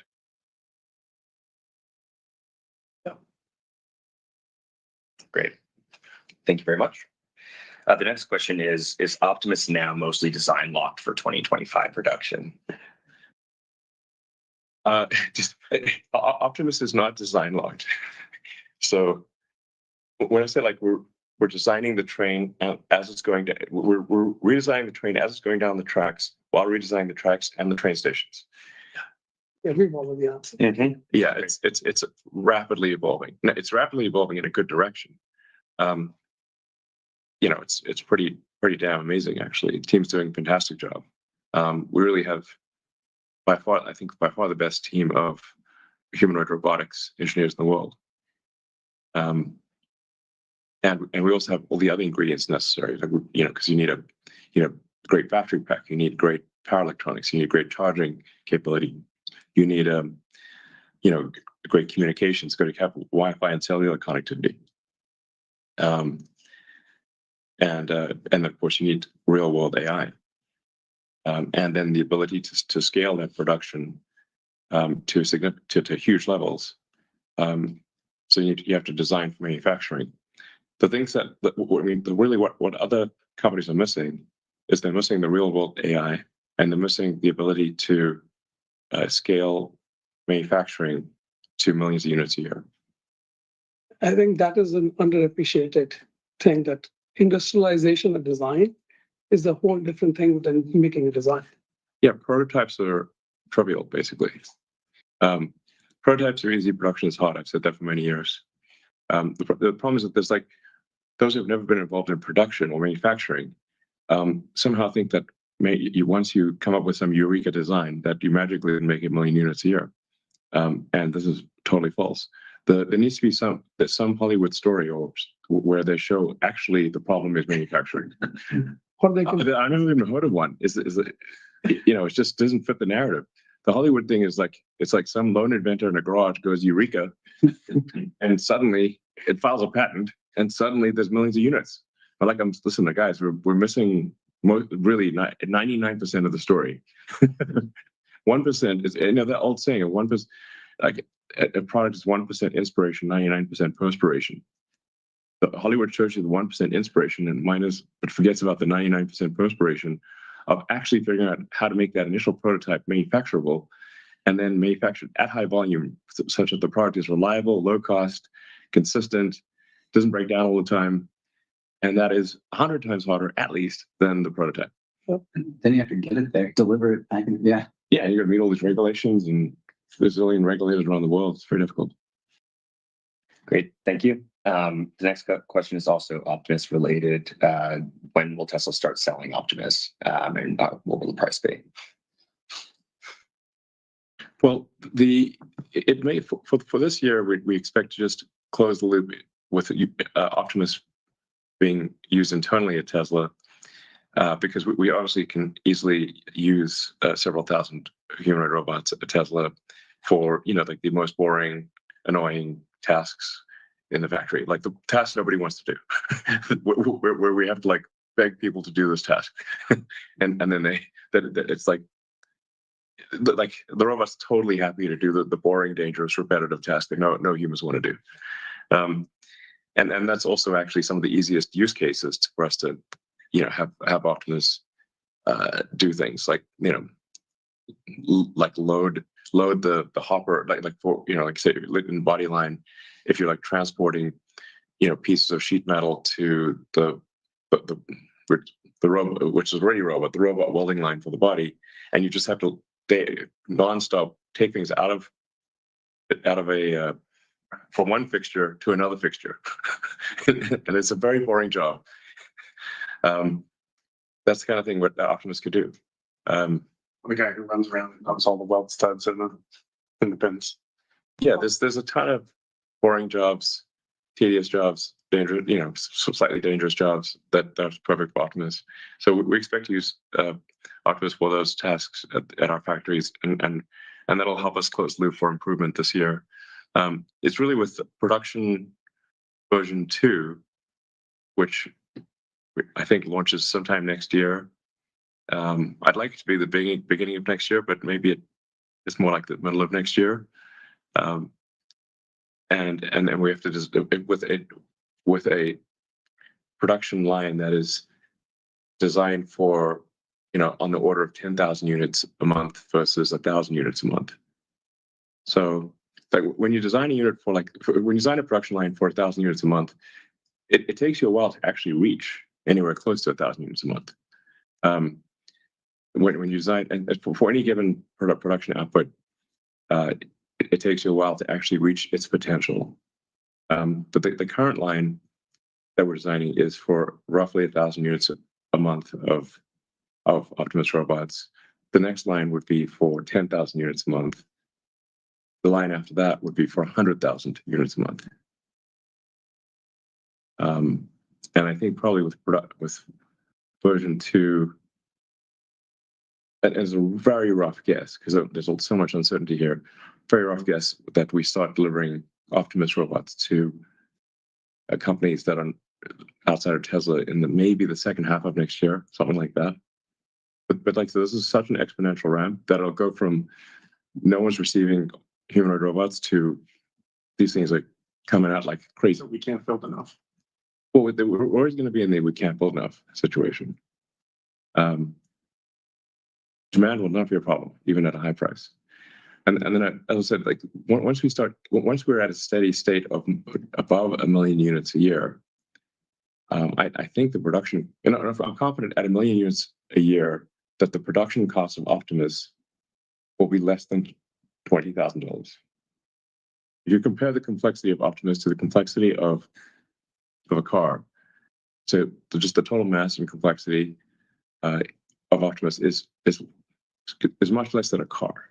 So I would expect that at similar volumes to, say, the Model Y, which is over 1 million units a year, that you'd see Optimus be, I don't know, half the cost, or something like that. What the price of Optimus is a different matter. The price of Optimus will be set by the market demand. Great. Thank you very much. The next question is, what is the status on mass production of the Tesla Semi, and how will it impact revenue at scale? I can take that one. So we just closed up the Semi factory roof and walls last week in Reno. Set the schedule, which is great with the weather. In Reno, you never know what's going to happen, but we're prepping for mechanical installation of all the equipment in the coming months. The first builds of the high volume Semi design will come late this year in 2025 and begin ramping early in 2026. But as we've said before, the Semi is a TCO no-brainer. Like it's really similar to Optimus. It's set by how much people pay, and then it as a total cost of ownership, it's much cheaper than any other transportation you can have. So at that point, when we're at scale, it will meaningfully contribute to Tesla's revenue. Well, I think it's difficult to say how much. Anything you want to add, Elon? No, I mean, I do think that Tesla Semi, again, with autonomy, is going to be incredibly valuable. That we actually have a shortage of truck drivers in America. That's one of the limiting factors on transport.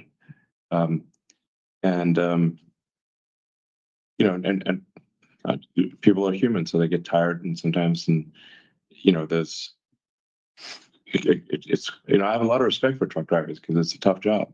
But because it's a tough job, there's not that many people that want to do it, and there's actually fewer. I believe, if my understanding is correct, there are fewer people entering truck driving as a profession than are leaving it. Yes.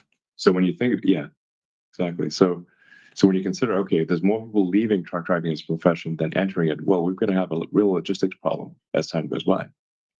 So autonomy will be very important to meet that need. So it'll. I don't know.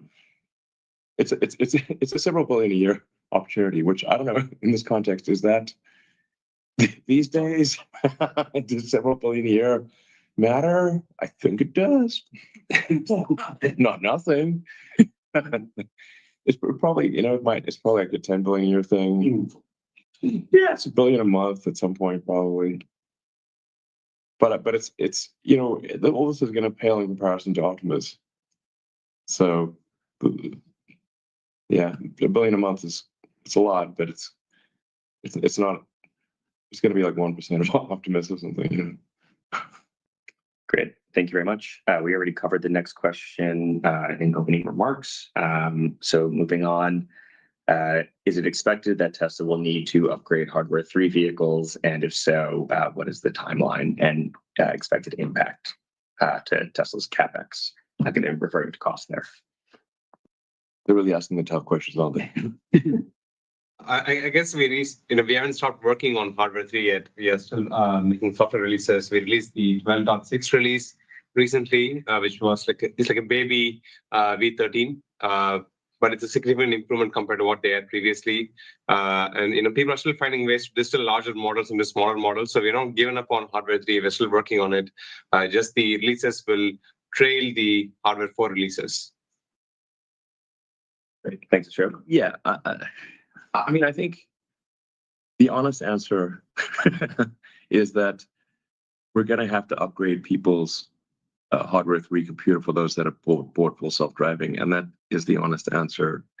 And that's going to be painful and difficult, but we'll get it done. Now I'm kind of glad that not that many people bought the FSD package. Great. Thanks, Elon. The next question. Has Tesla given up on ramping their solar roof product? No, we're sorry, Mike. Oh, Mike, go ahead. Yeah. Oh, yeah, I can take it. Yeah, solar roof remains a core part of the residential product portfolio, and it still remains where it draws a lot of customer interest despite it being premium products. We've worked on multiple iterations of engineering to make the product easier to install and distribute by reducing the SKU count. And more recently, rather than direct installation, we are focused on growth through our nationwide network of certified installers. And many of those, they've been installing solar roof with us for many years. Yeah, that's actually turned out to be a much better way for is just let the roof, just supply product to the roofing industry. And especially when somebody's is getting a new roof anyway, or building a house from scratch. Obviously, this is by far the most efficient time to put in a solar roof, as opposed to putting a solar roof on a house where the roof still has 20 years of life. That's not economically sensible. But if it's a new house or the roof needs to be replaced anyway, then solar roof can make a lot of sense. And it is a premium product. It's like it's kind of like Model S, Model X or something. It's like it's a premium product. I think it looks really cool. And your house generates electricity, and if you combine it with the Tesla Powerwall battery, then you can be self-sufficient. So even if the grid turns off, for several days, your house still works. And your roof looks awesome. So it's like, I recommend anyone who can afford it, get the Tesla solar roof and the Powerwall. Your family's life might depend on it. Get enough. And just in terms of convenience, your kids are not going to yell at you because their computers don't work because the power went out and you can't charge your phone. True story. Actually happens. Yeah. You literally can't even call anyone because your phone's out of juice. Thank you very much. The next question was covered in opening remarks, so we will skip that.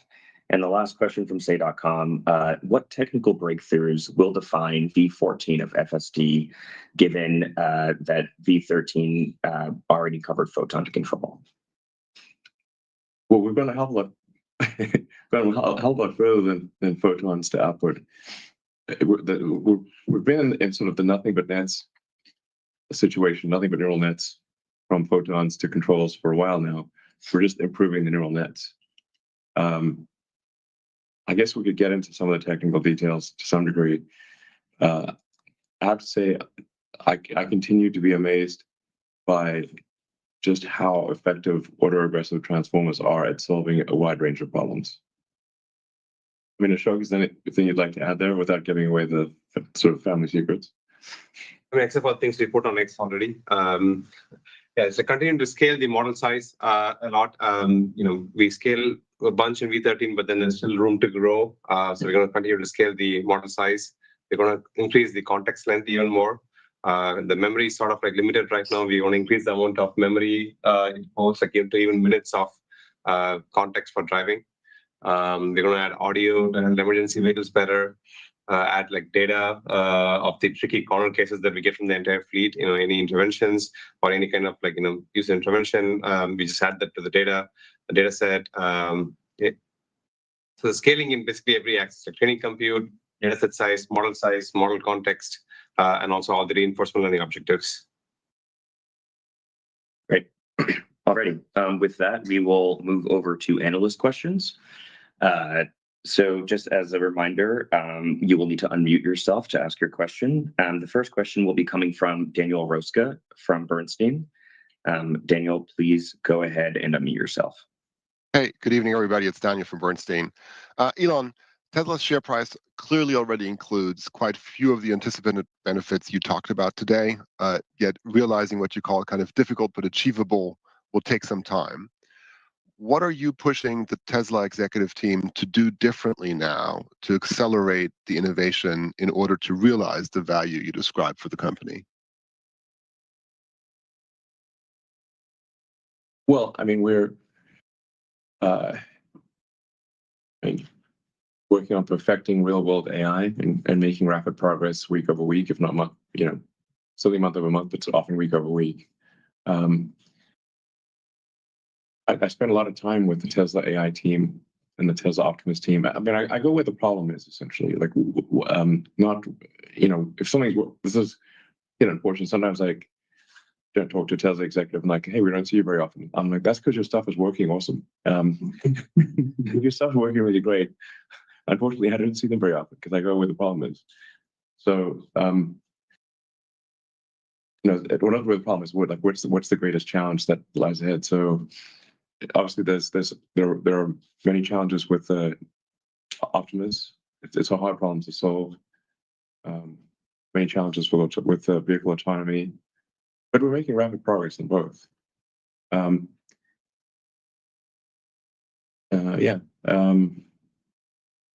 Okay. I mean, sounds like you've got a conviction that the pieces you need, right, are in place. Yeah. If we kind of go 12 months down the line and we look back, and you had some of those, but maybe what are the kind of 2 or 3 KPIs that would tell you that you're on track and it's going the right way, and the pieces you've put in place are the right pieces, right? That's kind of what I'm looking for. Or other way around, where would it be off most likely in your mind that you say, hey, I need to go back there and I need to change something to enable the team better?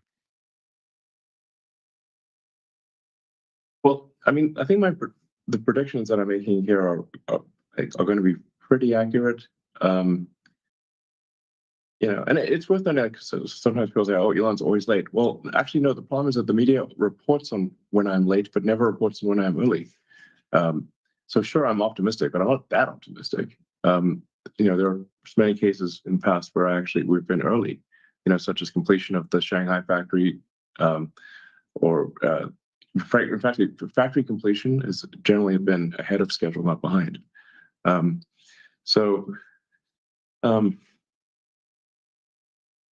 Yeah,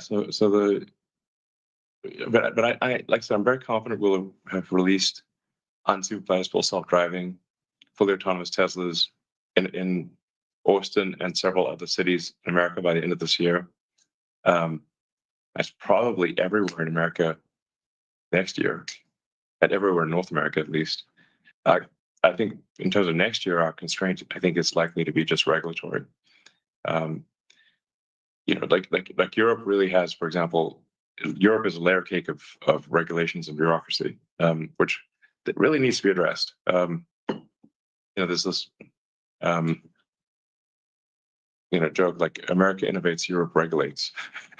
It's like, guys, there's too many refs on the field. And China copies. For example, for us just to release supervised full self-driving in Europe, even though it works really well, we have to go through a mountain of paperwork with the Netherlands, which is our primary regulatory authority. Then the Netherlands presents this to the EU in, I think, May. And there's like this big EU country committee. We expect it to be approved at that time, but there's nothing we can do to make that May happen sooner. In fact, nobody seems to do. I guess all the countries would have to somehow vote in some way to have it happen sooner than May. Otherwise, it won't happen sooner than May. So then when is unsupervised FSD allowed in Europe? I'm like, May next year, maybe? I don't know. Well, I have to find out when the EU is meeting again. Sometimes it's a 12-month cadence, sometimes a 6-month cadence. Then in China, which is also a huge, gigantic market, we do have some challenges because they won't they currently allow us to transfer training video outside of China. And then the US government won't let us do training in China. So we're in a bit of a bind there. So like a bit of a quandary. So what we're solving that is by literally looking at videos of streets in China that are available on the internet to understand, and then feeding that into our video training so that publicly available video of street signs and traffic rules in China can be used for training, and then also putting it in we've got a very accurate simulator, and so it will train using sim for bus lanes in China. Like bus lanes in China, by the way, one of our the biggest challenges in making FSD work in China is the bus lanes are very complicated. And there's like literally like hours of the day that you're allowed to be there and not be there. And then if you accidentally go in that bus lane at the wrong time, you get an automatic ticket instantly. So it's kind of a big deal, bus lanes in China. So we have to put that into our simulator, train on that. The car has to know what time of day it is, read the sign. Anyway, we'll get this solved. But I think we'll have unsupervised FSD in almost every market this year, limited simply by regulatory issues, not technical capability. And then unsupervised FSD in the US this year in many cities, but nationwide next year. And hopefully we have unsupervised FSD in most countries by the end of next year. That's my prediction with the best data that I have right now. Great, thank you very much. The next question will come from Adam Jonas at Morgan Stanley. Adam, please feel free to unmute yourself. Thanks, everybody. So Elon, you've said in the past about LiDAR, that for AVs at least, that LiDAR is a crutch, a fool's errand. I think you even told me once, even if it was free, you'd say you wouldn't use it. You still feel that way? Yes. Care to elaborate, or just, I have another question. Look, we even have a radar in the car and we turned it off. I got it. All right. So you're still, yeah. People think you're crazy, but for not. Look, I mean, obviously humans drive without shooting lasers out of their eyes. I mean, unless you're Superman, but like humans drive just with passive visual. Humans drive with eyes and a neural net and a brain neural net. So sort of biological, so the digital equivalent of eyes and a brain are cameras and digital neural nets, or AI. So that's the entire road system was designed for passive optical neural nets. That's how the whole road system was not designed, and what everyone is expecting that's how we expect other cars to behave. So therefore, that is very obviously the solution for full self-driving as a generalized, but the generalized solution for full self-driving, as opposed to the very specific, neighborhood by neighborhood solution, which is very difficult to maintain, which is what our competitors are doing. I got you. Yeah. I mean, LiDAR doesn't work in the fog, guys. Yeah, LiDAR has a lot of issues. Like I don't have some like the SpaceX Dragon docks with the space station using LiDAR, that a program that I personally spearheaded. I don't have some fundamental bizarre dislike of LiDAR. It's simply the wrong solution for driving cars on roads. Right. You understand how LiDAR works. I get it. Literally designed and built our own red LiDAR. I oversaw the project, the engineering of the thing. It was my decision to use LiDAR on Dragon, and I oversaw that engineering project directly. So I'm like, we literally designed and made a LiDAR to dock with the space station. If I thought it was the right solution for cars, I would do that, but it isn't. Yeah. All right. Just as a follow-up, at CES, you said, I'm paraphrasing, that any AI will be able to do any cognitive task not involving atoms within the next 3 or 4 years. And that would imply, Elon, that before the end of President Trump's term in office, that AI would be moving pretty damn quickly into the physical world, into the world of photons and atoms. And I'm thinking, given your work with the administration, how confident are you that the U.S. will have the manufacturing and the supply base to make good on your excitement about physical AI by the latter this decade? We seem pretty vulnerable right now. I've seen you tweeting about, Xing, excuse me, Elon, about China, Freudian slip, about China making more drones in a day than the U.S. makes in a year, and all the entanglement of the supply. So what has to happen in the U.S. to make that possible? What's your message, and what can you do about it, and what's relevant for Tesla shareholders? Thanks, Elon. Well, at Tesla, obviously, we think manufacturing is cool. SpaceX, we think manufacturing is cool. But in general, for talented Americans, they need to beyond my companies, beyond me, and the people and my teams here. In general, we need to make manufacturing cool again in America. And I honestly think people should move from law and finance into manufacturing. That's my honest opinion. We have too much. This is both a compliment and a criticism. We have too much talent in law and finance in America, and there should be more of that talent in manufacturing. I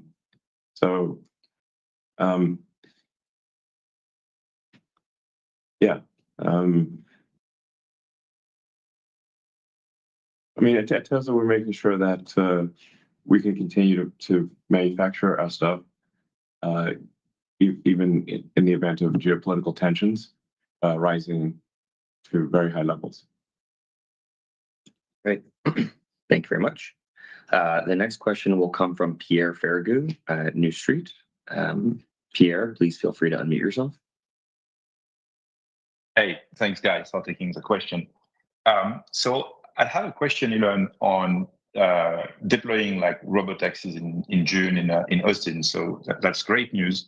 And I was wondering if it means I can, drive down to Austin in June and try and try unsupervised by myself with my car, or it's going to be more like your fleet testing it?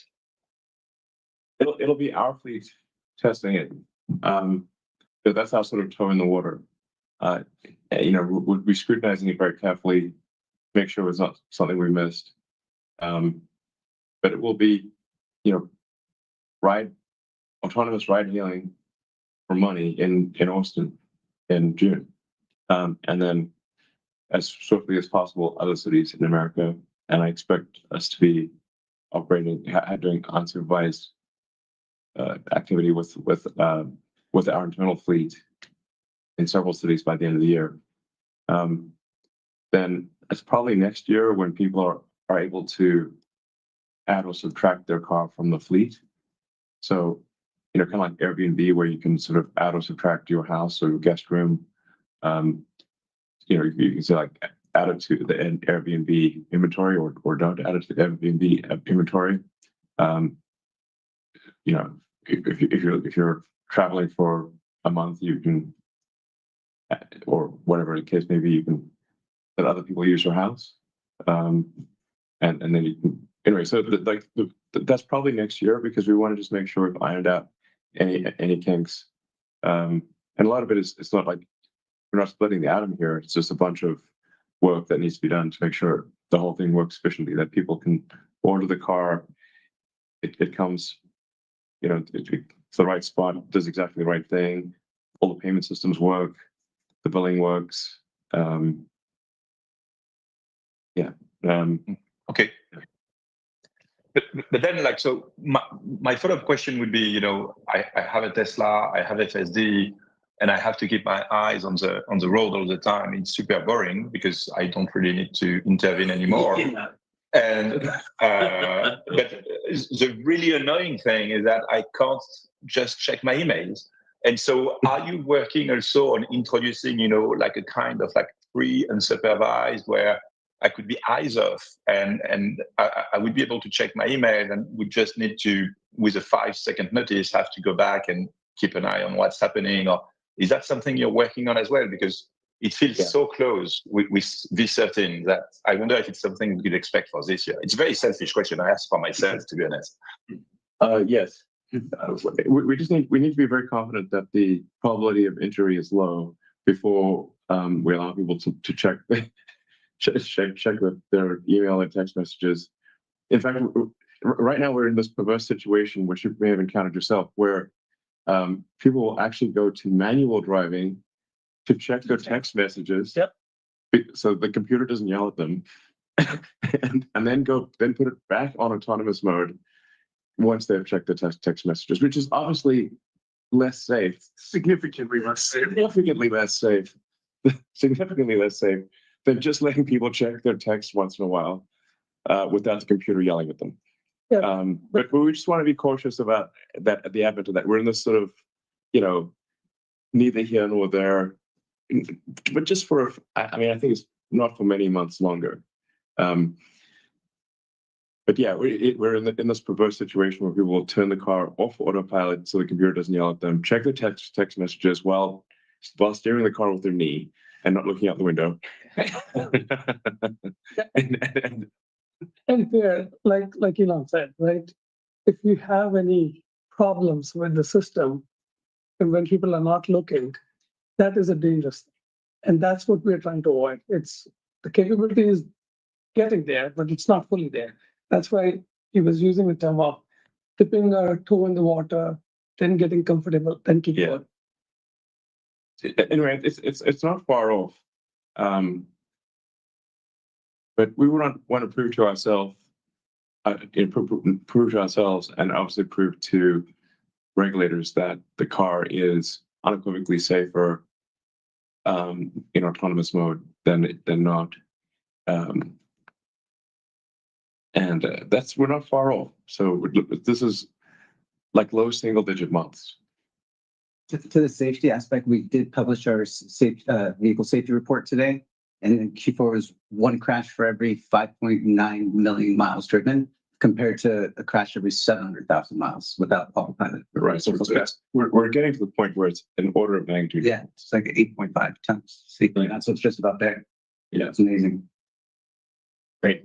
Alrighty, and our last question will be coming from Dan Levi at Barclays. Dan, feel free to unmute yourself. Great. Good evening. Thank you for taking the questions. Elon, you've talked about the need for proliferation of sustainable transport in the past as part of sort of broader push to sustainable energy. Look, I know we've heard a lot about President Trump's plans to reverse the EV mandate, and I think there's a view that given regulation is a driver of EV uptake, this could slow EV uptake in the U.S. So what would be your view on the right policy in the U.S., given your comments in the past of the need to push for sustainable transport? At this point, I think that sustainable transport is inevitable. I'm highly confident that all transport will be autonomous electric, including aircraft, and that it can't be stopped any more than one could have stopped the advent of the external combustion engine, steam engine, or one could have stopped the advent of the internal combustion engine. Like even if you've been the biggest horse advocate on earth, you're like a horses are the way, not these newfangled automobiles. You can't stop the advent of the automobile. It's going to happen. And you can't stop the advent of electric cars. It's going to happen. The only thing holding back electric cars was range, and that is a solved problem. Great. And then as a follow-up, in the past, Elon, you had made a comment that you'd be willing to sell cars at effectively no margin to get the cars out there. And there's a comment in the release today of the rate of acceleration of autonomy efforts does impact volume growth. So perhaps you could just talk about, with your efforts on FSD, how we should think about your desire to put more vehicles out in the market to take advantage of your tech advances. So I'm not sure I understand the question. We have a lot of cars. I mean, we've got millions of cars out there. So is your question, Dan, that how do we marry our future growth aspects with FSD? And yeah, go ahead and unmute yourself, Dan. Yeah, more so just how much more aggressively you would be willing to sell your cars versus in light of your improvements on FSD. Well, right now the constraint we're trying to solve is battery production, as opposed to demand. So now Q1 we've got this massive factory retooling for the new Model Y, for example, that obviously has a short-term impact on output. But the problem we're wrestling with, in fact, we're talking that the executive team and I were talking about just before this call was how we've got to figure out how to increase total gigawatt hours of battery production this year, one way or another. That's the constraint on our output. Great. Alrighty, and with that, I think we are all done for today. So thanks everyone so much for all your questions. We look forward to talking to you next quarter. Thank you very much and goodbye. All right, there we go. Thank you to everyone who is still here. We're going to spend the next 15 minutes breaking down what we heard. I got a lot to say, but I'll get started with you, Neil. What was your raw reaction to that earnings call? Well, very, very interesting. A lot about what could happen in the future, right? Robots, super unsupervised FSD, huge market caps, recognition of revenue in the trillions for the bot. So lots of promises. I maybe I missed it. But did you hear anything about this affordable car that's coming out in the next couple of months, or does all the analysts, they don't give a damn about it? I am shocked we have not heard. Is anyone else shocked in the chat? We didn't hear a single question about it. Do you think they didn't want to piss him off and ask him that question? I mean, that's weird. That's really weird. I mean, the last guy asked a ridiculous question that nobody understood. I don't think he even understood the question. So why not ask this? I mean, it's crazy. For years and years, every analyst was focused on, oh, you have to sell cars, you have to sell cars, you have to sell cars. And now you have the opportunity to ask him about the next damn car. But no, all you do is ask about other stuff. I'm like, seriously? Yeah, it is weird, bro. They like the last, I zoned out the last 20 minutes. I don't even know what they were talking about. So, but the first 10 minutes was really exciting. So I guess we'll talk about that and then we'll keep going from there. First of all, for everyone wondering why NVIDIA is down right now, Microsoft gave a little bit less of CapEx guidance than what the street expected. Now, this should not be surprising. The reason people were afraid about NVIDIA in terms of CapEx was if Microsoft and Zucks would take back the initial CapEx guidance that they gave for 2025. Everyone knew that it was going to slow down in 2026. So NVIDIA's down because Microsoft said, hey, our CapEx will be strong in 2026, but it won't be as strong as 2025. So it'll decrease year over year. But everyone's expecting NVIDIA's growth rate to decrease year over year from 2025 to 2026 as well, right? They don't expect 300% growth for the next 3 years. So that's why NVIDIA's down right now. I think that's kind of a nothing burger. Zucks reaffirmed his CapEx guidance. Microsoft did for 2025. So we'll see how the street reacts to that tomorrow. But NVIDIA giving away all of its pump from 127 back to 122. Meta as well, 692 was at 716. It looks like when Meta was at, call it 790 and Zucks was really pumping, talking about Instagram Reels and 700 million users using Meta AI. That's when a lot of after hours orders started coming in. And then I guess towards the end of the call, people were like, all right, we're just going to take our profits and leave. So dumped from 716 to 692, but still up on the day. And then Tesla initially dumped to like 368, now at 406, at one point got to 413, but ending the day right here at around up 4%. And now, Meta also added, they said they're ramping up their use of custom Broadcom chips. So they're aiming to cut reliance on NVIDIA GPUs, apparently. Okay, so Microsoft right here is down 6%. Street did not like their guidance. Broadcom's up 5% because Meta said they're going to be using more Broadcom. I don't think that's necessarily bearish NVIDIA, but that's definitely bullish Broadcom. So that's why Broadcast is getting some of that action. Now, maybe that is bearish NVIDIA. We got to do a lot more digging on exactly what the implications of that means. But Broadcom right here pumping about 4.3% after Meta said that. AMD as well, they are basically flat after hours right now. Okay, so earnings. Tesla, I really liked the first 20 minutes of this call.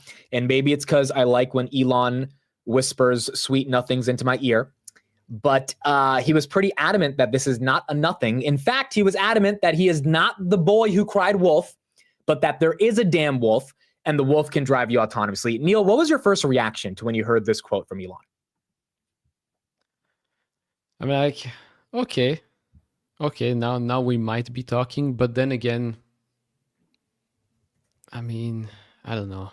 It's just so many things he has said. I mean, you know, if we weren't Tesla shareholders, weren't fan of Elon, it would be so easy to be haters. So easy.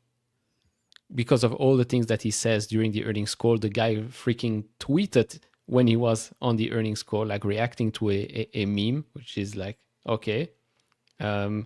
Making a lot of promises, making a lot of predictions, not always on time, okay. So yeah, when he says that, but then he talks about China and Europe with regards to FSD and getting approved there. Things are not in his hands. So yeah, I just don't see these things evolving that quickly, in my opinion. It's great that we're going to see it in Austin first, a Tesla fleet, not from people's own cars. But we'll see. We also see that Uber is down a little bit. I'm an Uber bull. Uber Tesla bull and Uber bull. Yeah, you're a walking contradiction. There's no way you can be bullish on both, right? There's no way. And I'm also a Waymo bull because I own Alphabet Google. Oh, so you're just betting on great companies, it seems like. That's what's going on here. Look, I'm a sucker for these types of statements, bro. It's I come from a debate background. I come from a communication background. I made a lot of these types of statements during my debate speeches, and I would look to see if the judge is smiling on those like little punchlines. And as soon as they would smile, I'd be like, I won the debate. I know, because there's something about perceptual dominance in a debate round when you can have a line like this. And this is a hell of a line. It's a hell of a line to say there is a damn wolf and the wolf can drive you autonomously. Now, maybe that's just me, but I really like that type of confidence. I know a lot of you in the chat are like, Amit, Elon's been this confident forever. I get it. But then I use FSD every day. And I'm like, wait a second. I get that he's overly optimistic and stuff, but it really is that good. Like, it really is that good. And if it's only going to get better and better and better, I don't see a world where more and more people are not convinced that this is going to be one of the biggest opportunities when it comes to AI. Elon also said there is a path for Tesla to become bigger than the next 5 companies combined. We are setting up to have a epic 2026 and ridiculous 2027, 2028. So it seems like 2025 is a year where they're going to be expanding their ecosystem when it comes to FSD. We'll talk more about how they plan to do that. But he does think it's setting them up for a really good next 5 years, end of the 2020s. That we're in right now, and he thinks FSD is going to be the leader to get us there. Now, he also said the launch date for unsupervised FSD officially will be happening in June of 2025 in Austin, Texas. He also said he thinks by the end of the year they can launch in many other regions. So 2 questions for you, Neil. Number 1, do you believe they can actually get to other regions outside of Texas? And B, do you actually believe they will launch in Texas in the next 5 months? Texas, yes, because it's basically their home. So I think they'll launch. It won't be like, even they said it's going to be on a small scale. So why not? Why not? It's their own fleet. They can test it out. California will be the next stop, San Francisco or something like that. After that, I don't know, maybe copy the cities that Waymo is going in, since they got regulatory approval. Of course, Tesla will have to prove with the data that it's as safe and blah, blah, blah. So yeah, maybe Miami, Phoenix, where is Waymo available? I don't know. They also plan on launching in 10 other cities this year, apparently. So well, that's what I was. Do you believe that or no?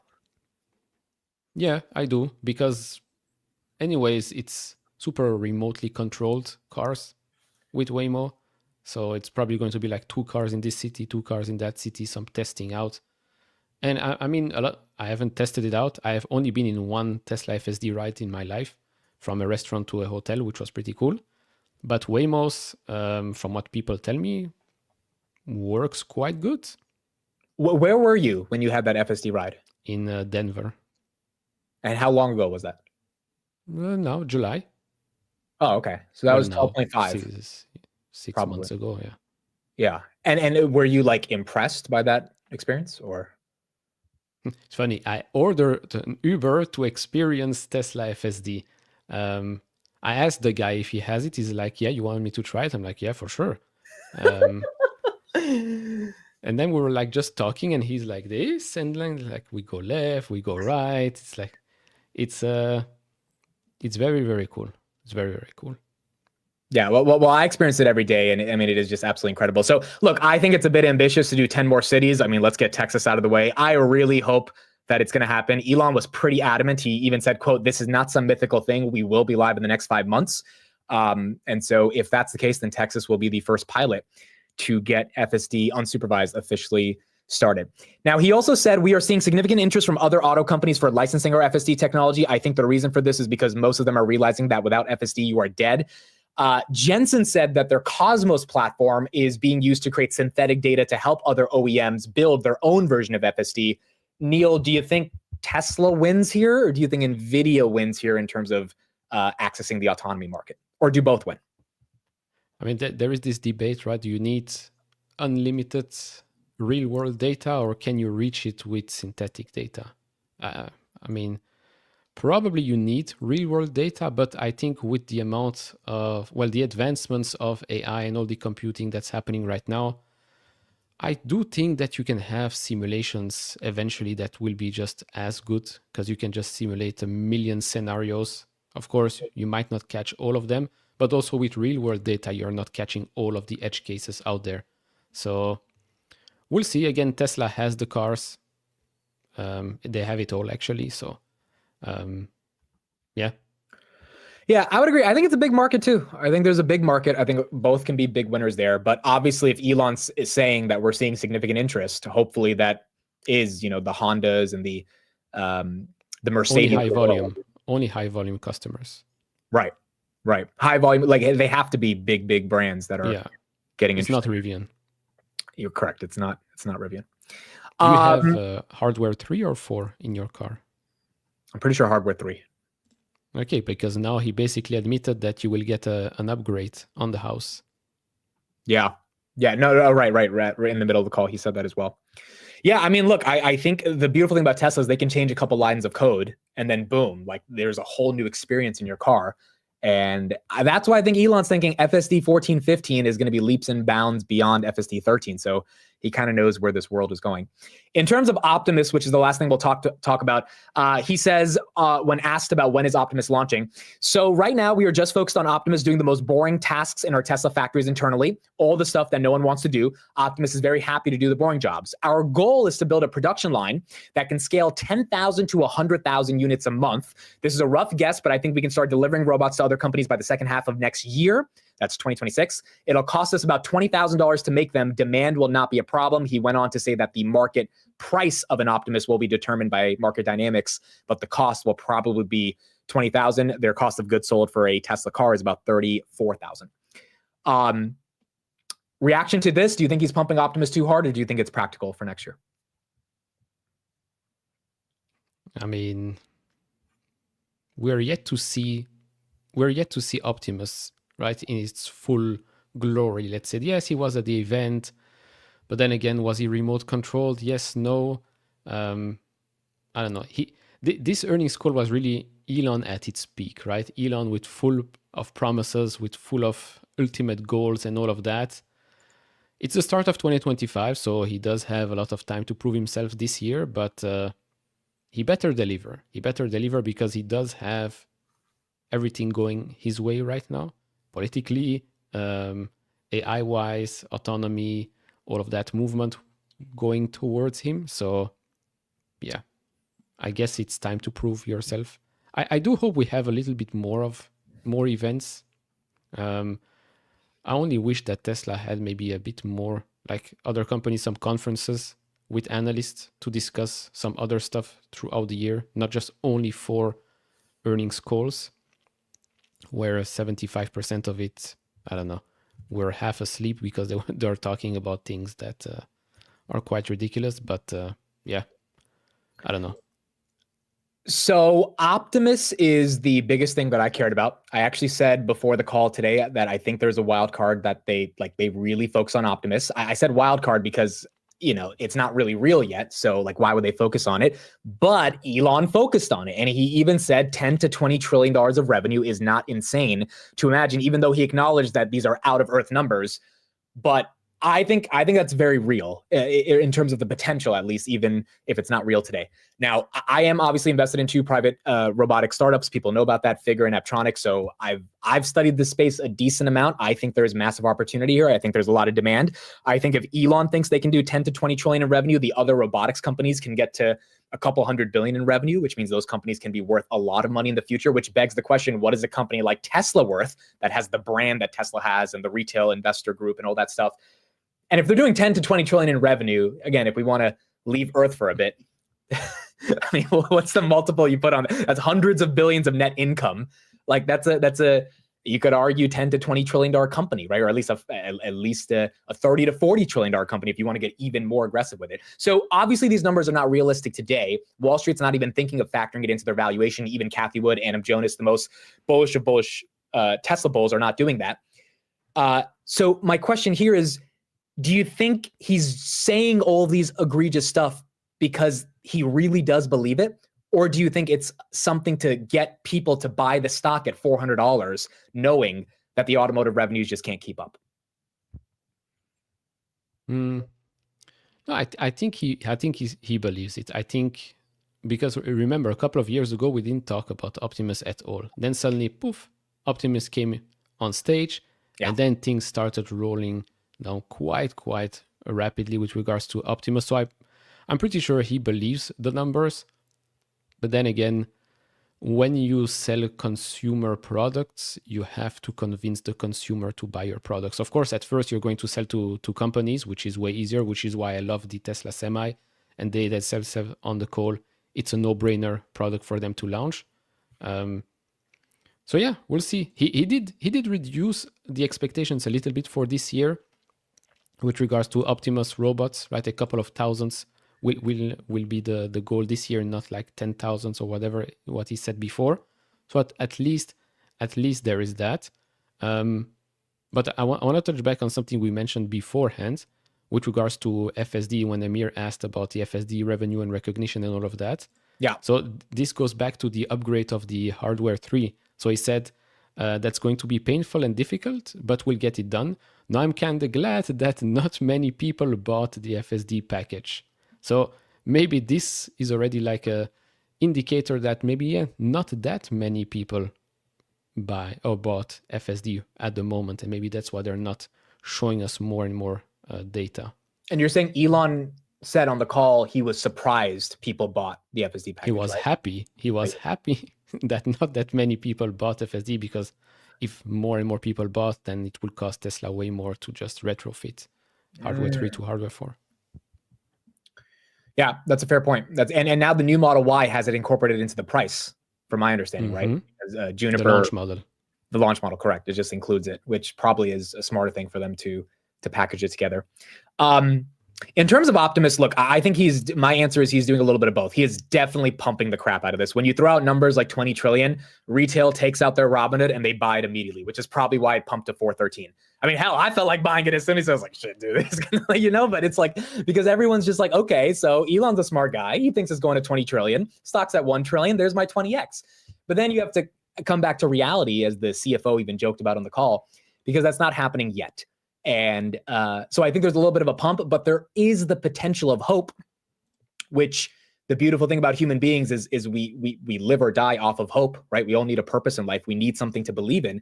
And Elon is giving a lot of people something to believe in. And he has the numbers kind of to back it up in terms of the internal use cases that Tesla's seeing, and also the growth projections of scaling by 500% year over year versus 50%.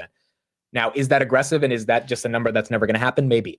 But if it does happen and you're not exposed to Tesla, I think, that immediately gets you to be like, holy crap, I need to get into the stock. So I think that's something that Wall Street inevitably is going to try to have to reconcile with, but there's no way tomorrow they're going to upgrade the stock because of Tesla's Optimus statements.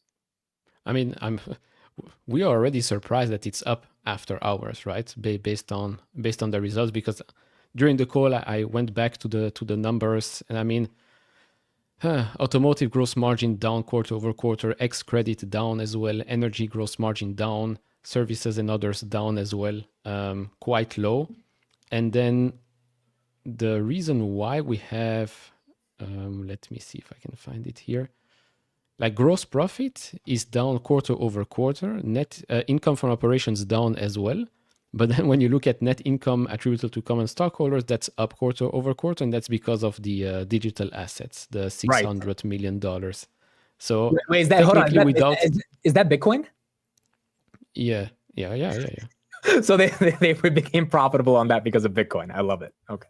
A huge portion of their profit comes from that, from that, which we did miss a little bit before. But yeah, this is surprising, right? This is surprising.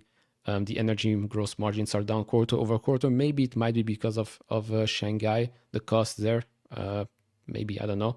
But without the digital assets, which I don't, what slide are they on? It's one of the last one. Dude, Elon should have been pumping Bitcoin if that's the reason they're profitable. He should have given Bitcoin a little bit of attention here today. It's slide 31. Yeah, you're right. You got there 589, which adds to net cash provided by.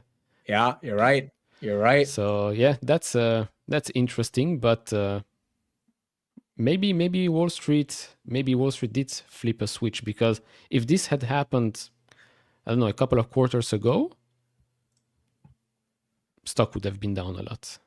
they wouldn't care about FSD or robots or whatnot. They would say, oh, margins are down, volume down, whatever is down, everything's down, so the stock goes down as well. But today, I guess not.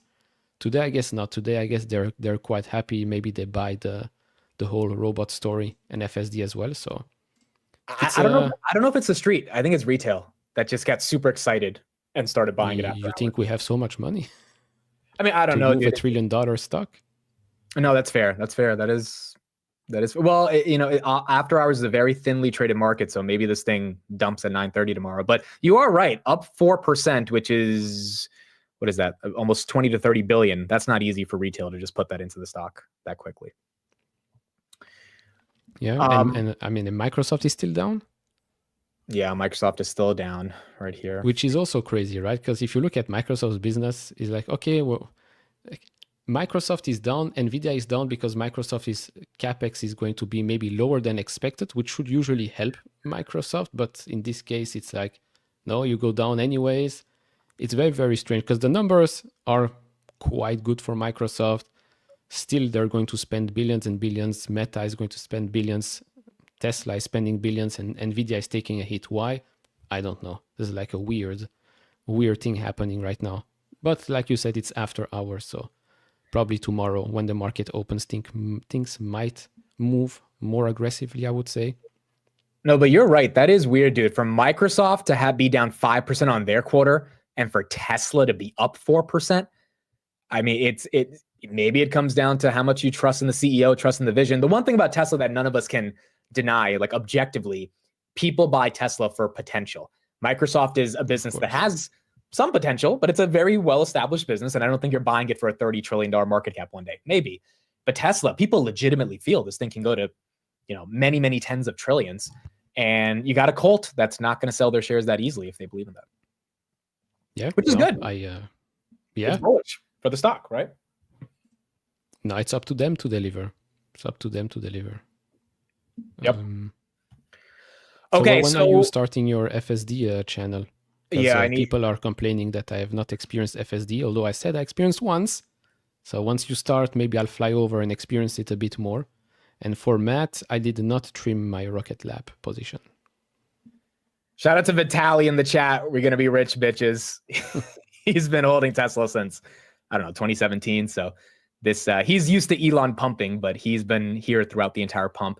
I don't know when I'm going to start my FSD channel. I wanted to start it this month, but I just got really busy, and hopefully February I can start it. But I really do want to start it because I just love enjoying the experience of FSD every day. And then you can come. That'll be your excuse to come to New Jersey. And I can take you on an FSD ride. The final poll I'm putting in the chat for today. Thank you to the about 2,600 people that are still here with us after almost 4.5 hours. Here's the poll. Do you believe most of Elon's statements? Yes or no? Let's do the final poll for the day. Do you believe most of Elon's statements that he said today? We'll see how the market interprets it tomorrow. I believe them, but I also believe them with a grain of salt because it's not going to happen overnight. But again, when I experience FSD every day, the research I've done on the robotics market, I think those two industries are going to be much bigger than what we can imagine. But it's going to take time. And I wouldn't be surprised to see Tesla dump or pump tomorrow. One thing I can say for certain is I don't know how anyone cannot be bullish on America. I would agree. In Europe, I'm still like, discovered fire with some stupid AI from 2 years ago, while you guys are building autonomous robots and autonomous cars. It's ridiculous. We have Vitaly saying, even I want to buy more after this call. We have someone saying Elon is a pathological liar. And then we have 30 and a wake up saying, I believe his statements, but not his timelines, which I think honestly is true, right? You can believe his statements, but not his timelines. But then again, we have to remember Elon is the innovator of our lifetimes. And if it's not him, then who else? So even if he's 5 years late, at least it's happening, which is what we all have to be grateful for at the end of the day. Yeah. I mean, if there are a couple of thousands of robots this year, not tens of thousands, it's fine as well. Yeah. And now, again, as you said, it's going to be up to Tesla ultimately to execute and get to that vision that they have. All right, that is it for us. I'm going to link Couch Investor's YouTube channel in the chat for those that have not checked out his channel. If you are a subscriber of mine, I highly recommend subscribing to his. I watch his videos. He has excellent analysis using graph, charts, numbers, data. He is not a guy who's going to bullshit you with an opinion. He's going to have that opinion backed up by a lot of facts and a lot of stats. He's very bullish on the semiconductor space, bullish on a variety of different stocks, AMD, Micron, etc. Apparently, you should be looking at Nebius. Your chat said that a couple of times. The amount of people that have told me to look at Nebius, I haven't done it because I've just been busy, but they keep telling me that Neil is like, that you have a real thesis and you're getting the whole world to look at this stock. So you and me might have to have a private chat about it, or maybe you come on the channel one day and you can pitch it to us as well. Yeah, apparently Monday is a big day, no? Why? Monday after hours? Let me see. Monday after, I think we have. Oh yeah, we have. So for the rest of the week, guys, we have we have Apple, Visa, Intel tomorrow after hours. So Apple will be a big one, and then Monday we have Google, AMD, Enphase, Snapchat, and Chipotle. Sorry, that's Tuesday. Monday after hours is Palantir. Yes, exactly.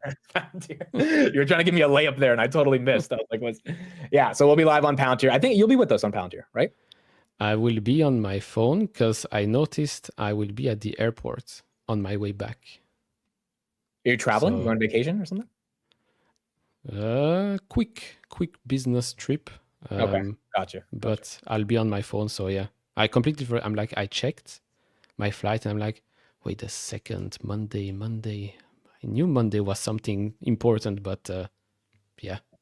But I don't have any shares anymore, which is going to be extremely interesting for me because obviously I hope the stock crashes so I can go back in. But if it goes up because the revenue increased 50%, I might go back in anyways because 50% is 50%. What price would you buy Palantir at? Would it have to go to like 50, 55, 60? Or what do you think? Well, ideally, yeah, as close as 50 as possible. But then again, if suddenly, guidance is a huge increase year over year because of government growth and all of that, then I don't mind buying a bit above 55 or something like that. But yeah. And I do expect government to accelerate because of the Doge program, because of, not just defense. Tom Litt spoke about that. Palantir could be huge beneficiaries when it comes to healthcare and all of those programs, because you guys are spending $900 billion on it and you're not getting any healthier by the year. So I guess something needs to change. Nice subtle shade you are throwing at the US. Final question for you, Neil. Why do you sound like Arnie? Because apparently Arnie is a brother from an Italian mother that I never met. There you go. I love it. All right, folks, that is it. Neil's Twitter and YouTube will be in the description. You can check him out there. I'll be live tomorrow for the market open. Alex Karp will be live at 11 a.m. on CNBC. So in the market open, we'll be watching Karp a couple days before their Q4 earnings, and then Q4 earnings on Monday. We'll be live again, and we'll have Palantir live. In terms of Meta, Microsoft, and Tesla, look, we needed 3 good earnings, regardless of what happens to the stocks. These were decent earnings. Meta and Microsoft were really good. Yep. Tesla numbers were but potential is there. So it's not like these were recession type of horrible earnings that can't live up to any of these valuations. Not even close. And tomorrow after hours, big day, Intel is reporting. Very important for me and for AMD shareholders as well. I know there are a lot of advanced money destroyer bag holders in the chat and on YouTube, but no, I think Intel's comment could help AMD, especially on the consumer side of things. I know a lot of people are focused on NVIDIA, but at these prices, AMD with inference, even with DeepSeek, I think DeepSeek actually puts even more value on inference and AMD's chips over the long run, which is also why Nebius is up so much after crashing 37%. Right. But that's a story for another day. All right. Tesla up 4% after hours. Microsoft down 5%. NVIDIA down 1.36%. And Meta up 1.85% after hours. All right. Thank you, everybody. Appreciate it. Love you all. We'll see you guys tomorrow on the Market Open. Bye, everyone. Have a good one. Bye-bye. Good night.